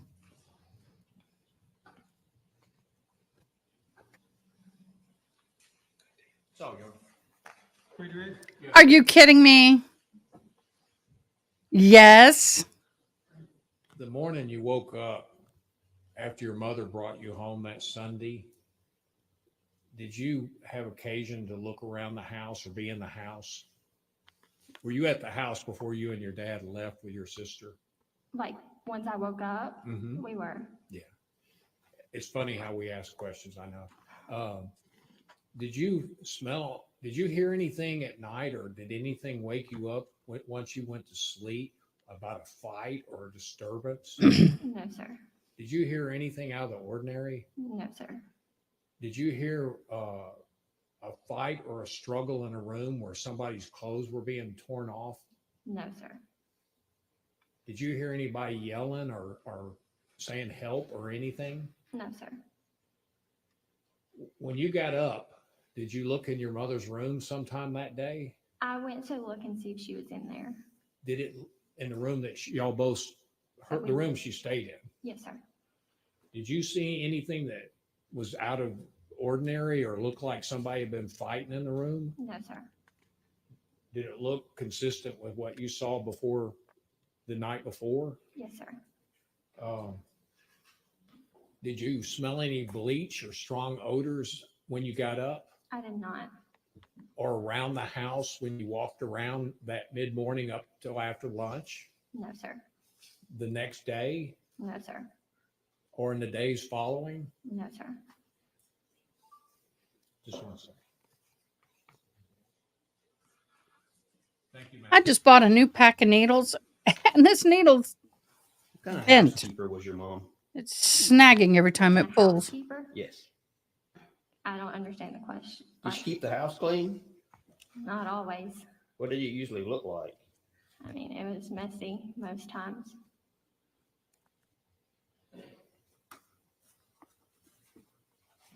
She wasn't a neat You freak. remember how the bedroom was the night that you got home?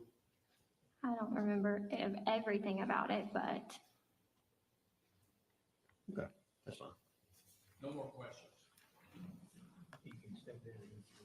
Y'all, that's hard for her. I wonder if they're going to call the other sister. She's released. She just asked me if she could sit in the gallery, and I said that she could.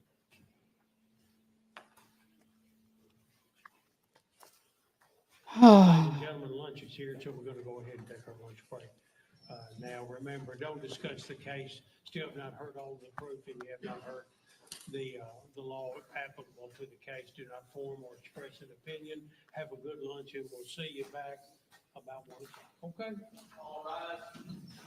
I'm going to zip on through this. Oh. Yeah, I can't imagine the bleach being a big thing. Most houses have bleach. How do you like the clock zoom?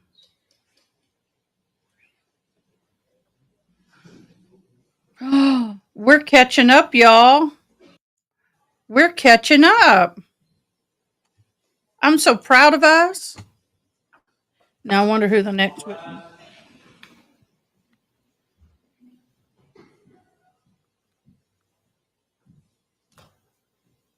Bring the jury.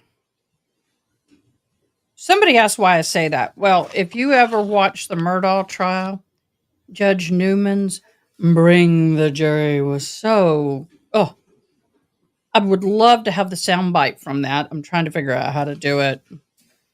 I got to learn how to record. I can record sounds to my sound pad, but I got to learn how to do it. That's something I'll do later. I got too many other things dealing in my. Too many other things to learn. All right this afternoon, like feeling good, feeling well. All right, hope you had a good lunch. I did. Hopefully, it was better than just a cold hamburger and French fries or PB and J. Dustin Swift. Now we're getting to all the kids.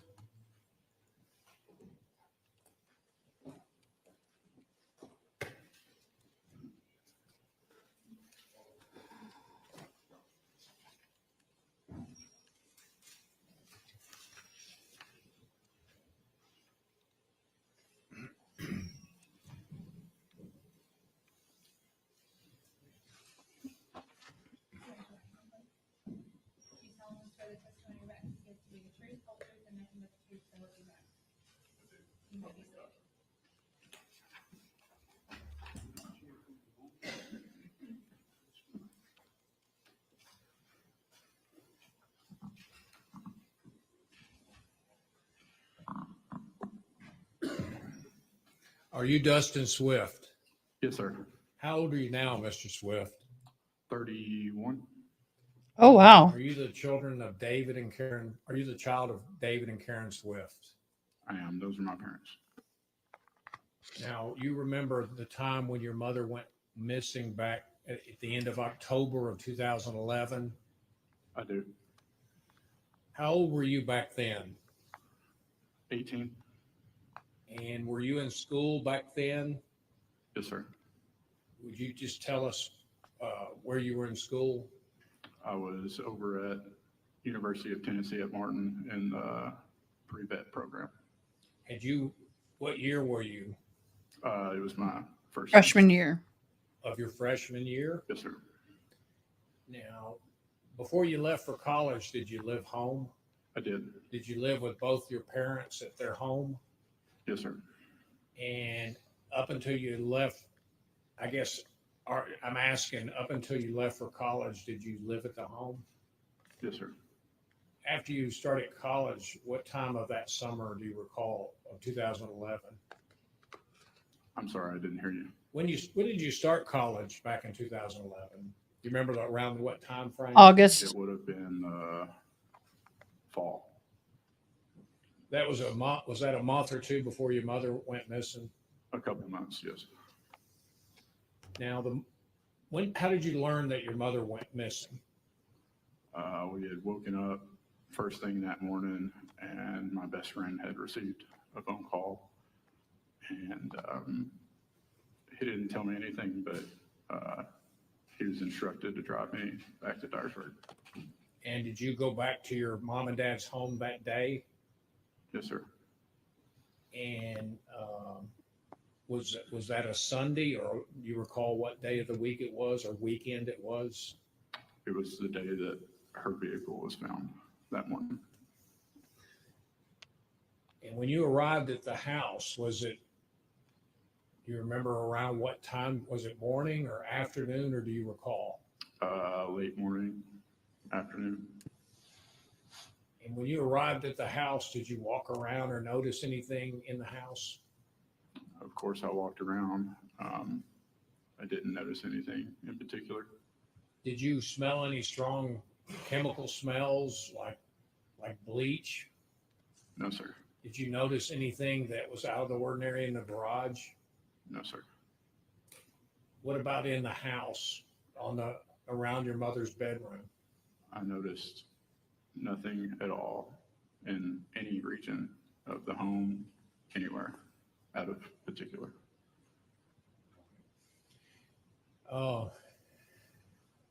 Now, did you stay at the house that day?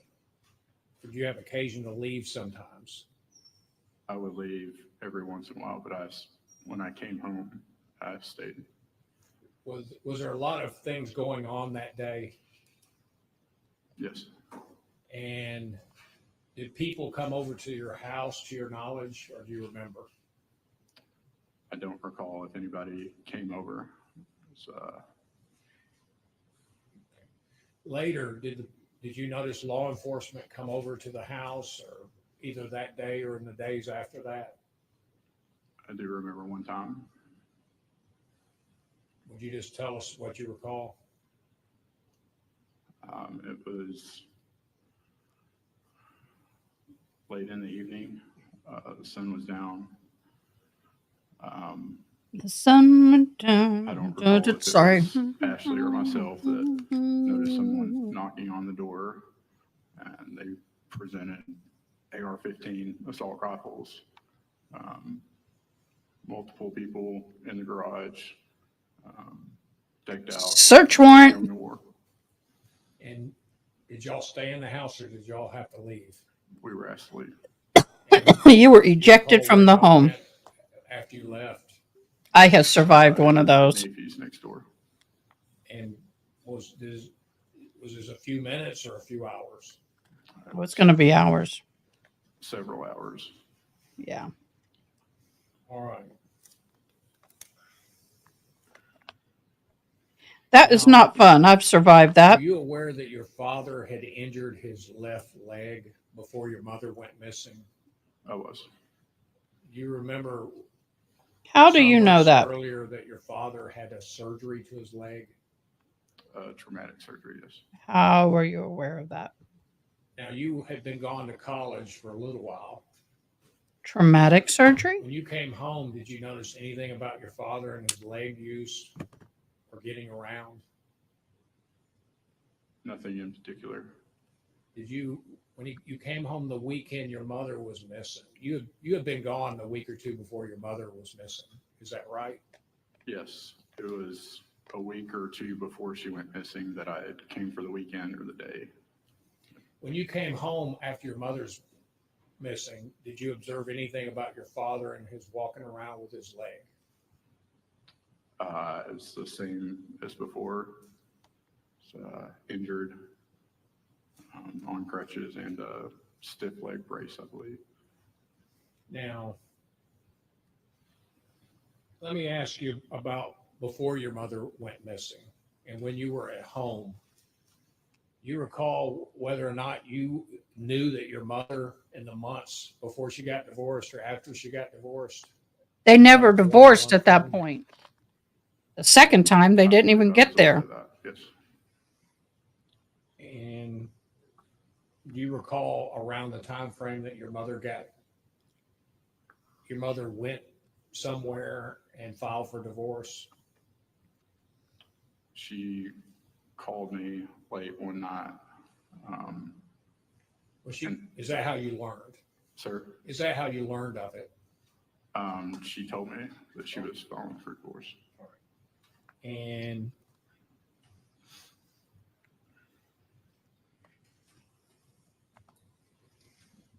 before your mother went missing, in the months or weeks before that or days before that, were there dogs at your house? At that time, there would have been, in the last 6 months, I think 3 dogs total that were there. And was there an issue about one of the dogs being injured or?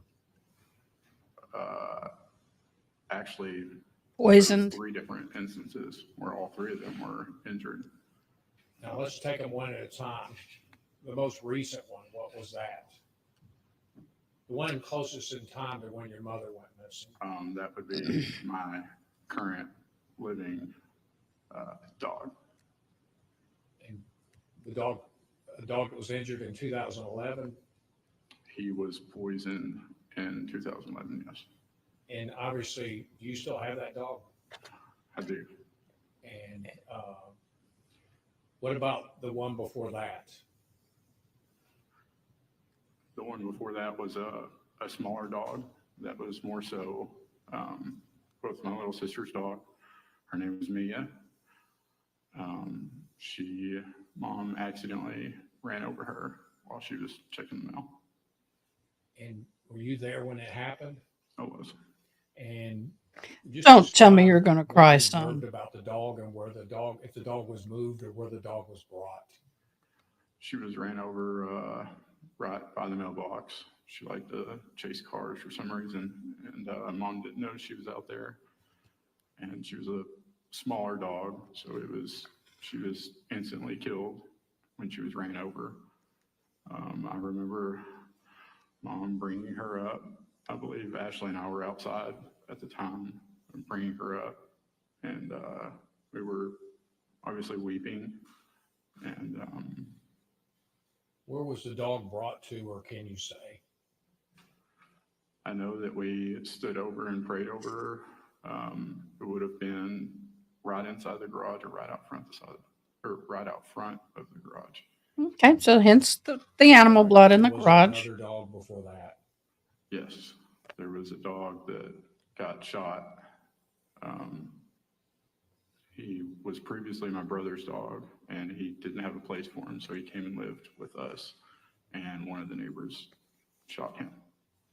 Did the Which neighbor? were those dogs Oh, outside or shooter. inside dogs? The one that got shot was an outside dog. The one that got run over was In and out. typically an outside dog. And Jack, my dog, was an outside and inside dog. Do you know whether they stayed in the garage or had access to the garage when they were outside? We've always left the garage door cracked for dogs. Did y'all have in the months before your mother went missing, did y'all have a pool? Yes, sir. Was it an in-ground pool or above-ground pool? It was an above ground pool. And did y'all use it a lot? Yes. And do you know did you ever participate in the cleaning of the pool? Absolutely. And did others in your family, to your knowledge? We all did. And typically, just explain to me how you would clean the pool when you did it. We've always had a pool growing up my whole entire life. We would always use a mixture of shock and bleach. Shock, is that a chemical or? Yes, sir. It's a pool chemical. Is it something you buy that's in a bottle? Yep. I'm not aware of it. Shock is typically purchased in like a bucket or packets. No, you can buy it in like a half-gallon size bottle, I know. Shock and bleach. And how would you do it? We'd walk around and pour a bunch of bleach in, and then we'd toss and empty the packets the same way, and we'd stir it up, and wouldn't be able to swim in it for a couple days. Is that a way of cleaning an above-ground pool? Yes, sir. Sorry, y'all. Allergies here are not good.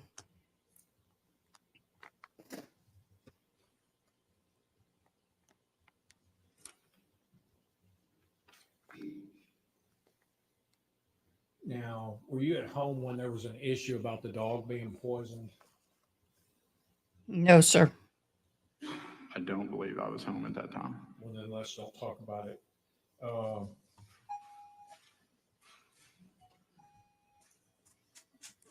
Your older brother, in the months before your mother went missing, was he in school or not, to your knowledge?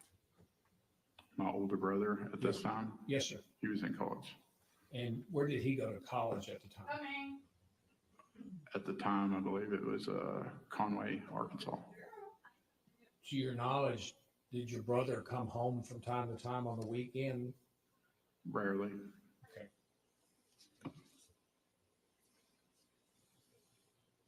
After your mother went missing, did you do things to look for her or on your own? Absolutely. Would you just tell the jury what you did? When she became missing? Yes, sir. I was obviously in college, had later classes. It's a habit to stay up late at night. So when I came home after getting the phone call, I would often go out and drive around with my dog and look for her and call for her. And I just wanted my mom back. Well, let me ask you this. While you were out looking around before your mother was found, did you have an occasion to observe something at a cemetery? I observed something that was out of the ordinary. And just tell us in your own words what you observed. I had been out with my dog, Jack, looking for her, and in the wee early hours of the day, the sun had just come up, and I was on the back way of Harness, and I noticed somebody randomly standing in the ditch with a metal detector. Can I ask what location near Harness or any landmark? I could point you exactly where it is on a map. It's in between the cemetery and 78, I believe is that highway. Is there something in the, like some fixture out, sticking up out of the ground around this? Around the area? Yeah, not a tree, Sir, but can you put food like in her little scrunchy some thing? religious symbol. Thank you. That's what I said, in between the cross and 78. Okay, I'm already there, so I'm sorry. And I just tell us what you observed and what you did. I passed by. I took a second thought and thought it was out of the ordinary. So I turned around and I pulled up next to where he was standing. I rolled my window down. Well, you saw somebody standing there. Did you know this person at the time? I've never seen this person. Was it a male or female? A male. All right, go ahead. I pulled up next to him and rolled my window down and had a conversation with him. Uh-oh, I missed something. Anything about him? I believe he told me he was Hello, exercising, Sparkles. and he didn't look like he'd worked out a day of his life. Anything else? Who is this? Who's this person? Sorry, I had to go get lunch. I asked him first, I asked him what he was doing out of curiosity. You know, at this point, my mother is missing. She's not dead, right? He said he had lost his watch. And if I'm not mistaken, when I looked down, he's got a watch on his wrist. And I thought it was very odd. But I told him, you know, my mother is the one that's missing. If you see anything, be sure to tell someone. And did you drive on? I did.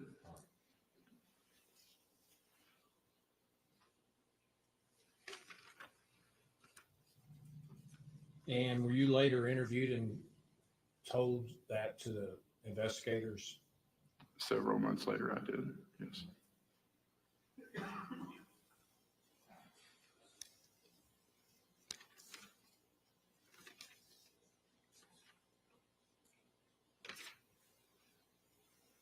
Now, in the days after your mother went missing and before she was found, was there a lot going on at your house with people coming in and going out?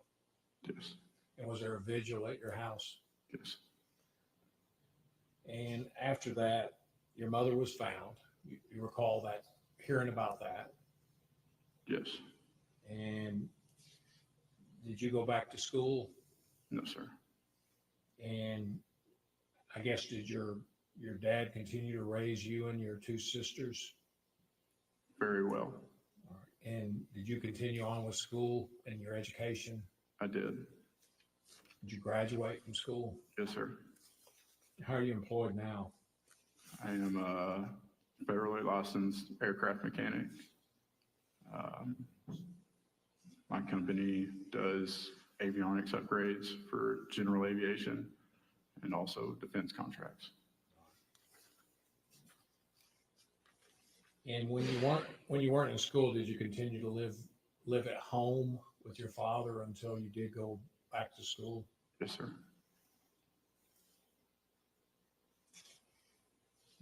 The prosecutor may have some questions. Good afternoon, Mr. Swift. I'm sorry for your loss. When your dad originally injured his knee, that was in the springtime of 2011, is that right? I don't recall exactly when it was, but Okay. Was it several months before your mother was missing? several is a broad term. I'm not sure exactly when in that year that he originally. Was it at a soccer game? Yes, sir. Okay. And is soccer typically played there in the spring? I don't know when soccer is played, sir. Okay. But he had to have surgery for that. Yes, sir. Right. Okay. Did he use crutches continuously after that? Yes, sir. Okay. There was never a time that he was not using crutches? Possibly, but all the times that I recall, he was on crutches. Okay. All right.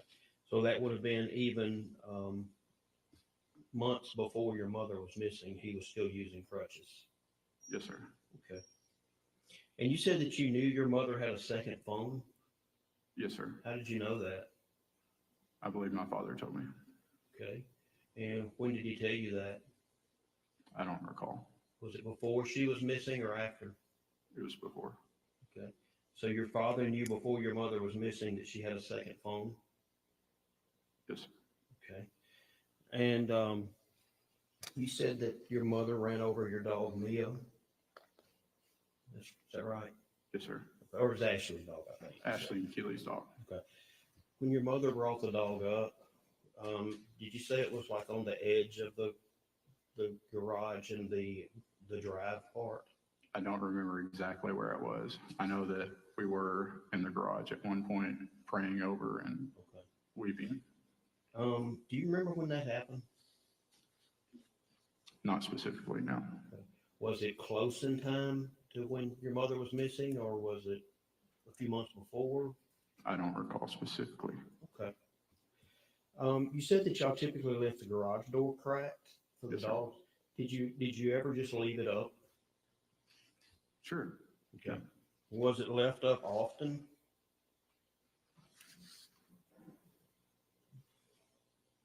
I don't recall exactly how many times it was left up, but It wasn't uncommon for the door to be up. left open or Yes, cracked. yes, or- left open. Sir, Left open. there were times, I'm sure. Okay. And you said you saw a gentleman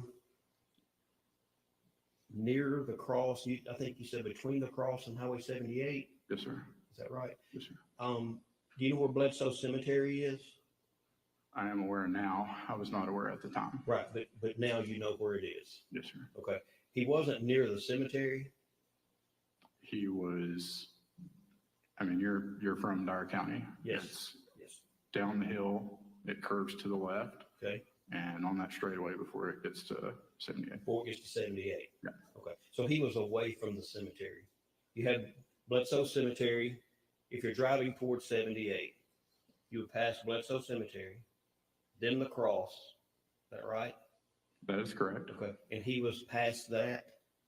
Yes. Okay. That is still by the cemetery. Right, but it was past the cemetery and past the cross. It is 200 yards from the cemetery.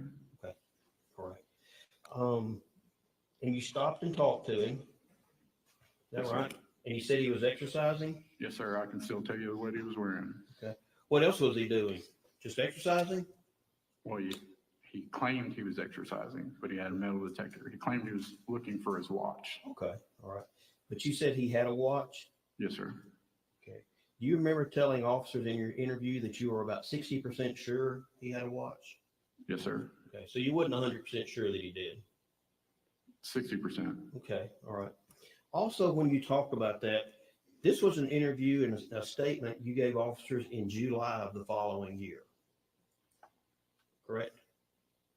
If the witness needs to refresh his memory, he can hand him a document, of course, while I rules. I think he can ask him to make a statement in July of the following year to law enforcement. I don't see a problem with that question. Do you remember that? Stand up and get on the Why microphone, did you dude. wait until July of the following year to tell anyone about that? They need to have microphones on each I table. believe the answer to your question is a lot of the way my family got treated when my mother went missing. There was one time I had walked in there and I was mocked and laughed at and told that, oh, that never hold up in court. Okay. So. Because of the verbiage that I used. So you chose not to tell anyone? For a couple months. Okay. Yes. And when we talk about a couple of months, we're talking about 8, 9 months before you told anyone? Possibly. If that's the distance between the date on the interview. Needle number and 5. The time between mom was missing and Okay. found. Okay, all right. Just So you bit didn't the think it was dust. very important then? No, sir, I believe my mother was still alive. Okay. Even after your mother was found in December, you still didn't tell anyone, did you? No, sir. And 7 months later, you decided to tell someone? Yes, sir. Okay.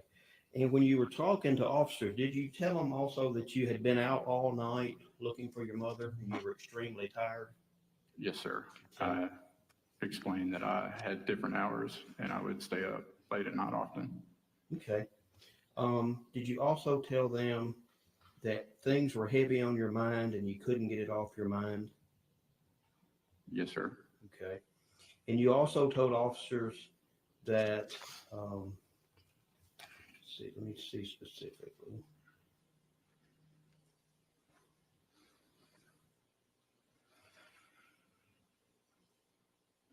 Okay, you told officers that you were driving and you were zoned out. Correct? I don't recall exactly word for word. Okay. 12 years ago.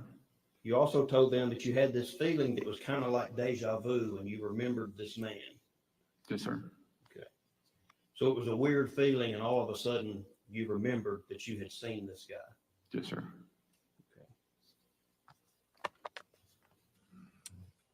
That's a little You didn't know suspicious. who it was, did you? No, sir. Okay. Just slightly Did you find out suspicious. later who it was? I did after mom was found. Okay. And you actually found out because you went home and told your dad you had seen an older man down there, right? No, sir, it didn't happen like that. It didn't happen like that. Did your dad pull a video out that had Daryl cells on it and show it to you? The news had released an interview after mom passed. Right. It was on the TV. Right. And did Of your who? dad pull out a copy of that video and show it to you? I'm not sure if it was a copy of the video, but I thought I had seen it on the TV. Okay, so if you told officers you got home and let's see, got home, asked dad if older people could be involved with your mom's missing case, and he pulled a video out of Daryl's cells Daryl and Sales. asked you, was that the guy? He did not ask me, is that the guy? But he pulled a video out of Daryl's cells and showed it to you. Yes. Okay.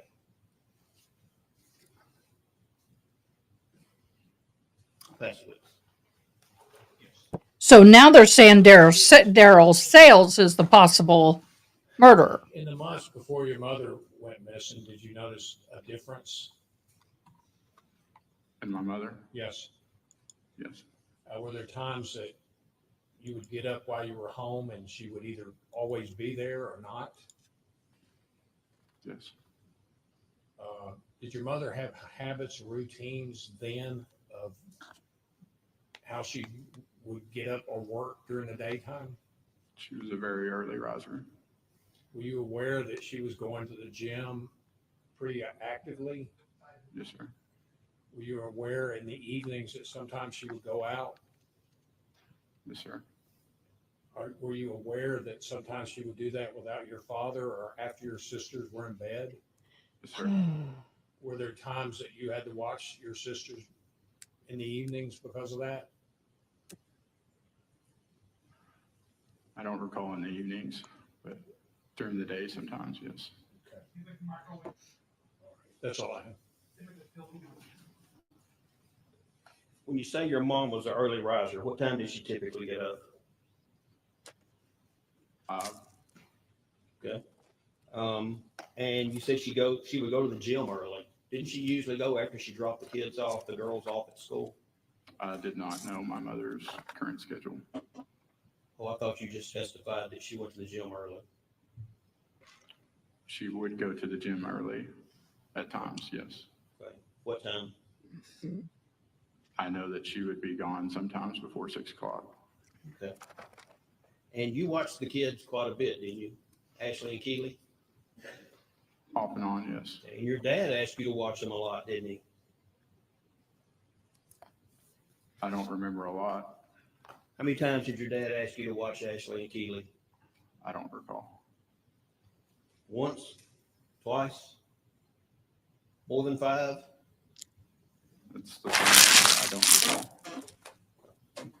recall. It's not unusual for an older child to watch the younger. Asked you to watch Ashley and Keely so that he could go look for your mother. At what point? In the year 2011. While she was missing? Or? No, prior to that. I don't recall. You don't recall your dad asking you to watch them so that he could go to Walmart and wait for your mom? Come on now. That I do recall. Okay. That's all. That's all I have. Sir, you can step down, thank you. You can remain in the courtroom if you want. You can stay in the courtroom if you want. Okay. You don't have to.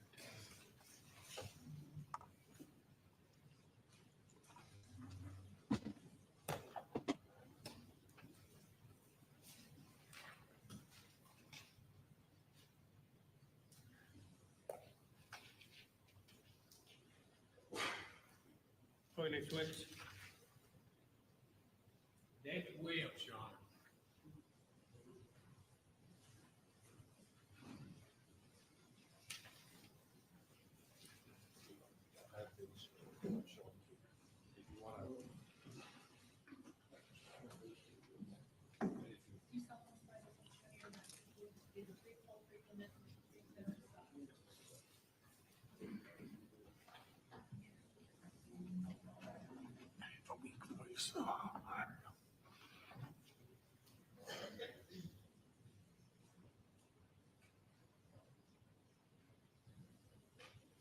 Just 1 second.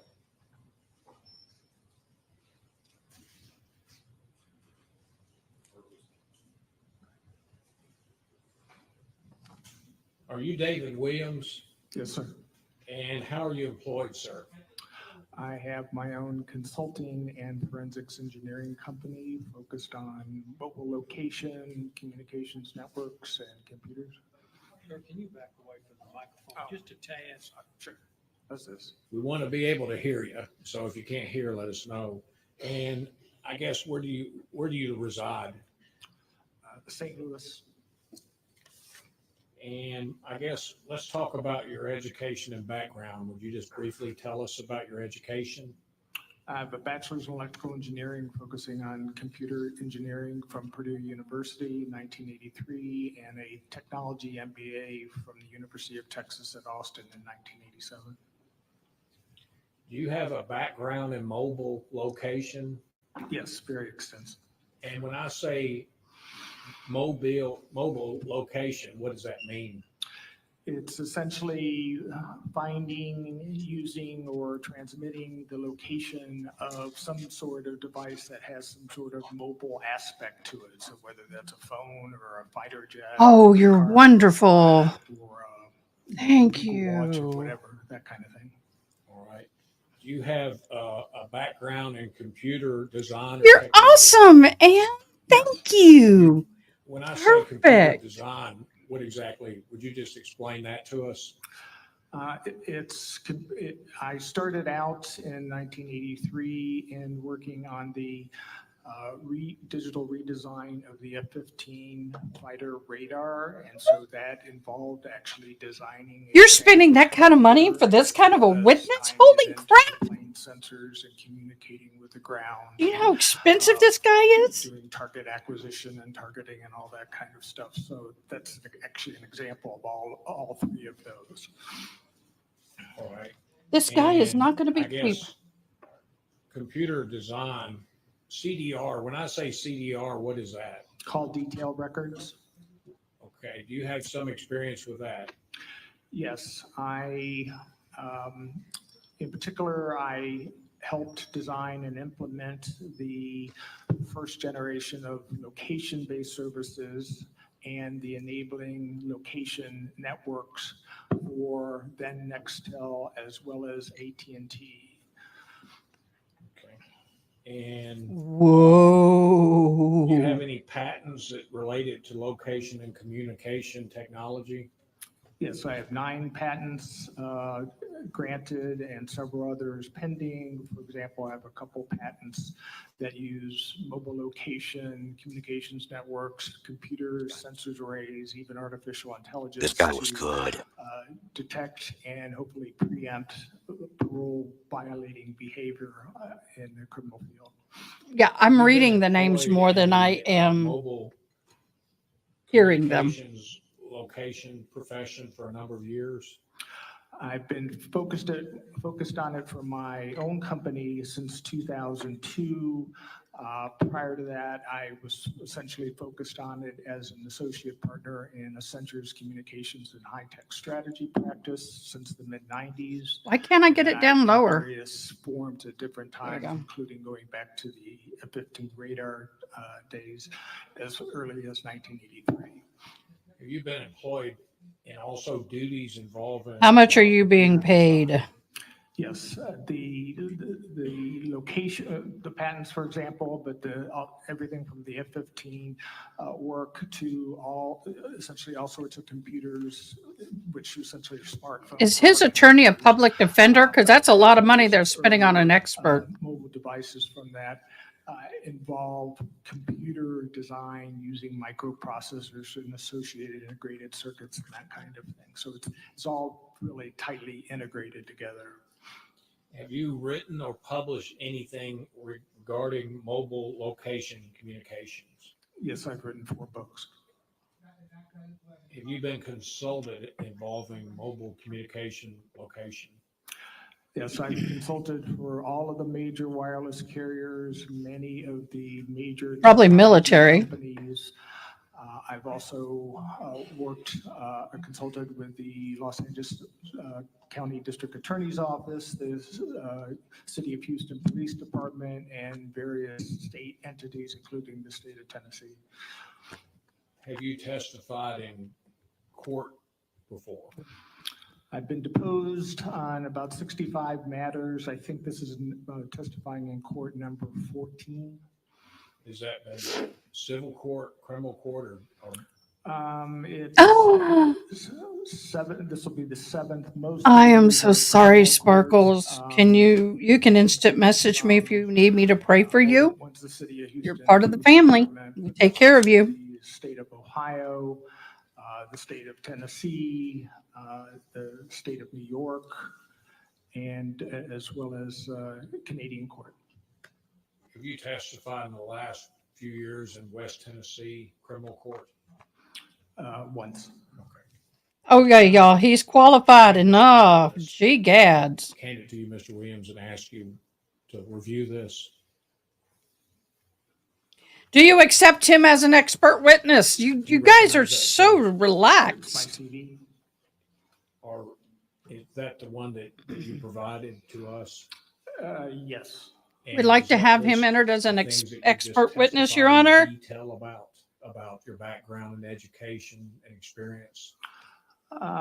Varying levels of detail. For example, my essential work was 9 years. but Oh, it's gee only gads, baby girl. for Praying. 2 in here, so. Really am. We can I only don't have say that some- and not do it. Okay. If I had everything, frankly, it'd be 10 times as long. All right. We asked that be admitted as exhibit.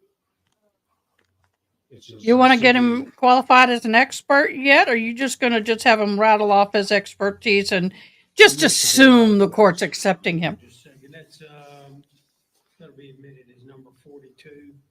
Yeah, I know. Those suck. Judge, we're going to I know tender that the was witness's painful, I mobile part. location communication network. Is an expert in that. Now you do it. Being heavily Mobile, it's a long term. Mobile location communication networks. And computer design.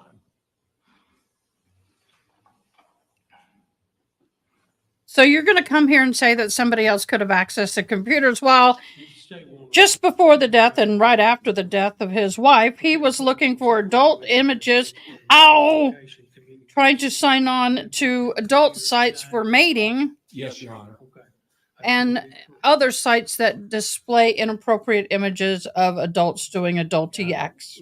Let me go on and ask you some questions.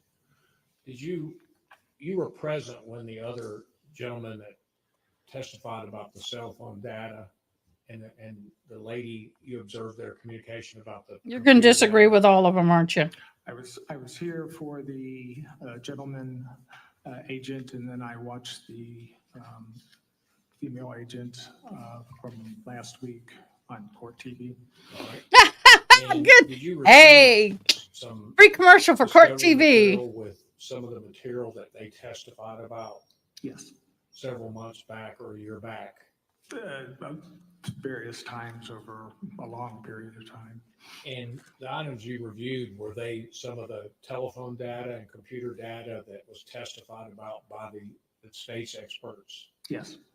And did you use that to sort of examine and give an opinion that would be in this case?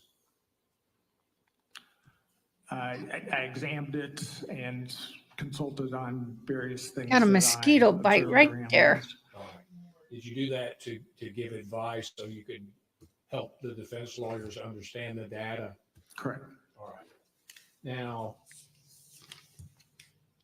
some of the things that were Sparkles, I was supposed to remove you from mod, correct? The telephone communications and cell towers. Let me start out just in simple terms. A cell tower. Is there anything that you want to explain about that? Do you still wish for me to do that? In their testimony, and I just want to make sure it's not confusing. A cell tower, how does it operate?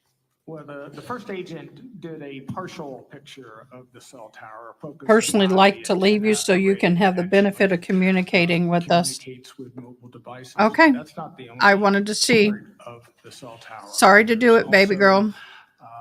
Essentially, But just know that we're here for you, and you are still part of the team. That it's called a base station or base transceiver station that essentially has all sorts of different equipment. Anytime you want to hop back on, you just let me know. Collect and process and route. But you are still a part of our team. Information, voice or data calls throughout Done. the rest of the network. There's also what's called backhaul capability, which is essentially a high capacity communications capability to and from the tower, from other towers or from other nodes in the network. Those can be connected to the tower either via fiber optic or cable, or if you ever look at the cell tower and you see kind of like this little satellite thing sticking out of the middle, that's a microwave transmission that helps in transmitting large quantities of data from one tower onto the next tower. Now, you said something in when you talked about it, you said something about a network node. What exactly is that? Is that important? It is important for my analysis. A wireless carrier network, Verizon, predominantly in this case, has literally tens of thousands of nodes. Of which the cell towers could be one or actually different pieces of equipment, could be individual nodes within that cell tower. And as you're transmitting or receiving a voice call or you're doing a search on your phone, it's going through, it's connecting at some point to a cell tower that then connects to all sorts of other nodes throughout the network to finally get to your destination.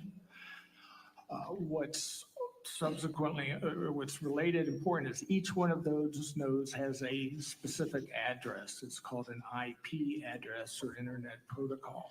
And that helps determine where and how the data gets routed from your phone to Facebook or Google or whatever. And it's kind of like the road system, though in this case, every single node has to have an identifying address to know where the data should go in each part of the network to finally get at the end destination. Now, they're expert and the term IP address was brought up. What exactly is that, just basically? It's essentially the mailing address for the node. So The good in girl. contrast to like the postal system where you just know the sending address and the receiving address, and you kind of hope that the mail carrier knows how to get from A to B, so to speak.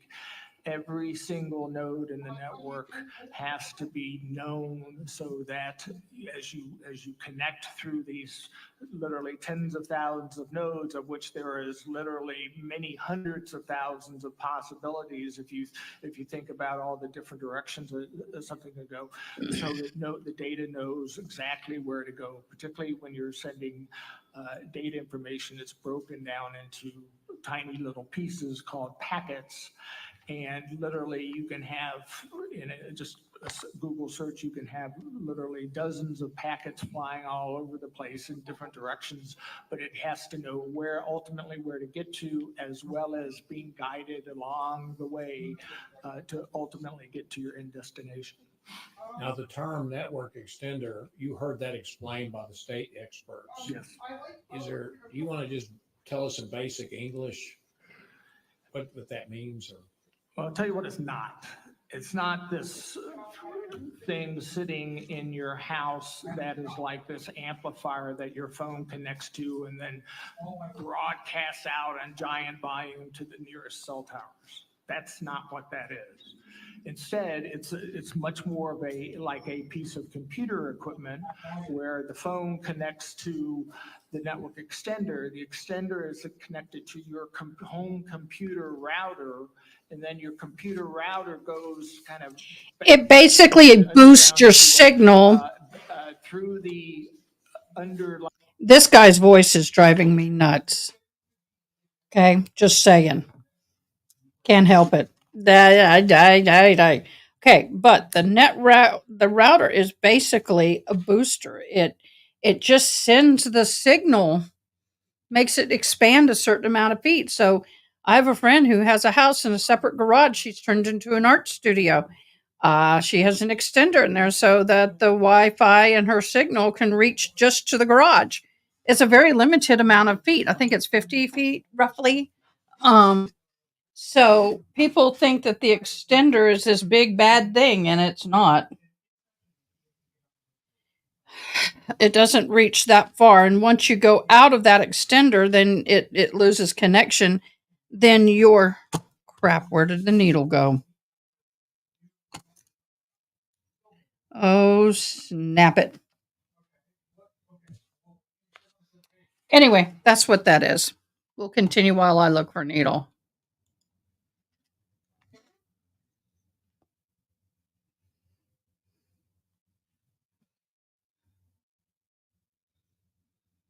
Line computer network to the appropriate cell tower within the Verizon network. So in that kind of path, nothing is actually transmitted over the air except the original communication to and from the network extender and your phone. All right. You had a chance to look at the slides and the presentation by the state's experts. Because of that, did you prepare some notes or something you used to aid you in your testimony? Yes, 2 slides. And if I could hand these to the witness.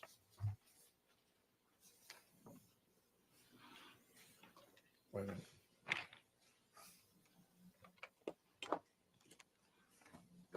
You get a clean copy, sir.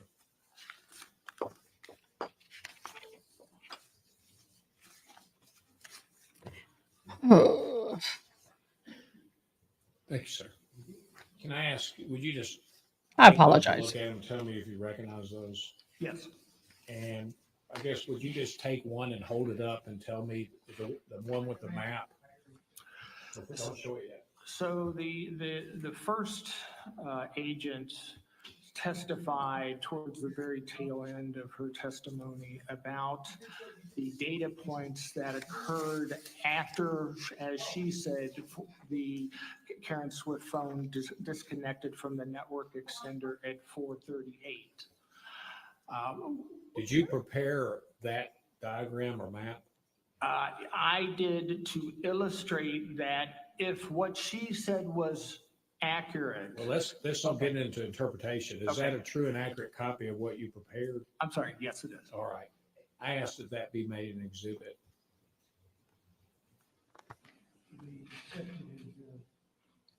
Number 43, and that is the map. Matt, how would you characterize that? It's called, it has the title Cell Towers Involved. Cell towers involved. Karen Swift phone, 4:38 a.m. to 5:09 a.m. And if you give that to the bailiff and he'll.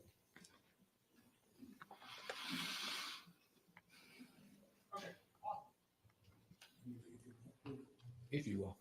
Thank you, sir. Judge, I asked to publish that to the jury if I could on the screen. You want on the screen? Yes, sir. If technology's our friend. May not be. Not a power Sure outage. wasn't this morning. Do you have a copy of it? I'm sorry? Mr. Williams? Yeah, you have it. Yeah, I have it. All right. We're going to put it on the screen so the jury can see it while you're talking about it. If we can do it. I still can't get over how the defense and the prosecution are having people bring in their own exhibitees. I do not understand it. Why does the defense and the prosecution not supply copies of these to the other side prior to trial? Right today. All right. Now, All this should already be done. is what's on the map, is that what you're testifying about in that exhibit? Correct. And so the jury can see it on the screen. Would you just tell us what you think is important about what you prepared? So in the agent's testimony at the end of last week, at the end of it, she made reference to the signals that happened after the phone supposedly disconnected from the network extender at 4:38. And she kind of waved those off in a way to just kind of saying, well, there's one southwest of the house and another southeast, and then there was another one at 5:04. And what the point of reason for doing this is all of that supposedly happened within a 31-minute time period, and in particular, the last four happened within a 12-minute time period. If, as she implied, that the phone was essentially moving around in order to connect to all these cell towers, in my opinion, that does not pass the reasonableness test, particularly given how low density or how few cell towers there are in this area. Particularly as the agent particularly also said, she thought at 5:09 or the 5:04, excuse me, the phone ended up near the house. So essentially, if she was right in this period of 31 minutes, and particularly 12 minutes between 5:37 and 4:57 and 5:09, the phone was traveling all over the place to connect to all these other cell towers to wind up just nearby the house. In my opinion, that did not seem reasonable. And is that because of the way the cell towers or the network extender worked? That was kind of the end result observation. And then to essentially dissect that, I then looked at the technical detail, including how the network extender works, to see if what I thought was an unreasonable interpretation was supported by the technical data. And it was, in my opinion, supported by the technical data. All right. Do you prepare another slide to use as an aid to your testimony? Yes. Can I pass this to the witness? Yeah.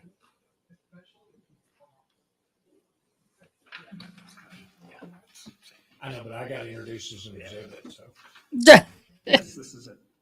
True and accurate copy of what you prepared. Yes, it is. All right. Your Honor, I asked that what I just handed, which is,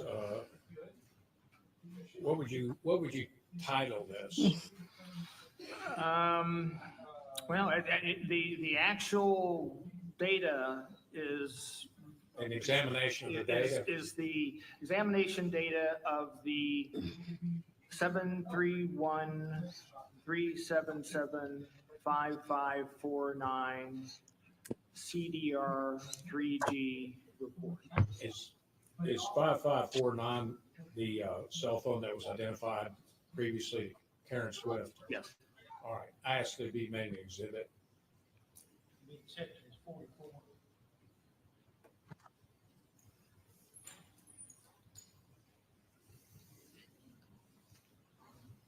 Do you have a copy of what I just handed you? I do. All right. Judge, I asked that that new exhibit just be published to the jury. All right. Can everybody? I think it has. Yeah. Yeah. Well, we're supposed to ask permission. Can everybody see that? You may not be able to see all the numbers. Would you just kind of explain to us what information you've arranged on this slide that you think is important in this interpretation? I will do so in as non-technical manner as I can do. First, it needs to be pointed out that this data, the spreadsheet portion of the data, not the highlighting or the annotations, was provided in a separate file from the rest of what I would call normal call detailed handling records. And all that was in this file was this one 5-line spreadsheet in one tab. And then in the second tab was data about the network extender only. Who owned it, what switch it was connected to, where the latitude and longitude was. It was only about the network extender. It was not a typical call detail handling record. It was only information about the network extender. So that's kind of point number 2 added to my reasonableness test. There's other information on here that points to the bottom line, which is Karen Swift's phone did not disconnect from the network extender until 5:09, not as the agent said at 4:38. The reasonable test, the source of the file. Also, if you look in the middle, the home router, it's called home agent, it's called HAIP, it's home agent IP. That is the router that the network extender was connected to. As you can see, that is the exact same address for all of those line items. When you say address, do you mean like IP number? Like that's the reason I introduced the concept of IP. It's an IP address specific to that home router. And it's the same for every one of these line items. That very strongly implies that every one of those line items was connected to that home router, meaning through the network extender. Now, I've highlighted in red what's called network extender EDVO with an IP address underneath it. In my opinion, that is what the prosecution was relying on to say the only network extender line item was this, what's labeled number 1 that ends at 438. To me, that is a misinterpretation of that line item. That is under a column called PCFIP, which is called Packet Control Function. And like I see here, it's true that the network extender is the only one labeled for that 438 line item. But that's not an identifier for the network extender. All that is doing is saying, okay, you need to go to this IP address in order to get more information about where the data that's involved should be sent on to next. And the reason why that might be different from one line item to the next is because of the service option that is involved in the last column.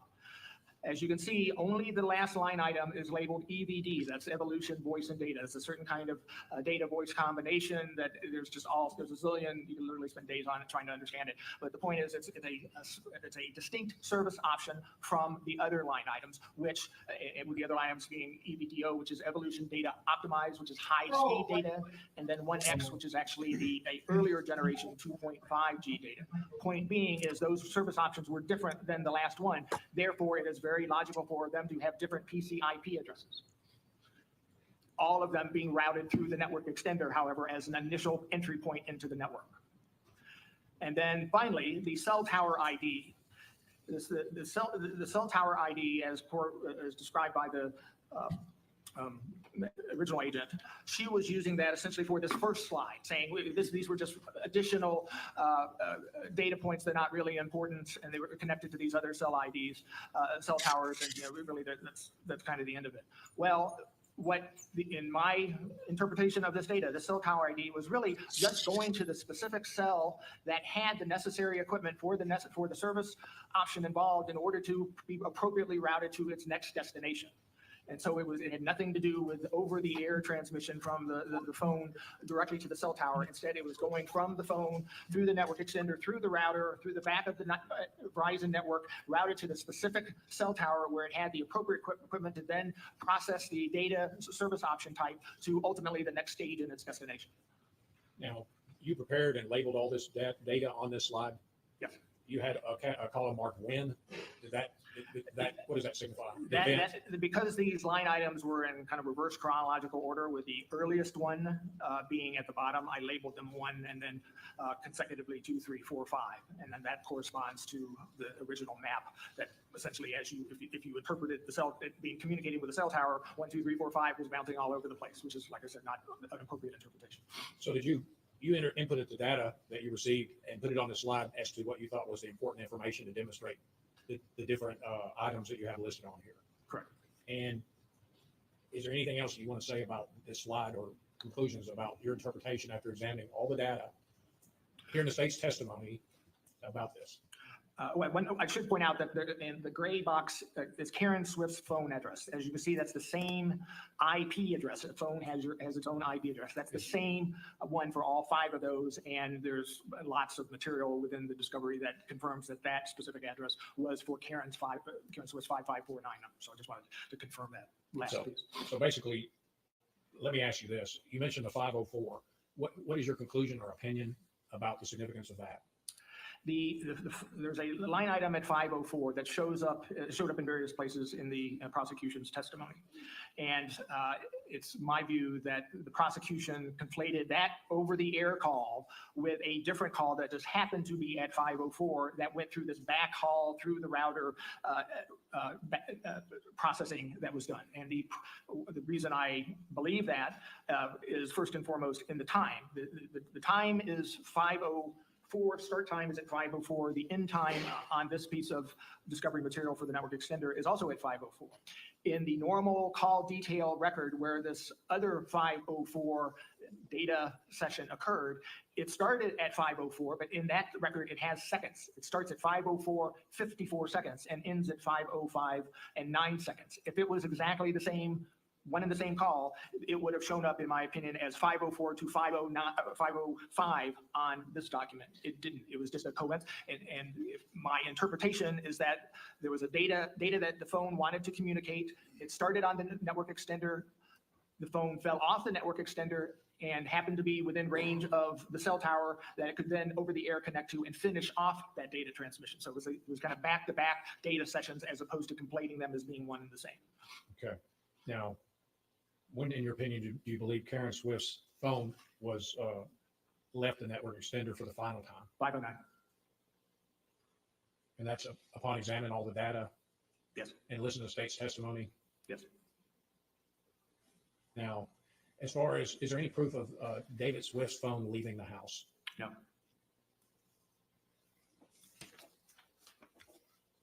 As far as the computers, we talked about computer design and your background in it.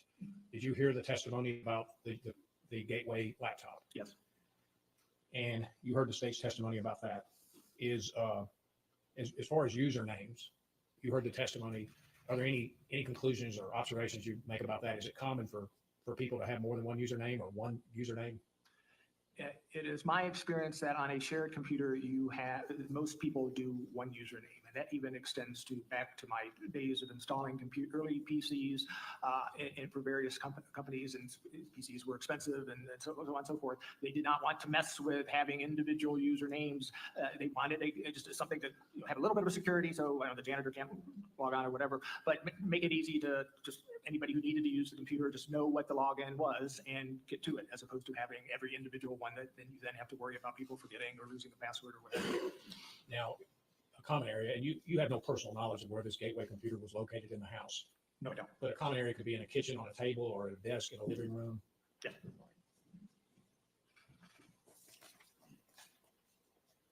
There's been some testimony about an iPhone and a passcode, and a password. Are those different things? Passcode is generally it can be 6-digit number. A password can be really anything you want, numbers or letters or special characters. And is that something that to download items on pictures that the person would know, or would have to activate their passcode, the 4 digits, and also a password, or not? If they already had a passcode or password on their phone, they would have to enter it. If they plug it into the computer before you can do anything. You need to enter the passcode. Apple's has always been extremely security conscious in that respect. And I guess photos could be downloaded back then. Photos could be downloaded from. Miss Ronnie, you are always part of the family, okay? At that point in time, I'm almost certain that you needed an actual cable. You couldn't do it via Bluetooth or other wireless techniques. And if the testimony was that whoever had this iPhone changed the passwords and just changed the passwords and the information, would it be reasonable to think that the person that had downloaded these pictures had that information in order to access the iPhone? Yes.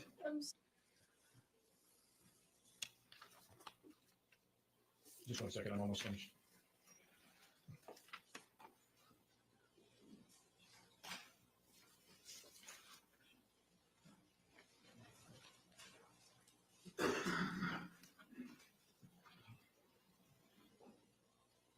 And I guess we talked about the passcodes, and would there be some data from the iPhone identifying if it was downloaded on a computer or not back then? Frankly, I'm not a photo identification expert. Okay.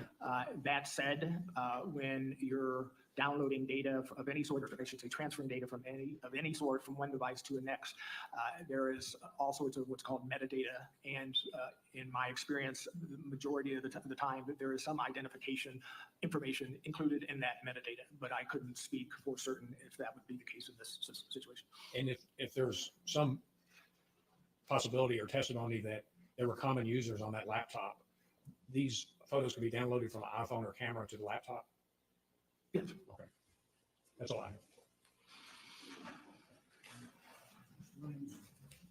I noticed there are no sectors. You identify on your map towers, but you don't identify the sectors from which the phone connected to those towers. Is there a reason for that? Yes, because there were no sectors in that data file and the phone wasn't connecting directly to those cell towers. Okay, and in fact, that's another indicator that that communication was going through the back route as opposed to direct.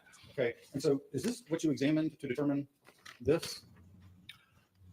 Oh, yeah, I mean, they're your. Oh, I see what you're saying. You looked at this to figure out that. Yeah. So there was, as I believe the agent testified, when Verizon records, there are many files that come in, they're called detailed records. I imported all of those files into my tool, and those had the cell site ID and the location of those cells in that. In this particular file that you've got there, it had the cell ID, but it did not have the location. Okay, so did you hear Agent Rexon's testimony about the RTT session at 504, which is, I believe, 1 and 2? Yes. And she described that as a 15-second session? Yes. Okay, and you think she was incorrect? No, it was from 504.54 to 505.09. Okay, and she drew and she utilized the sector that tower was being accessed with, and you're saying that's not true, that she was incorrect? That was for a separate call from what's on this file. And you're saying that this phone was still on the network extender at 504? Are we on cross? Set of data sessions. There was initially one that started at 504 and ended sometime in 504. We don't have the seconds to specify that. She fell off the network extender. The phone fell off the network extender. presumably, well, I shouldn't even say presumably, a scenario supporting that would be if she was getting ready to leave, went outside, fell off the extender, but could see the actual cell tower and connected to that tower over the air. So the first session was through the network extender and home router, and then as she moved away from the extender, she was able to get a connection to this tower that in effect completed that transaction. So she was on the network extender until 4:38. You're saying she went outside, connected to a tower, and then came back inside? I'm saying that there were multiple data sessions where her phone was connected to the network extender, listed here, originally 2:08 to 4:38, then the next several ones are a minute or less, I believe, which means that she was wandering in and out of, having trouble essentially maintaining a connection to the network extender. By the way, relevant to this, the agent testified that the range of the network extender was 50 feet. Well, the user manual for this says 40 feet, and the communications with Verizon, when asked specifically what the range of the extender was, said 30 to 50 feet. Did you have something with you to verify that? So this is cross. Not with me, no. Oh, God. Sorry, not on me. Okay. So Verizon just neglected to, when they were asked to provide a 3G report, and they gave us this information about the network extender time, they just forgot, you're saying, to send us this other network extender connection information? This is what was provided by Verizon, and as they stated in the communications, which I don't have, is generally they don't support the network extender. That is a responsibility of whoever provided it, which is in this case Mr. Smith's company. But they provided what they had, and this is what they had, along with a second tab that provided specific information, including A little defensive sounding, are we not? who the company was, even what's called the MAC address, media access control, which is a very specific address for the network extender. So in my opinion, that file was only for the network extender, but the additional data provided here, in my view, directly supports that interpretation. And your opinion is that this phone went off the network extender. You're saying that number 5 on there, that it went on and off the network extender at 5:09. Yep. Now for the final time, you're saying, so she's leaving the house for the final time at 5:09. Again, it's a short range, 30 to 50 feet, so she could have. If she left at 5:09, then how can the boy and his father at 4 o'clock seen The last data point is her at car? 5:09. Isn't it convenient that you testified today that her phone went off the network extender for the final time, the exact same time it quit accepting data? No, I wouldn't say it's a coincidence. It's probably either the phone was turned off or it was destroyed shortly thereafter. So your testimony is you think it's probable that Karen walked out of her house off the network extender, threw her own phone down and smashed it? If there was no additional communication from the time she left the range of the network extender to 5:09 to when it was either turned off or destroyed, it didn't have to occur immediately. There could have been some time gap. But what if she, for say, were to get in a car and start driving somewhere, wouldn't it be reasonable to expect her phone to start hitting more towers at that point? You have the voice calls, you only have the tower-related call detailed records when you're making or receiving a call, making or receiving a text, or sending or receiving data. The actual last data transmission associated with the network switch that I examined on this ended at 5:07. So that means to me that whatever things that were being done by the phone, either initiated by Ooh, her he or by looks her aggravated. I'm going to put him on real speed to ended see at what he's 5:07, and there was no additional immediate reason for the phone to reconnect to the network once she left the extender at 5:09. So when Agent Rexing was testifying that your phone is constantly looking for towers to connect to, and if you're moving, say in a car, and you move out of the vicinity of one tower into a next, it automatically searches for that next tower. You're saying she was incorrect? The call detailed records do not track your every single movement as you go from one tower through the next tower throughout the day. That would be trillions of records over the course of the day for everybody's phone. It captures the data when it needs to. In the case of the network extender, when it gets on or falls off. In the case of regular over-the-air towers, it's when you are receiving or transmitting a voice call, when you are receiving or transmitting a text call. That's bull. Sending data. It's not 24/7.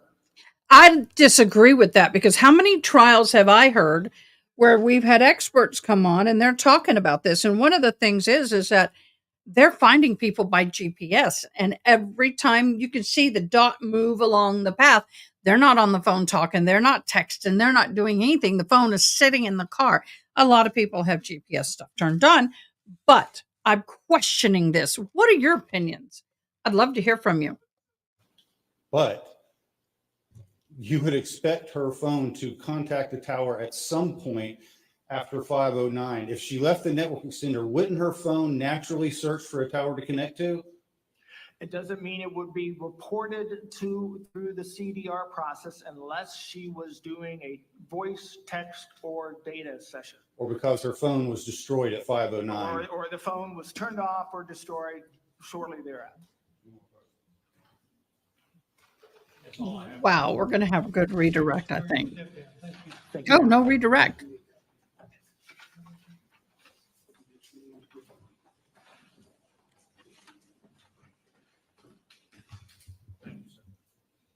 I am going to.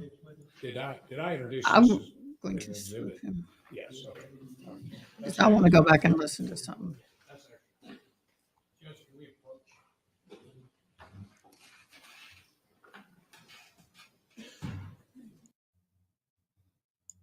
All right, we are back on. Directly supports that interpretation. And your opinion is that this phone went off?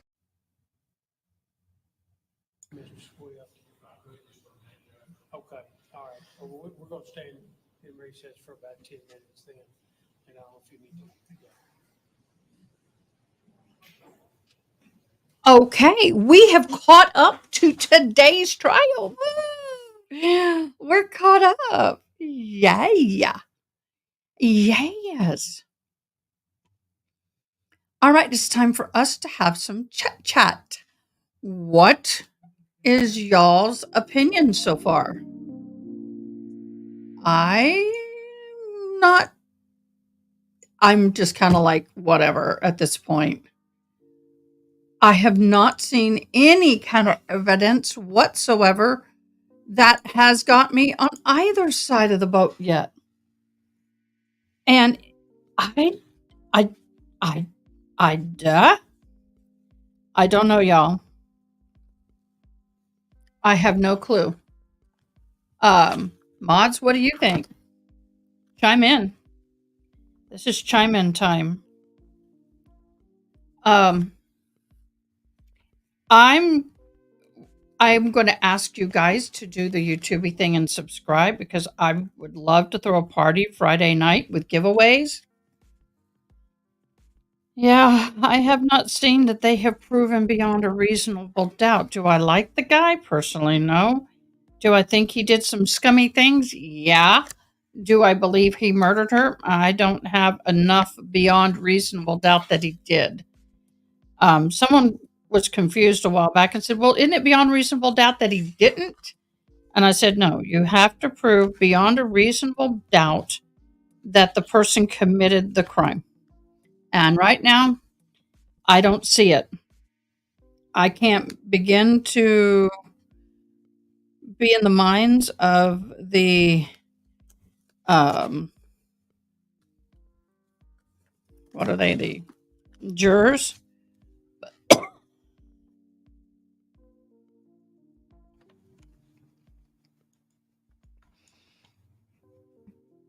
I hate it when you get a tickle in your throat.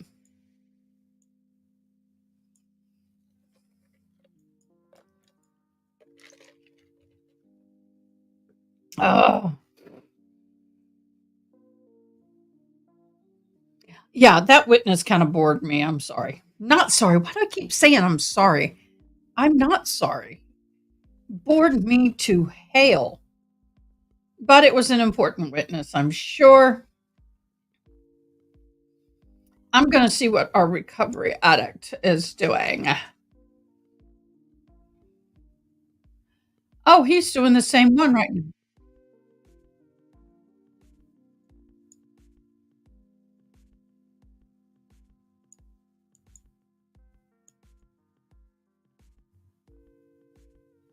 Okay, he's behind us. So he's way behind us, so can't go there.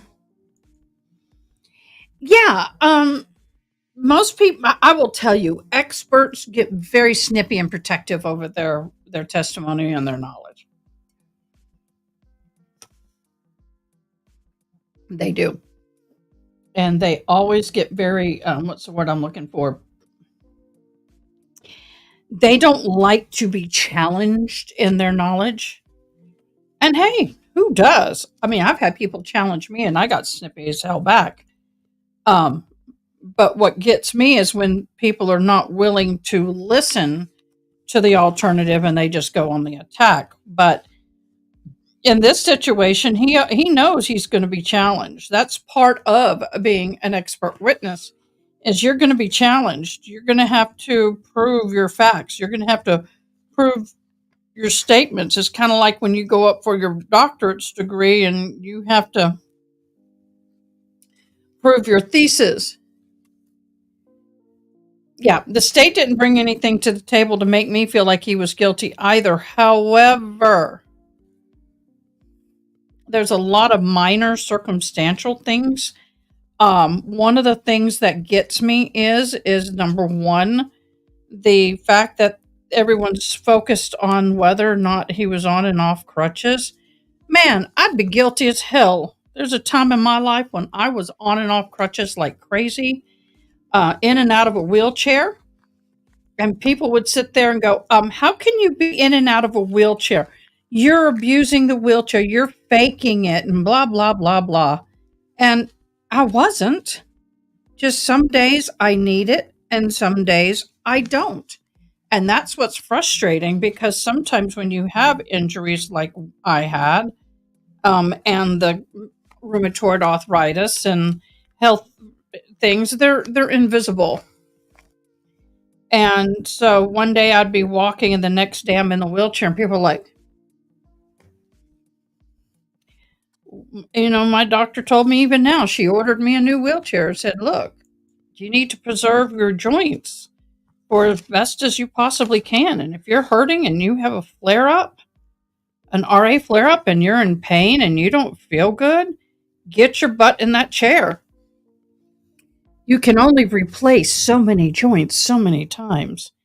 And at my age, I'm not old, but I'm not young either. And I really appreciate my doctor's viewpoint on that. Reminds me, I got to go call and check on my new chair.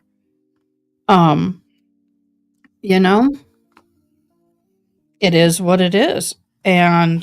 But my biggest concern is the fact that what is this jury hearing? How are they perceiving this? Somebody asked, what am I doing? I am feverishly beading a ton of beadwork. For those of you who don't know me, I'm Ada Kay. I'm your alternate juror, and I'm also a Native American bead artist.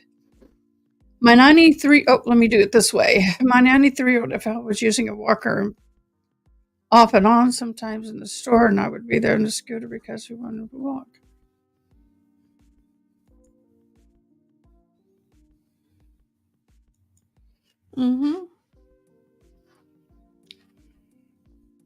Y'all, it bothers me tremendously when people judge people too quickly on their medical aids that they may or may not use. I've used walkers. I've used a lot of things. However, we're doing good. I've got some medications that work well for me, and I'm not having the flare-ups that I used to have. But if I ever go to Fiesta, Texas, or SeaWorld, or anything big like that, and I'm remotely going to have a flare-up, I'm in that wheelchair. Because the more flare-ups I have, the more damage to my joints. The more damage to my joints, the sooner I get a replacement. And I don't want that. I don't want replacement. I don't want to deal with that. That's not something I want.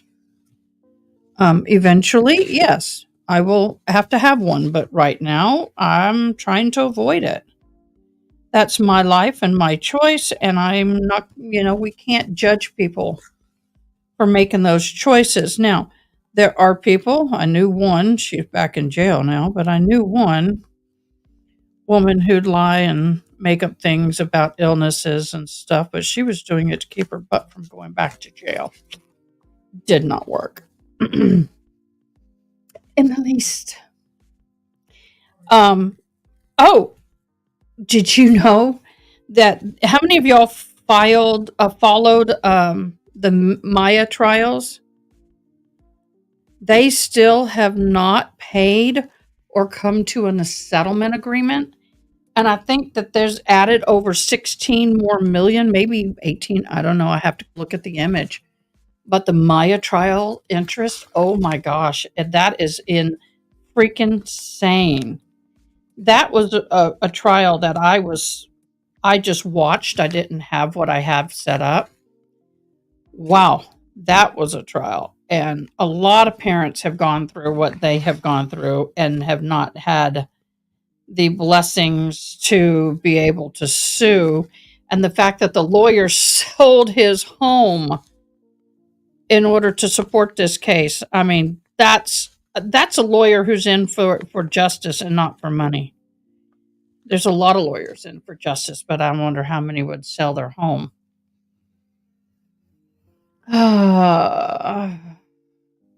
Yep.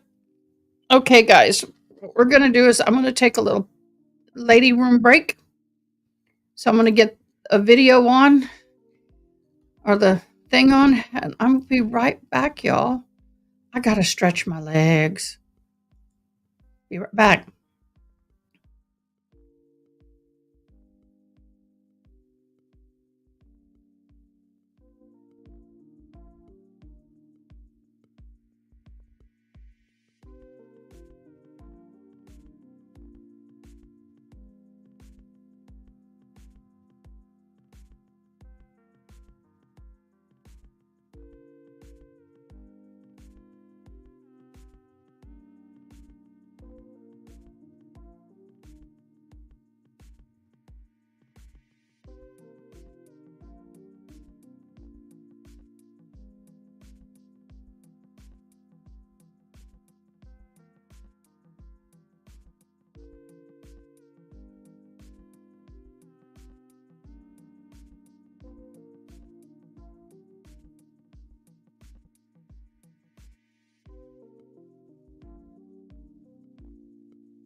Y'all ready? General, you ready? Yes.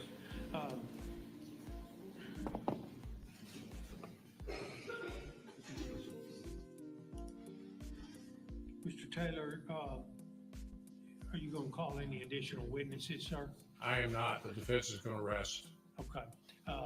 So let me hear once again. I'm sorry, I was talking without my mic. The defense is rested. Not to testify. Judge, I have talked to Mr. Swift about the decision to testify and what that means and the benefits and the pluses and negatives. It is entirely his decision. After discussing that, I believe his decision is that he is not going to testify. Is that correct, Mr. Swift? Correct. All right. I think that's all we need to do in light of what we've done before.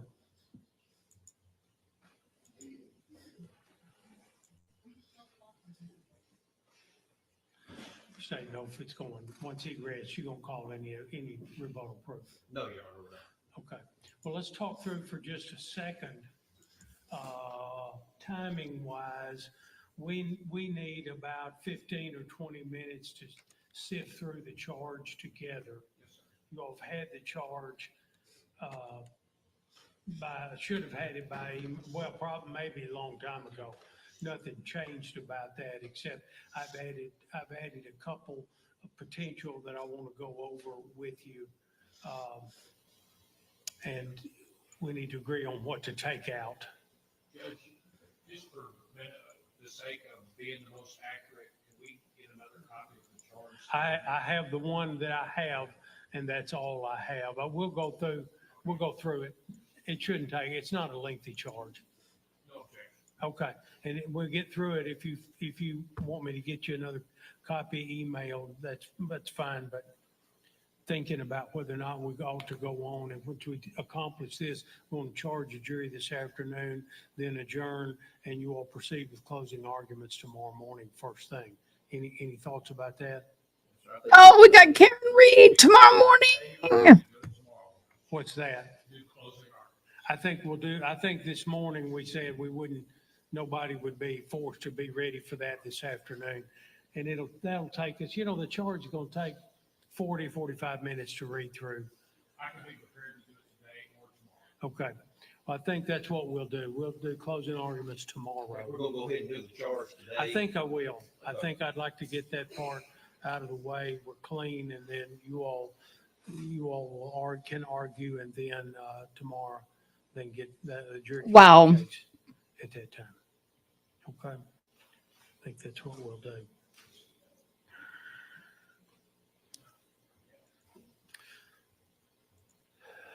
I hate to bring them out for 2 minutes for you to rest and for you to tell me no rebuttal, but I think we probably need to do that there. And then I'll tell them we're going to take about a 15 or 20 minute break so that we can review the jury charge.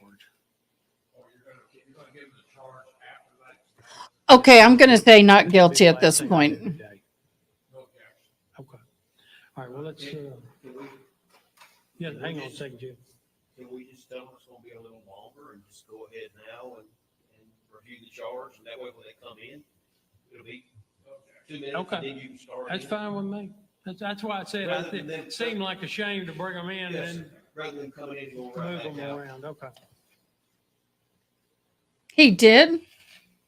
Yeah, Jim, I was just on his site. Was that a recording? Tell them.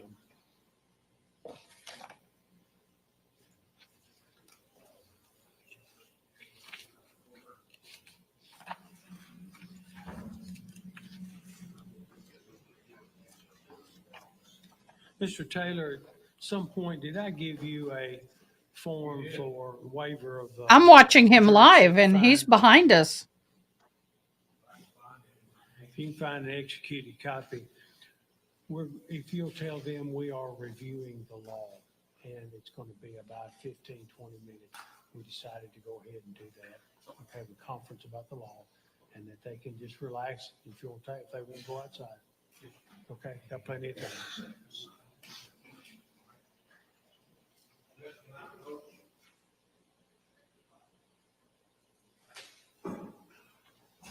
Please, sir. Thank you. Okay, the court's received a written waiver of rights for the jury to set the fine in the matter. Mr. Swift, you signed this document, sir? Yes, sir. Mr. Taylor talked to you about it before you signed it? Okay, very good. Thank you. We'll get that in the court file, I guess.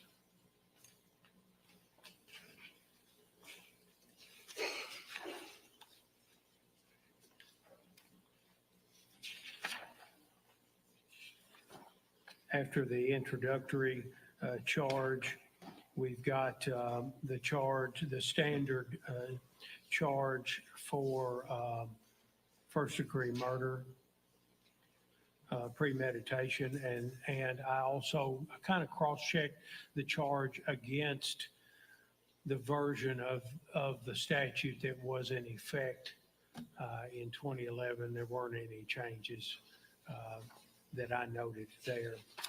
First lesser would be attempted first-degree murder.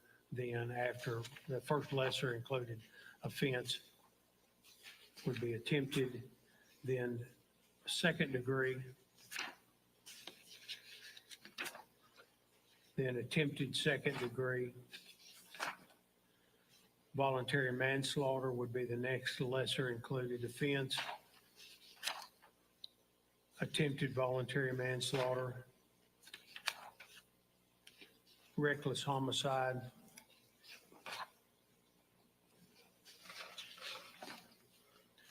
Criminally negligent homicide.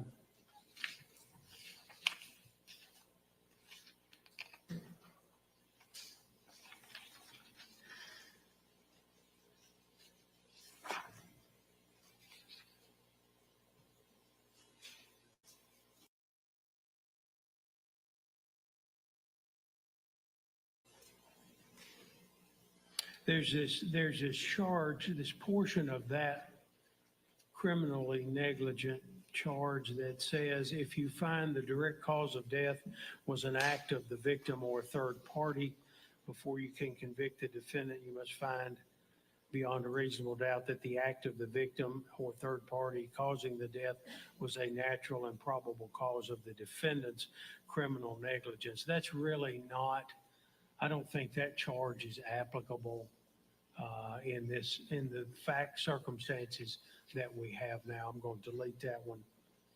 If either of you have a thought about it, let me know.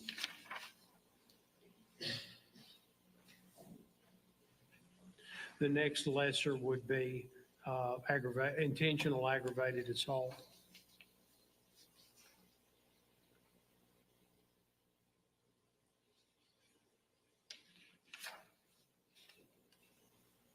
Then attempted intentional aggravated assault.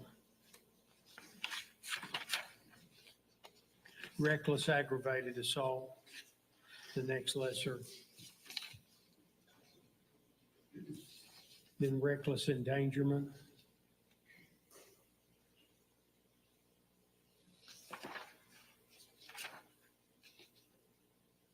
Then misdemeanor assault.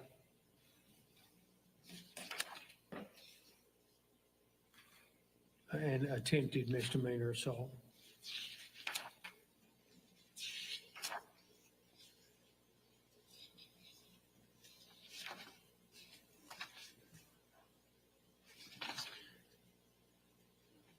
Have the charge where the defendant has not taken the stand to testify and the jury is to place no significance on that fact. Judge, before we move to that, you're talking about the lessers included for first degree murder. Can I just say a couple things? Sure. All right. Thank you. In here, it has first degree murder, it has some suggested listed possible lessers. You mind if I pass it? Judge asked me just to compare that. I'm just trying to, these are confusing. This is the most current law. So it's if you object or doesn't object. Some it says applies, some it says it doesn't apply. See what y'all think.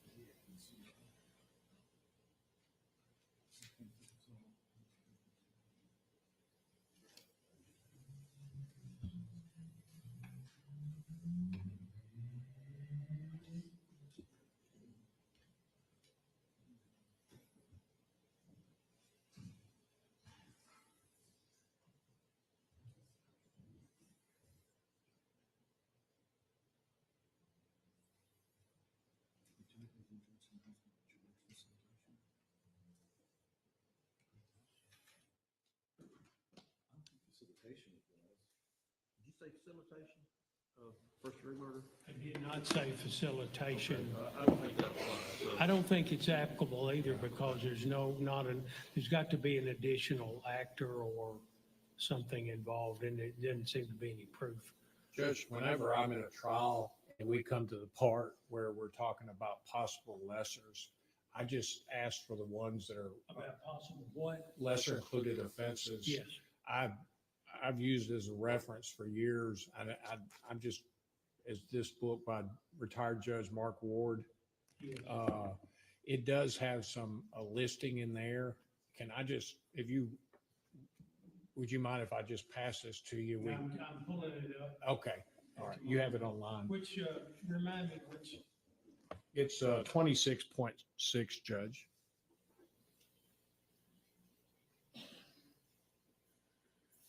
It's under submitting the case to the jury.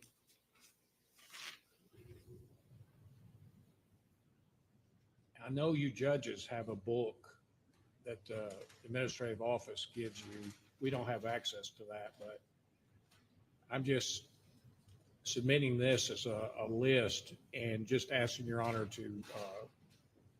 The court has considered the facilitation in preparing the instructions and did not believe it to be. I'm saying some not nice things. I know you can't hear me. After having heard both the state's case and the defense case, I don't think. I'm talking to myself because I had a few choice words. Instance, although it would be a lesser included offense. You are questioning the judge's ability to do his job by bringing another judge's instructions in.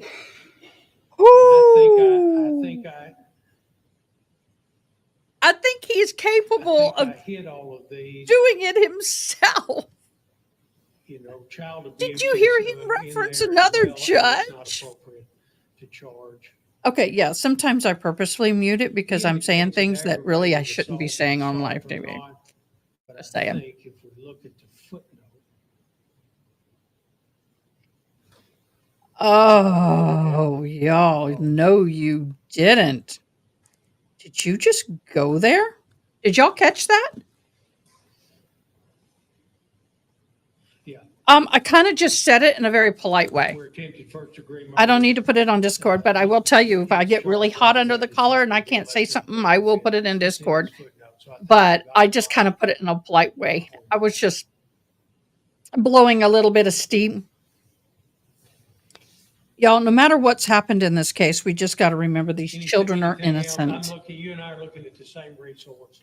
And there are 4 children who lost their mother. Ready reference chart for how to do that. And it's not unusual for them to defend and protect the father, especially if they don't see or have any proof that he committed the crime.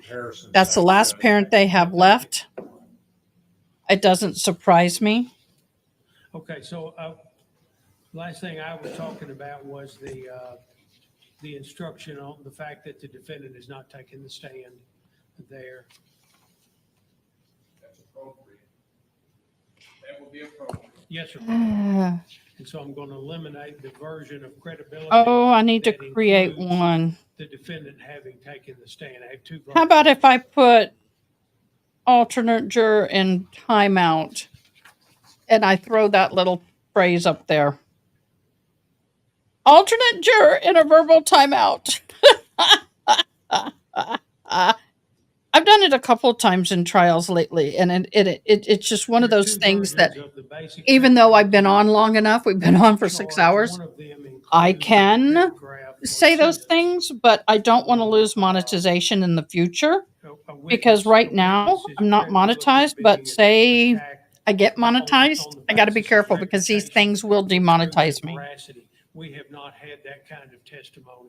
No, we have not. In that trial, and so I'm going to take that one out.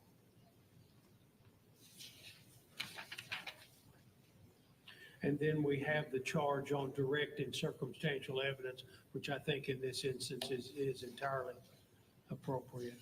Yes. All right, Ms. Maud.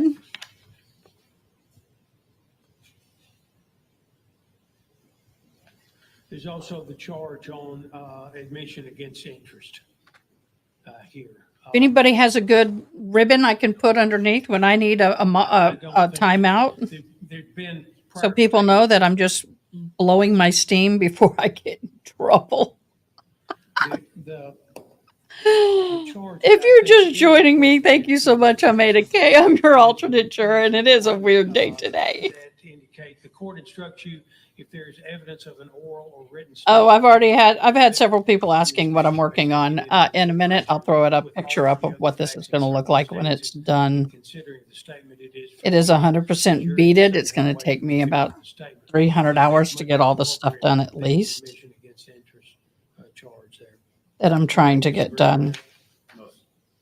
That's the one I added that you would not have had originally. Had it prepared during. Have the basic identity charge there that the identity of the defendant must be proven. I've got to make a bead run I got to go to Austin, Texas to get my beads. Expert witness charge. I'm going to have to go back and add a list of the individuals that have testified as expert witnesses. Oh, that would be great. I'd like to see what you can do. I'm going to do it in one charge. I'm real new to Canva. And identify all of them in one charge there. Ada K needs a potty mouth That's going to moment. take me a minute to go back and siphon through all of that. I just had to take a moment because I was. There's no prior crimes. Oh, I wonder. This matter. We need. I want to know, how do you set up a poll on this? I'm gonna see if I can set up a poll tomorrow. Of the accused, there's not really. But I can't go live on two lives at the same time. As well, there really haven't been any stipulations, have there? I don't think so. And pretty much the other direction. So. And now I'm taking out the charge that includes the range of fines, since I have that. I'll take that out as well. Chart summaries and diagrams. There were some. What I can do is stay on the Karen Reed trial, and we just pause it and hop on over, and then at the end of the day, separate the videos. Can do that. I have not heard any testimony on an alibi. So take that one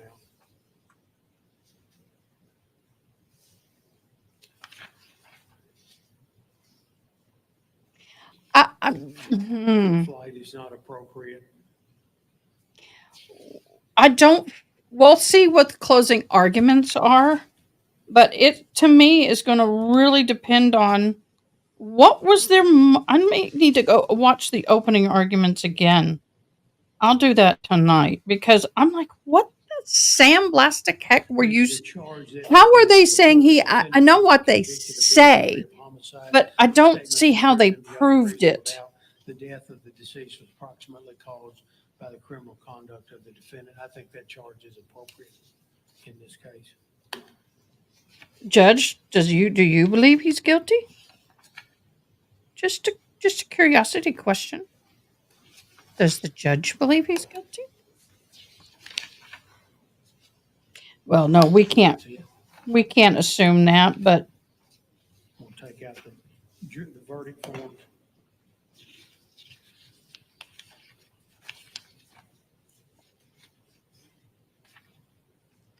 I have one verdict form. You'll want to look at it together.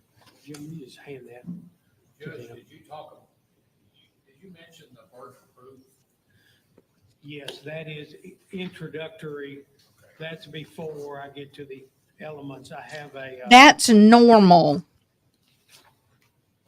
Oh, I know you want that burden of proof in there because they does not look like they proved.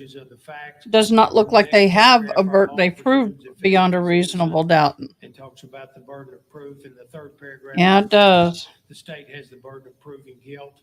The burden never does shift. The burden remains on the state. A defendant. But I will tell you what, I miss it. I miss having a husband. Reasonable doubt As much work as it is, ends I up miss having a the burden of husband. Proving all the elements of the crime beyond a reasonable doubt. I miss being a wife. I miss all of it. Well, She takes them off when she prepares it. Well, if it's a lot of trouble.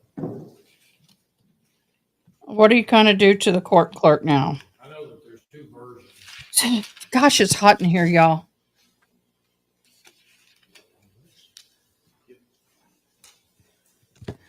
I did have several moments last night, y'all. I didn't. I do not deny it. I do not deny it. Sometimes I'll mute it and I'll just keep saying what I want to say because if I don't, I'll explode. And it's okay. I can do that. No, sir. No, sir. Okay, that charge includes I do have a button, y'all.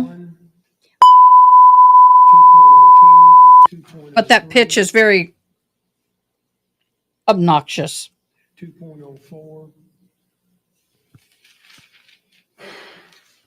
I don't think y'all want to listen to that pitch. And that's just more of a That's it. immediate, like someone's starting to cuss and I have to pop it. That's why they're 4 paragraphs. Oh, I'm sorry, poll. It's actually they're 5 I'm on somewhere else. Yeah, but not in StreamYard. There's not. I think I'm going to have to go to, Yes, sir. I think I'm going to have to go to the, what is it called? The YouTube and do it. But I think I'll wait to do the poll My version. tomorrow. It tracks 2.01. Anything else? No, sir. Anything else you can think of? No, Your Honor. Okay, let's take a recess. Give me a chance to fill out this, what I want, how I want The litany of paperwork. list to be for that, and then I think we'll be ready to come back and resume, at which point you'll announce that you're resting, you'll announce that there's none, and then I'm going straight into it at that point. Straight into that charge, and then we're for the day. Does that sound like the plan? Y'all, while he's doing that, I'm going to run and check my air conditioning because I'm dying. Be right back. So let's be in recess.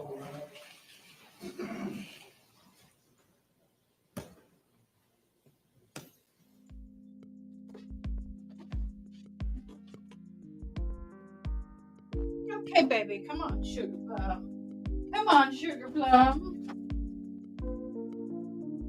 Are you kind of hot in here? Is it hot in here? Okay. I love you. You okay?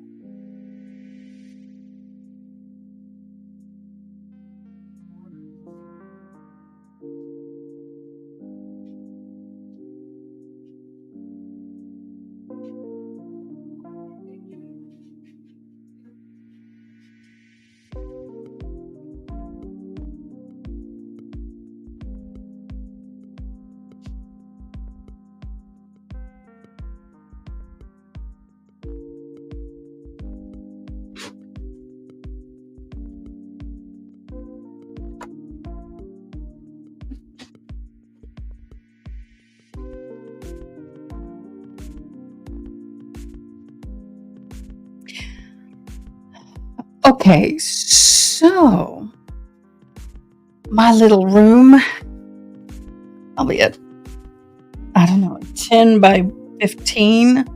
It's not very big. I have a computer that's this long by about yay deep and yay, I'm huge gaming size computer. And it's heating up the room just a wee bit, y'all. So it's actually getting so warm in here, I'm getting a headache. So I'm going to go ahead and prevent that headache.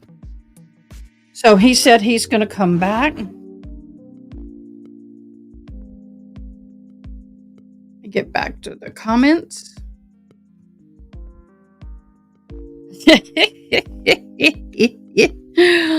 Oh, well, you know what? For the most part, I can handle Mo's car and house trouble myself. Otherwise, I just hire somebody. Just depends on what it is. not afraid to get my funny story, true story.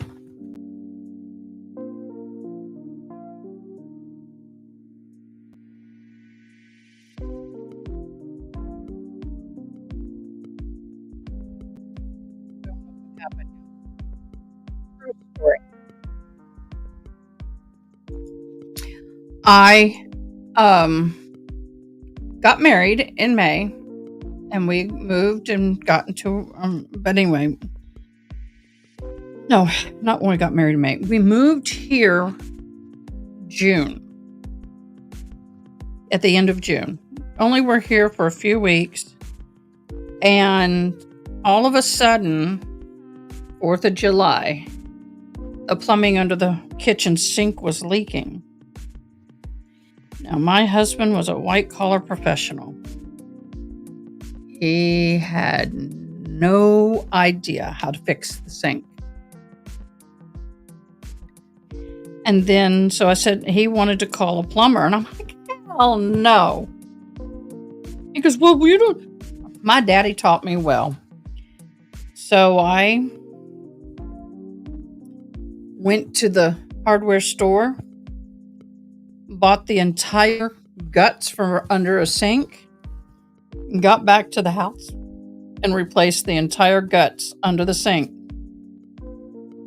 He all but had a heart attack. Then we took our young little 2-year-old boy and we went and did family things. He was like totally shocked. I'm like, there is no reason on God's green earth to hire somebody to do something that I know that I can know and know how to do myself. My daddy was awesome. He taught me all about cars. He taught me, in fact, he and I restored a Volkswagen Beetle split oval window. We did a lot of things. One of my favorite pictures, I don't remember this, but one of my favorite pictures of me as a very little girl, about the age of 4.5, maybe 5, is we're outside. I have a fur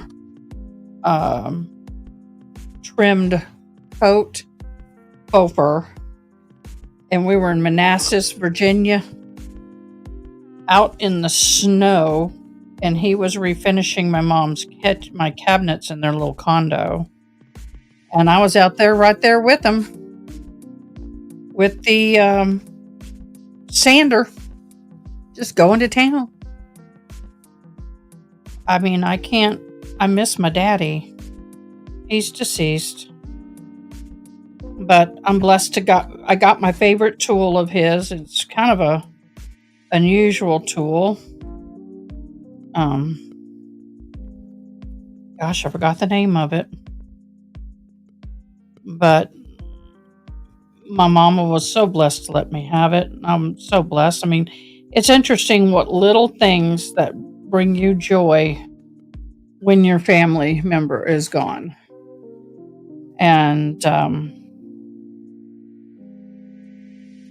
I have it here in my office, sitting on my little thing where I have some favorite memorabilia. Yeah, I think I'm going to like the 2-needle paper style better than this time around.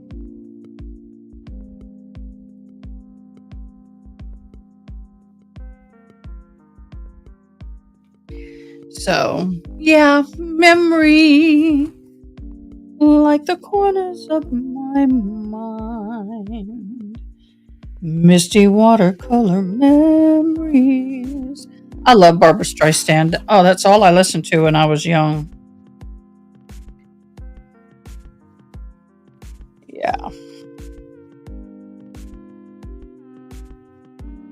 You never know what someone has gone through in their life, right?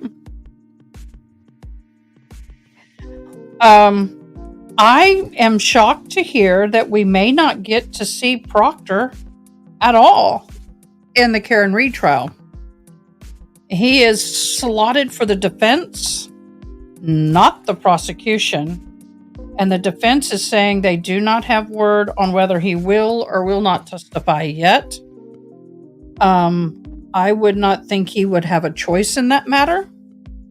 but I think the prosecution is kind of waiting to see what they are going to have to do. Everything's going to be dagnabbit. Do it at least once a day. And there's always somewhere on there a stain.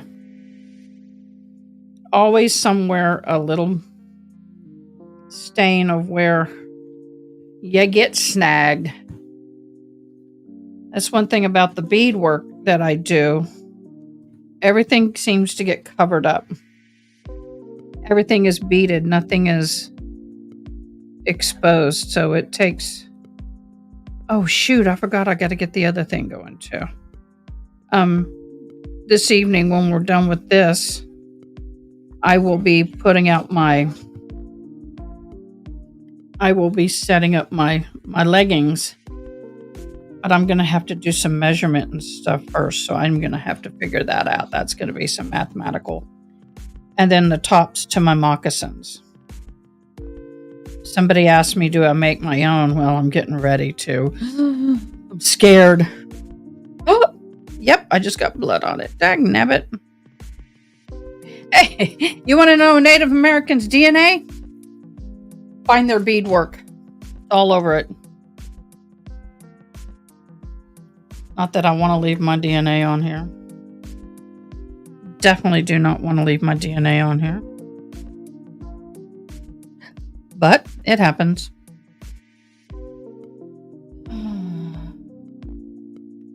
Guys, I know that some of you may not like what I'm going to do, but I'm going to change the music. I am needing it. I wish I could get it on my thing, but I love to bead.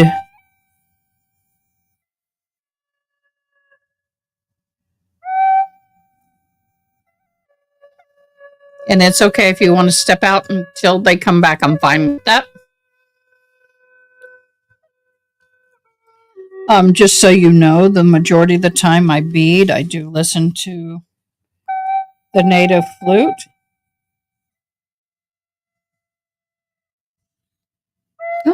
Will you join? Come back in if you can. But I gotta say, Miss Ronnie, thank you so much for your support. I appreciate you coming on. I appreciate everything you do. Enjoy that grandbaby. Enjoy that pizza. I bless your food. And I bless your time together. And I'll see you when you get back.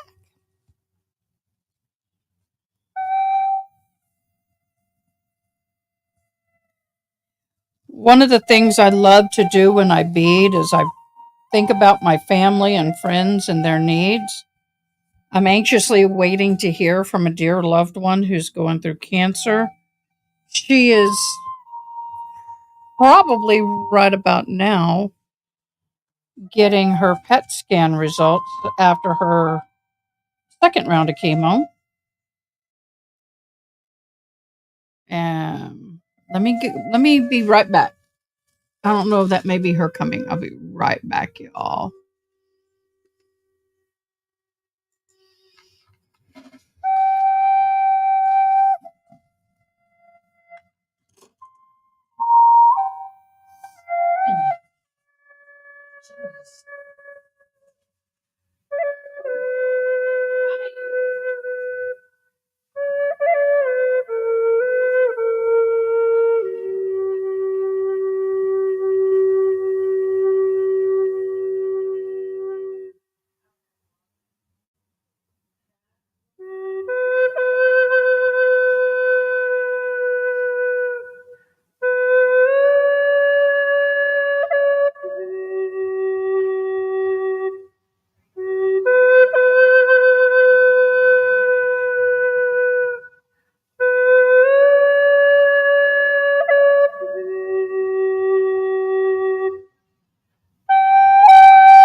So I'm back. Thank you for staying and listening.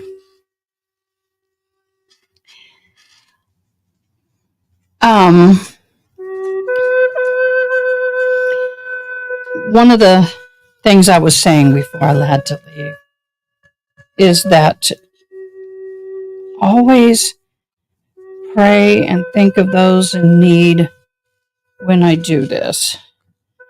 I'm not one who can sit and I'm always busy. I can't sit still and quiet long. And I used to struggle as a young person with reading because I get bored too quickly. So I found that if I can have distraction, I do better. I think we all are that way to a point. But one of the things that I have found that for my quiet and prayer time, I can go a long time while I'm beading. So that is what I like to do. And that includes you guys. If you guys ever have any needs or prayer requests, don't hesitate to let me know, especially you guys in my team, because I don't ever make that comment flippantly. I know, but sometimes we need the wake me up music and get us going. I hope to this summer, not going to do it right now. I've got too many irons in the fire right now, but I hope to this summer record myself playing the flute and make my own little soundtracks playing my flute and create a little YouTube video with just that and nature pictures with me in the background playing the flute. What do you think about that one? Some people don't like this. That's okay. It's okay. This is just calming to me. I probably should have been playing this with the Johnny Depp trial because let me tell you, that trial was all but calming.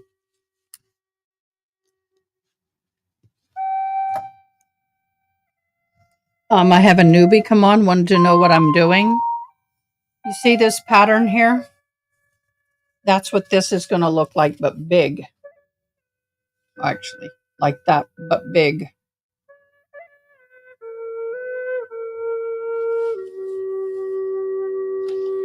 And I got 10 little ones like that I got to make. And I got moccasins I need to make. And I have leggings, which go between the ankle and the calf, that are separate from the moccasins. Oh, somebody asked what I was doing when I was doing this long thing.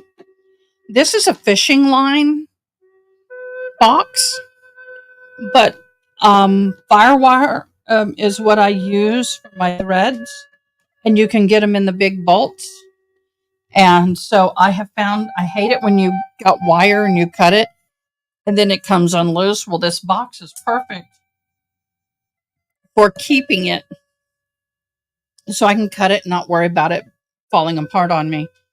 We burn the ends. Let me see if I can get that where you can see it. See that little knot there? That's burnt because this is a plastic thread. It's a little more durable than your cotton thread. This is the first time I've made this particular crown. I've never made a crown before, so I'm winging it. It's very tedious, but I'm happy I'm doing it, y'all. I'm stepping out of my comfort zone. One thing that I will say that Native Americans really touch my heart about is nothing is expected to be perfect because the only one perfect is our Lord and Creator. And I had military father who I adored, but my mother more so than my father. And if she hears this, it's okay. It's true. I don't like it, but it's true. My adopted mother, who thank you so much for raising us. but I always felt like I wasn't good enough. I had to be perfect. And that's just normal with adopted kids, really. Not an unusual thing for them. But um, when I first started doing beadwork and doing all this, I was trying to make everything perfect. And my mentor and elders said, no one's perfect. Beauty is in the imperfections. The fact that I made this with my own hand is all that mattered. And so now I've kind of let go of that imperfectionism. I still have a little bit of it in me. I want it to be my best, but as long as I know it's my best and it's not perfect, that's fine. I went to a powwow and had some of my regalia on and got so many compliments from other Native Americans. And that, to me, they didn't see the imperfection. They saw the overall beauty and understood the overall amount of work that went into it. And the fact that I did that was awesome. Yeah, it could be normal with biological parents too. But I had this mindset when I was young that if I wasn't good enough, that they were going to send me back. We were adopted at the age of 4.5, almost 5. So we were older adopted children, my twin brother and I.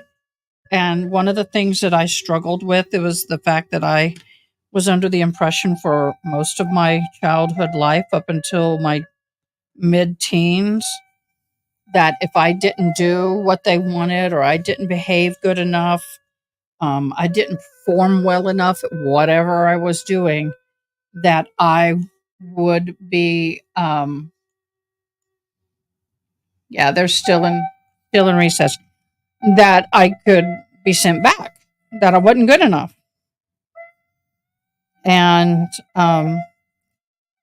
I kind of instilled some of that in my kids before I realized what was going on. You know, every parent is broken. No parent is perfect.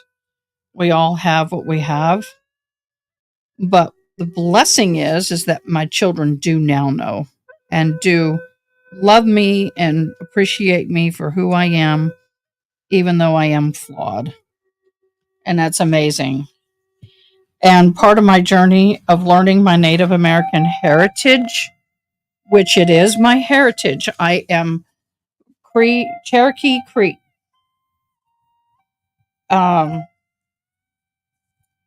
That I'm learning that it's okay to be human. It's okay to be human. Sorry, I'm banging the microphone with this, so hopefully it didn't hurt your ears. I love going to museums and looking especially at the beadwork of Native Americans. It looks so flawless, but then when you get close, you see the flaws. And I've learned that the flaws actually can create more beauty than be flaws. One Native American was making a big belt, and you could see where they changed the pattern. And you could see now that may not have been the original beater. They could have handed it down, passed away, because that often happens. But it was gorgeous. And the way that the flaw was turned into the pattern was stunning. Just take a deep breath. Today has been a little on edge. One thing I wish I knew that I'm going to instill in my grandkids is beauty is not important. What's important is your love and effort. And if you guys have to go right now, that's fine. We're just waiting for the judge to come back to give the jury instructions. Then they're going to do opening statements tomorrow. Closing arguments tomorrow. Opening statements. Jeez. This is kind of ended a little quicker than I thought. I thought we would at least have one more day of defense. But when I saw that he was putting the children on, I went, yep, nope, we're not.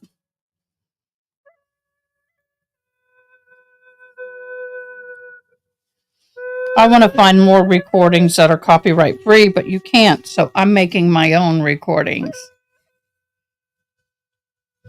Last Christmas, I broke a glass ornament while decorating. I set it up on the mantle and remind myself that not everything has to be perfect. Where did we adapt this perfectionism? It's as old as time. My daughter's in school.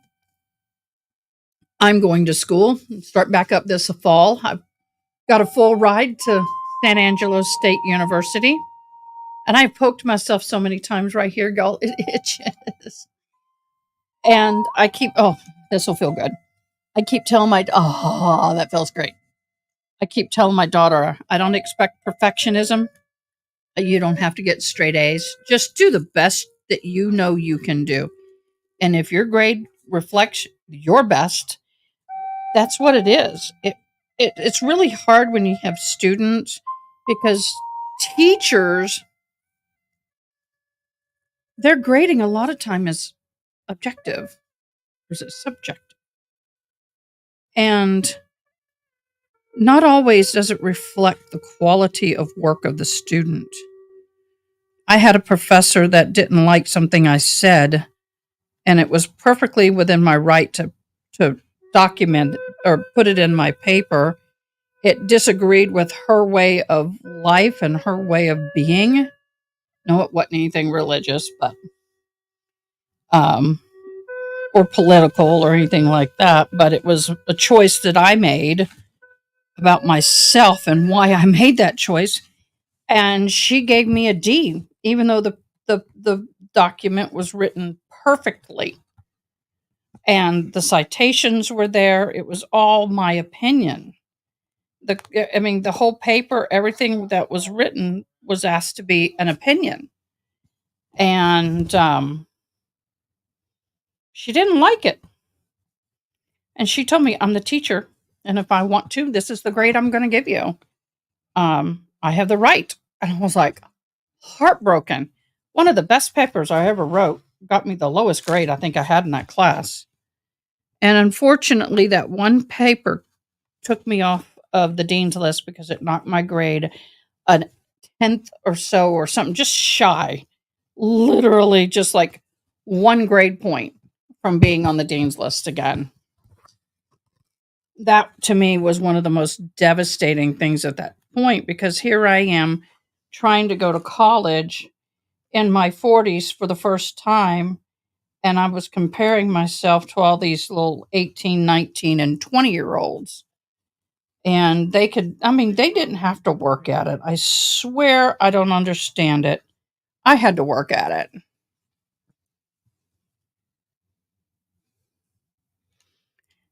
Tell me the story of the Silent Night. I don't know if I've heard it. I don't remember. Share with us while we're waiting, my love.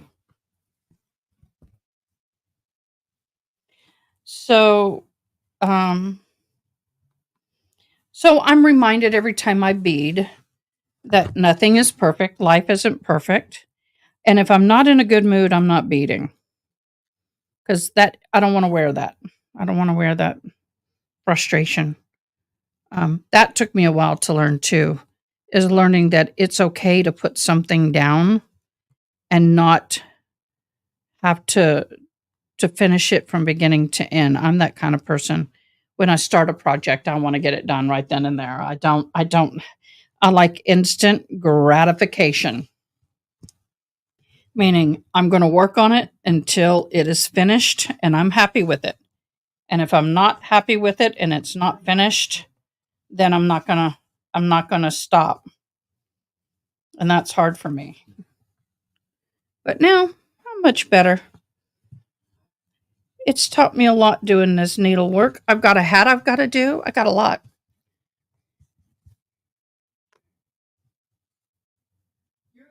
Oh, that's interesting. I didn't know that. That's pretty cool. That's pretty awesome. I thought I saw a little bit of movement in court, but I haven't. Oh, the camera must have just wiggled. But y'all will be blessed to be on the journey with me and get to see all this stuff if you wish to stay on my channel, but you'll get to watch me complete these items, I hope. And I hope my journey will bless you with that. I wish I had a camera that could be face down that people can see what I'm doing. Trying to get the GoPro that way, but yeah, nope, didn't work. Didn't work. Work.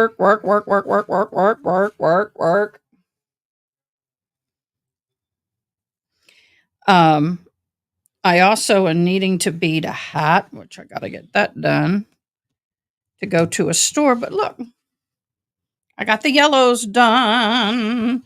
Now I got to get my the yellows. I got to put my moccasin frames together. Oh, someone asked, what is this white stuff? It's like that hard felt crib lining kind of stuff. Believe it or not, it works great for beadwork. And I thoroughly, oh, my music stopped. Sorry. And it works really good. It's a super stiff felt. Holds the threads well. I also bead baseball caps. If some of y'all have seen, I will be taking orders for Christmas right now. Okay, we're back.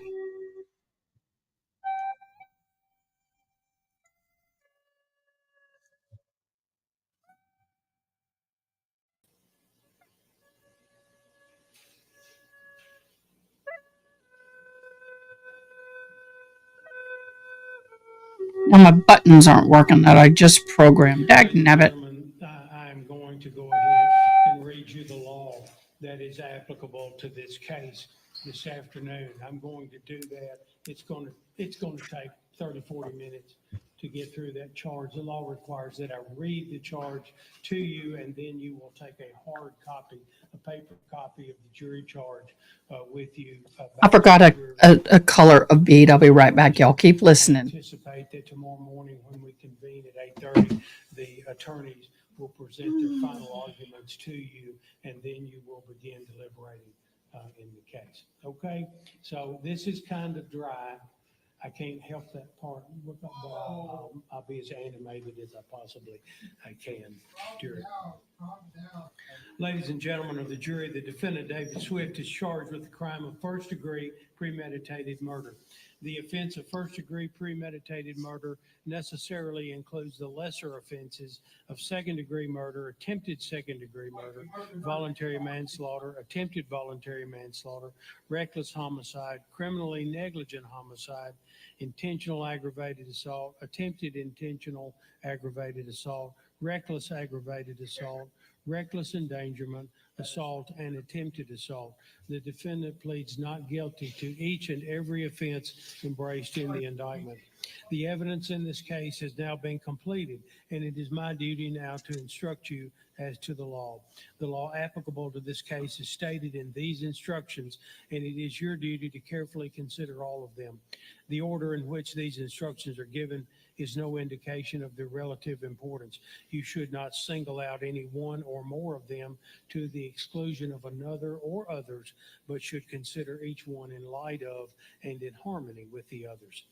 An indictment is a formal written accusation which charges a person with the commission of a crime. The mere fact that there is an indictment cannot be considered as evidence against a defendant and does not create any inference of guilt.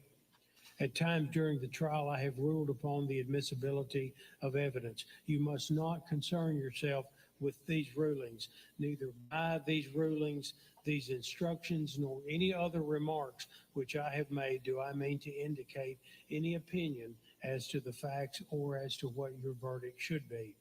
Statements, arguments, and remarks of counsel are intended to help you in understanding the evidence and applying the law, but they are not evidence.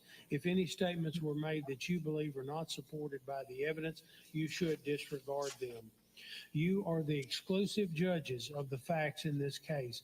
Also, you are the exclusive judges of the law under the direction of the court. You should apply the law to the facts in deciding this case. You should consider all of the evidence in light of your own observations and experiences in life. Our law presumes that a defendant is innocent. This presumption of innocence remains with a defendant throughout every stage of the trial.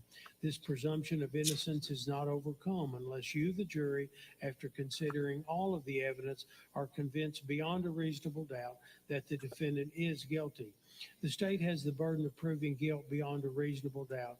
This burden never does shift. The burden remains on the state throughout the trial of the case. In other words, a defendant is not required to prove innocence. Reasonable doubt is that doubt created by an investigation of all the proof in the case and an inability, after such investigation, to let the mind rest easily as to the certainty of guilt. Absolute certainty of guilt is not demanded by the law to convict of any criminal charge, but moral certainty is required, and this certainty is required as to every element of proof necessary to constitute the offense. The state has the burden of proving all of the elements of the crime beyond a reasonable doubt, and that the crime was committed by the defendant in Dyer County, Tennessee, before the return of the indictment. As heretofore stated, the defendant is charged with the crime of first-degree premeditated murder. Any person who commits the offense of first-degree murder is guilty of a crime. For you to find the defendant guilty of this offense, the state must have proven beyond a reasonable doubt the existence of the following essential elements. One, that the defendant unlawfully killed the alleged victim, and two, that the defendant acted intentionally. A person acts intentionally when it is the person's conscious objective or desire to cause the death of the alleged victim. And three, that the killing was premeditated. A premeditated act is one done after the exercise of reflection and judgment. Premeditation means that the intent to kill must have been formed prior to the act itself. It is not necessary that the purpose to kill pre-exist in the mind of the accused for any definite period of time. The mental state of the accused at the time he allegedly decided to kill must be carefully considered in order to determine whether the accused was sufficiently free from excitement and passion as to be capable of premeditation. If the design to kill was formed with premeditation, it is immaterial that the accused may have been in a state of passion or excitement when the design was carried into effect. Hence, crime of passion. Premeditation can be found if the decision to kill is first formed during the heat of passion, but the accused commits the act after the passion has subsided. On the other hand, if you find the defendant not guilty of the offense of first-degree premeditated murder, or if you have a reasonable doubt thereof, then your verdict must be not guilty as to this offense, and then you will proceed to determine whether the defendant is guilty or not guilty of the lesser included offense of attempted first-degree murder. Any person who attempts to commit first-degree murder where the victim suffers serious bodily injury is guilty of a crime. For you to find a person guilty of this offense, the state must have proven beyond a reasonable doubt the existence of the following essential elements. One, that the defendant intended to commit first-degree murder, and two, that the defendant did some act intending to cause an essential element of first-degree murder to occur, and at the time believed the act would cause the element to occur without further action on the defendant's part, and three, that the victim suffered serious bodily injury. Intending, or intent mean that a person acts intentionally when it is the person's conscious objective or desire to cause the death of the alleged victim. The essential elements necessary to constitute first-degree murder have been previously defined for you in these instructions, and again are: one, I think they would have had a better chance if they would have gone to a lesser charge. An act as an act of crime of passion. Was premeditated. On the other hand, if you find the defendant not guilty of the lesser included offense of attempted first-degree premeditated murder, or if you have a reasonable doubt thereof, then your verdict must be not guilty as to this offense, and then you will proceed to determine whether the defendant is guilty or not guilty of the lesser included offense of second-degree murder. Any person who commits second-degree murder is guilty of a crime. For you to find the defendant guilty of this offense, the state must have proven beyond a reasonable doubt the existence of the following essential elements. One, that the defendant unlawfully killed the alleged victim, and two, that the defendant acted knowingly. Knowingly means that a person acts with an awareness that his conduct is reasonably certain to cause the death of the alleged victim. The requirement of knowingly is also established if it is shown that the defendant acted intentionally. The term intentionally has been previously defined for you in these instructions. If you find that the killing resulted from a state of passion produced by adequate provocation from the alleged victim sufficient to lead a reasonable person to act in an irrational manner, then you should find the defendant not guilty of second-degree murder. On the other hand, if you find the defendant not guilty of the lesser included offense of second-degree murder, or if you have a reasonable doubt thereof, then your verdict must be not guilty as to this offense, and then you will proceed to determine whether the defendant is guilty or not guilty of the lesser included offense of attempted second-degree murder. Any person who Y'all, I'll attempts to be commit right a back. I'm criminal going to let offense this is play. guilty I've of got to a go crime. see my For you friend. to find a person guilty of criminal attempt, the state must have proven beyond reasonable doubt the existence of the following essential elements. One, that the defendant intended to commit the specific offense of second-degree murder, and two, that the defendant did some act intending to cause an essential element of second-degree murder to occur, and at the time believed the act would cause the element to occur without further action on the defendant's part. The terms intended, intending, or intent have been previously defined for you in these instructions.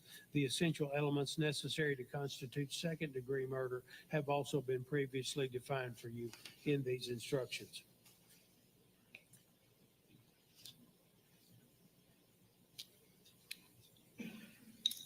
On the other hand, if you find the defendant not guilty of the lesser included offense of attempted second-degree murder, or if you have a reasonable doubt thereof, then your verdict must be not guilty as to this offense, and then you will proceed to determine whether the defendant is guilty or not guilty of the lesser included offense of voluntary manslaughter. Any person who commits voluntary manslaughter is guilty of a crime. For you to find the defendant guilty of this offense, the state must have proven beyond a reasonable doubt the existence of the following essential elements. One, that the defendant unlawfully killed the alleged victim, and two, that the defendant acted intentionally or knowingly, and three, that the killing resulted from a state of passion produced by adequate provocation from the alleged victim sufficient to lead a reasonable person to act in an irrational manner. The distinction between voluntary manslaughter and second-degree murder is that voluntary manslaughter requires that the killing result from a state of passion produced by adequate provocation from the alleged victim sufficient to lead a reasonable person to act in an irrational manner. Passion means any of the human emotions known as anger, rage, sudden resentment, terror, or similar emotions which render the mind incapable of cool reflection. The terms knowingly, intentionally, both of those terms have been previously defined for you in these instructions. If you find the defendant not guilty of the lesser included offense of voluntary manslaughter, or if you have a reasonable doubt thereof, then your verdict must be not guilty as to this offense, and then you will proceed to determine whether the defendant is guilty or not guilty of the lesser included offense of attempted voluntary manslaughter. Any person who attempts to commit the offense of voluntary manslaughter is guilty of a crime. For you to find a person guilty of criminal attempt, the state must have proven beyond a reasonable doubt the existence of the following essential elements. One, that the defendant intended to commit the specific offense of voluntary manslaughter, and two, that the defendant did some act intending to cause an essential element of voluntary manslaughter to occur, and at the time believe the act would cause the element to occur without further action on the defendant's part. Again, the terms intended, intending, or intent have been previously defined for you in these instructions, as have the essential elements necessary to constitute the offense of voluntary manslaughter. If, however, you find the defendant not guilty of the lesser included offense of attempted voluntary manslaughter, or if you have a reasonable doubt thereof, then your verdict must be not guilty as to this offense, and then you will proceed to determine whether the defendant is guilty or not guilty of the lesser included offense of reckless homicide. Any person who commits the offense of reckless homicide is guilty of a crime. For you to find the defendant guilty of this offense, the state must have proven beyond a reasonable doubt the existence of the following essential elements. One, that the defendant killed the alleged victim, and two, that the defendant acted recklessly.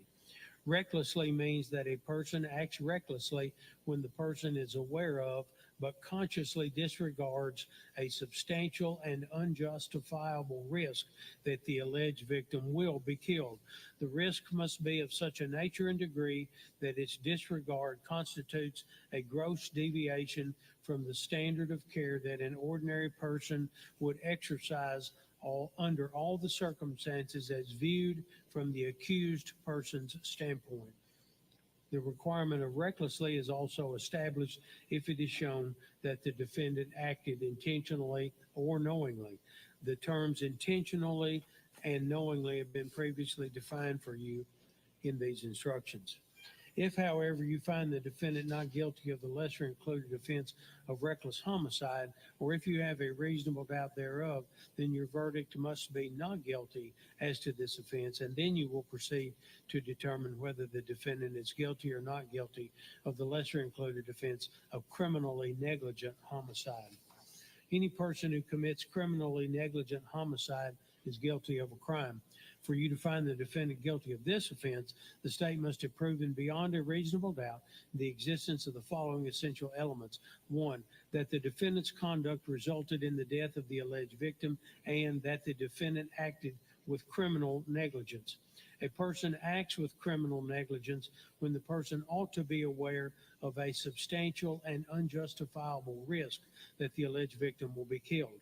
The risk must be of such a nature and degree that the failure to perceive it constitutes a gross deviation from the standard of care that an ordinary person would exercise under all the circumstances as viewed from the accused person's standpoint.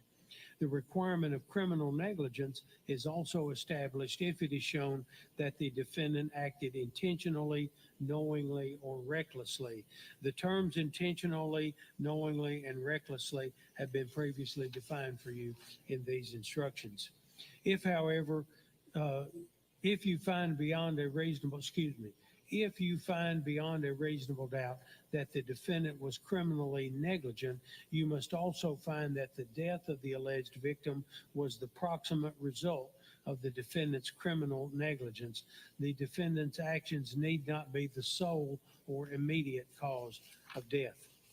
If, however, you find the defendant not guilty of the lesser included offense of criminally negligent homicide, or if you have a reasonable doubt thereof, then your verdict must be not guilty as to this offense, and then you will proceed to determine whether the defendant is guilty or not guilty of the lesser included offense of intentional aggravated assault. Any person who commits the offense of aggravated assault is guilty of a crime.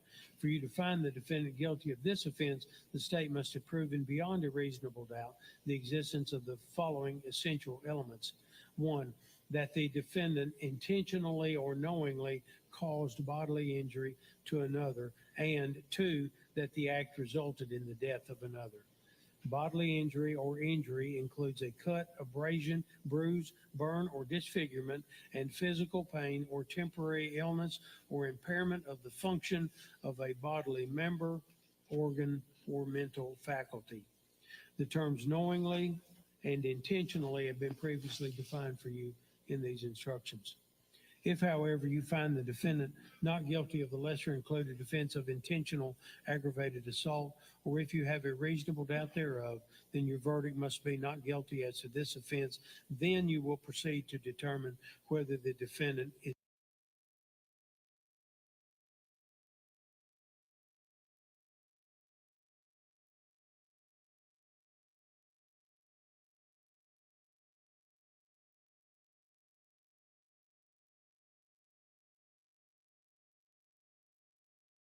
is guilty or not guilty of the lesser included offense of attempted intentional aggravated assault. Any person who attempts to commit a criminal offense is guilty of a crime.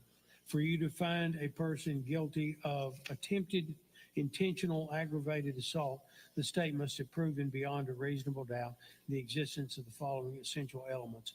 One, that the defendant intended to commit the specific offense of intentional aggravated assault, and two, that the defendant did some act intending to cause an essential element of intentional aggravated assault to occur, and at the time believed that the act would cause the element to occur without further action on the defendant's part. The terms intended, intending, or intent and intent have been previously defined for you in these instructions, as have the essential elements necessary to constitute the offense of intentional aggravated assault. If, however, you find the defendant not guilty of the lesser included offense of attempted intentional aggravated assault, or if you have a reasonable doubt thereof, then your verdict must be not guilty as to this offense, and then you will proceed to determine whether the defendant is guilty or not guilty of the lesser included offense of reckless aggravated assault. Any person who commits the offense of reckless aggravated assault is guilty of a crime. For you to find the defendant guilty of this offense, the state must have proven beyond a reasonable doubt the existence of the following essential elements. One, that the defendant recklessly caused bodily injury to another, and two, that the act resulted in the death of another. The terms bodily injury and injury have been previously defined for you. The terms recklessly, knowingly, and intentionally have also been previously defined for you in these instructions. On the other hand, if you find the defendant not guilty of the lesser included offense of reckless aggravated assault, or if you have a reasonable doubt thereof, then your verdict must be not guilty as to this offense, and you will then proceed to determine whether the defendant is guilty or not guilty of the lesser included offense of reckless endangerment.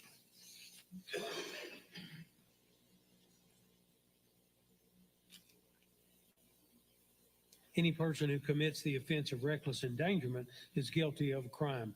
For you to find the defendant guilty of this offense, the state must have proven beyond a reasonable doubt the existence of the following essential elements.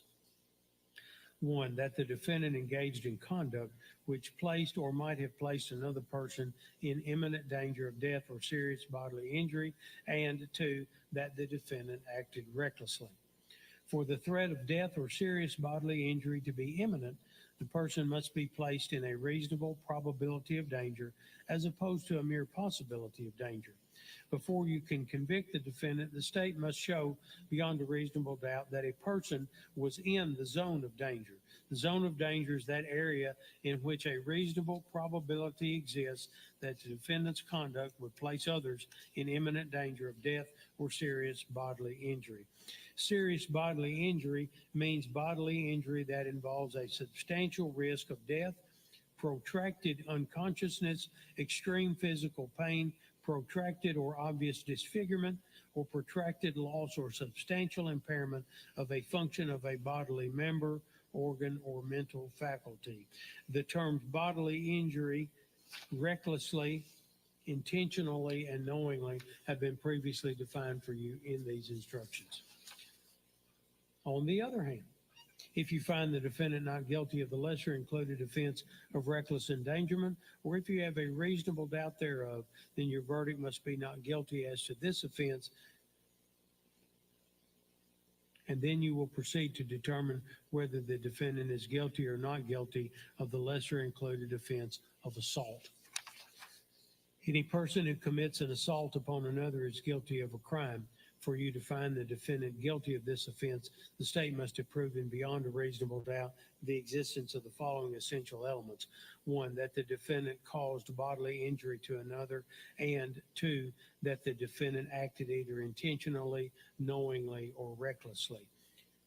The terms bodily injury, recklessly, knowingly, and intentionally have been previously defined for you in these instructions. If, however, you find the defendant not guilty of the lesser included offense of assault, or if you have a reasonable doubt thereof, then your verdict must be not guilty as to this offense, and you will then proceed to determine whether the defendant is guilty or not guilty of the lesser included offense of attempted assault. Any person who attempts to commit a criminal offense is guilty of a crime. For you to find a person guilty of attempted assault, the state must have proven beyond a reasonable doubt the existence of the following essential elements.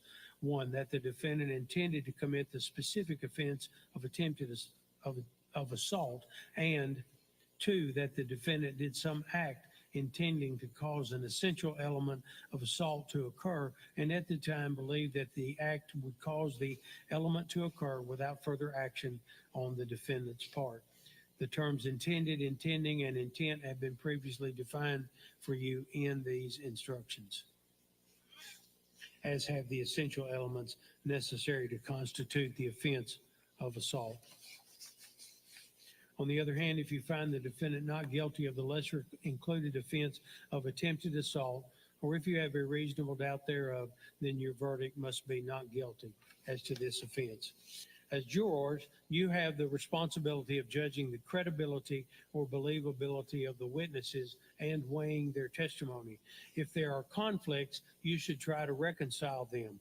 Do not hastily conclude that a witness has testified falsely, since the law allows you to presume that witnesses are truthful. In determining the credibility or believability of a witness, you may consider the witness's appearance, demeanor, motive, interest or lack of interest in the trial's outcome, general character, reputation for truth, fairness, or bias, means of knowledge, reasonableness of the testimony, material contradictory statements, as well as all of the other evidence which tends to corroborate or to contradict the witness. Give the testimony of each witness such credibility, if any, that you think it deserves. The defendant has not taken the stand to testify as a witness, but you shall place no significance on this fact. The defendant is presumed innocent, and the burden is on the state to prove his guilt beyond a reasonable doubt. He is not required to take the stand in his own behalf, and his failure to do so cannot be considered for any purpose against him, nor can any inference be drawn from such fact. One method of attacking the credibility or believability of a witness is to show that the witness made prior material statements out of court which are contrary to the witness's testimony on the witness stand. However, prior inconsistent statements made before this trial can be considered by you only to test the witness's credibility and not to establish the truth of what was stated in those prior statements.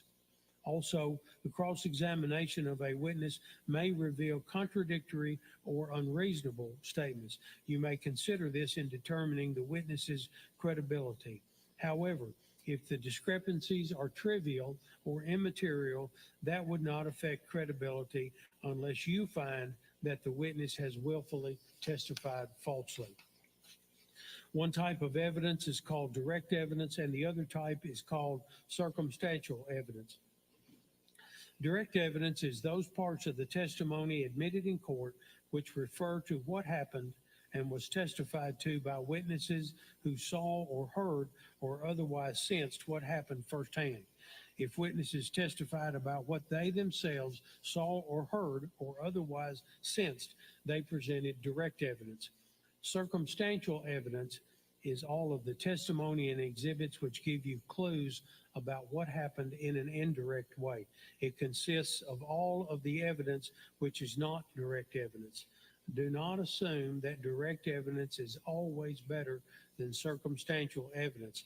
Either type of evidence can prove a fact if it is convincing enough. I am still here. I will return shortly. I got some interesting news. See you in a minute.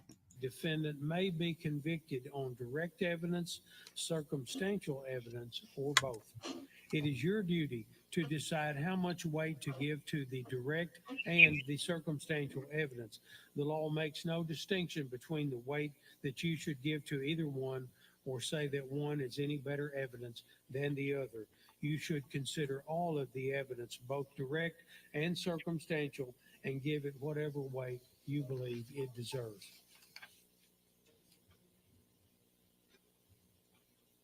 The court instructs you that if there is evidence of an oral or written statement given by the defendant in this case, you may take it into consideration with all of the other facts and circumstances proven in the case. In considering the statement, it is for you, the jury, to say what weight you will give the statement. You may believe any part of the statement or disbelieve any part of it, and you may believe the whole statement or disbelieve it in its entirety. The court charges you that the identity of the defendant must be proven in the case on the part of the state to your satisfaction beyond a reasonable doubt. In other words, the burden of proof is on the state to show that the defendant now on trial before you is the identical person who committed the alleged crime with which he is charged. In considering the identity of a person, the jury may take into consideration all the facts and circumstances in the case. The court further charges you that if you are satisfied from the whole proof in the case, beyond a reasonable doubt, that the defendant, David Swift, committed the crime charged against him, and you are satisfied beyond a reasonable doubt that he has been identified as the person who committed the crime charged, then it would be your duty to convict him. On the other hand, if you're not satisfied with the identity from the proof, or if you have a reasonable doubt thereof as to whether he has been identified from the whole body of proof in the case, then you should return a verdict of not guilty. During the trial, you heard the testimony of witnesses who were described to us as expert witnesses. Those witnesses include Carla Rexing. I'm going to read the witness's name and then the area of expertise. Carla Rexing, forensic cell phone data analyst. Dr. Marco Ross, forensic pathologist and medical examiner. Gary Bolden, tire technology. Carrie Smith, physical therapy. Christy Smith, DNA analyst. Charles Hardy, forensic biology. Joel Wade, mobile device and computer forensics. Brian Darr, forensic engineer in tire failure. Elizabeth Reed, fingerprint examination. David Williams, mobile location communications network and computer design. The rules of evidence provide that if scientific, technical, or other specialized knowledge might assist the jury in understanding the evidence or in determining a fact in issue, a witness qualified as an expert by reason of special knowledge, skill, or experience may testify and state his or her opinions concerning such matters and give reasons for his or her testimony. In giving his or her opinion, the expert witnesses testified that he and she took into consideration certain statements made by other persons. Because some of the statements were made outside the courtroom, they may be used by you only for evaluating the expert witness's opinion testimony and cannot be relied upon as proof of the truth of the matters asserted in those statements. Merely because an expert witness has expressed an opinion does not mean, however, that you are bound to accept the opinion. The same as with any other witness, it is up to you to decide whether you believe this testimony and choose to rely upon it. Part of that decision will depend upon your judgment about whether the witness's background or training and experience are sufficient for the witness to give the expert opinion that you heard. You must also decide whether the witness's opinions were based on sound reasons, judgment, and information. You are to give the testimony of an expert witness such weight and value as you think it deserves, along with all the other evidence in the case. Charts, summaries, and diagrams have been used for the convenience of the witnesses to help illustrate the witness's testimony. These charts, summaries, and diagrams are offered to assist you in evaluating the witness's testimony. They may not themselves be evidence or proof of facts and may not be considered by you as such.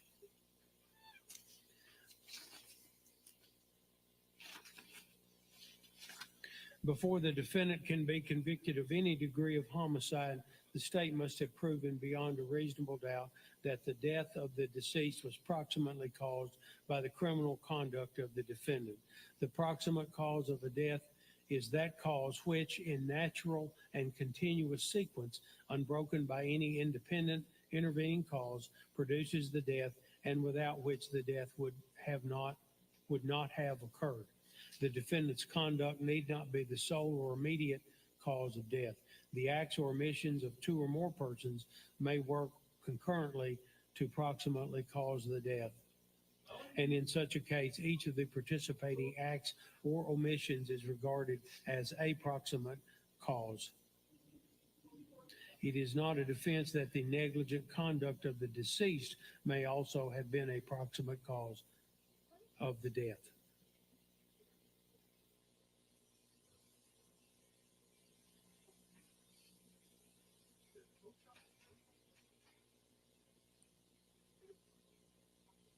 If some other circumstance caused the victim's death unrelated to the defendant's actions, that would be a defense to homicide unless the circumstance was the natural result of the defendant's acts. If you find that the defendant's acts, if any, did not unlawfully cause or contribute to the death of the deceased, or if you have a reasonable doubt as to this proposition, then you must find him not guilty.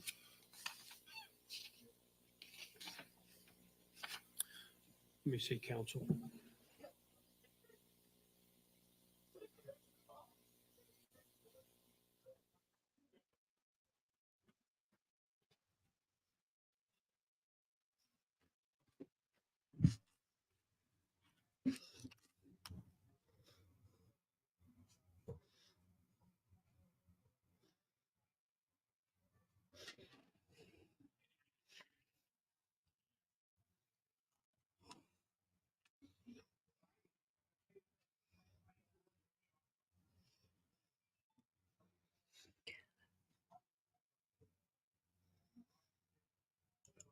Okay, I am here. Thank you guys for watching. My understanding, we will not be going to closing arguments. Has that changed? Thank you, mods, for stepping in. By the way, here's the good news. My beloved sister's PET scan came out as well as could be expected. The cancer has not progressed. Thank you, Jesus. And then in fact, there's some small shrinkage, but I'm happy. Nothing new. And I'm like, oh, thank God. This is a triple negative breast cancer that has metastasized. It is systemic, but she's doing so well considering. I'm ecstatic.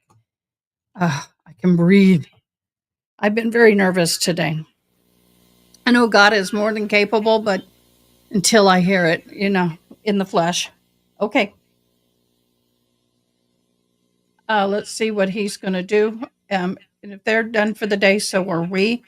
I want to hop off and visit with her, but I want to make sure and see where we're going. I've got about a page and a half tomorrow after the closing arguments that kind of instruct you, tell you what the verdict form says and tell you what to do once you get into the jury room for the purpose of deliberating. We're going to reconvene at 8:30 in the morning, which time we'll have closing arguments. Now, for the last time,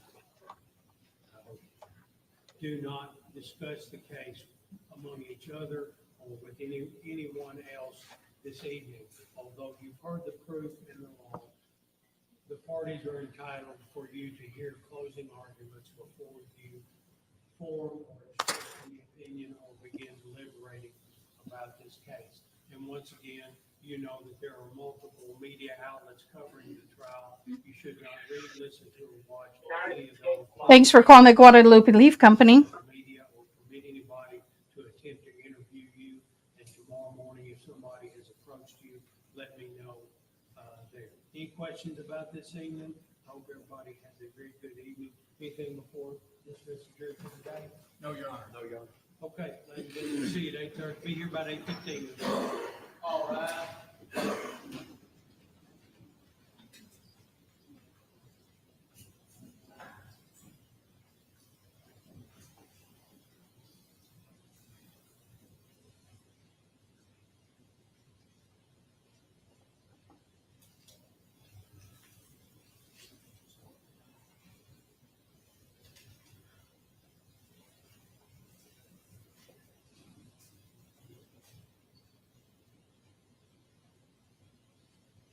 Is there anything else we need to do? With that, I think it is a wrap for today.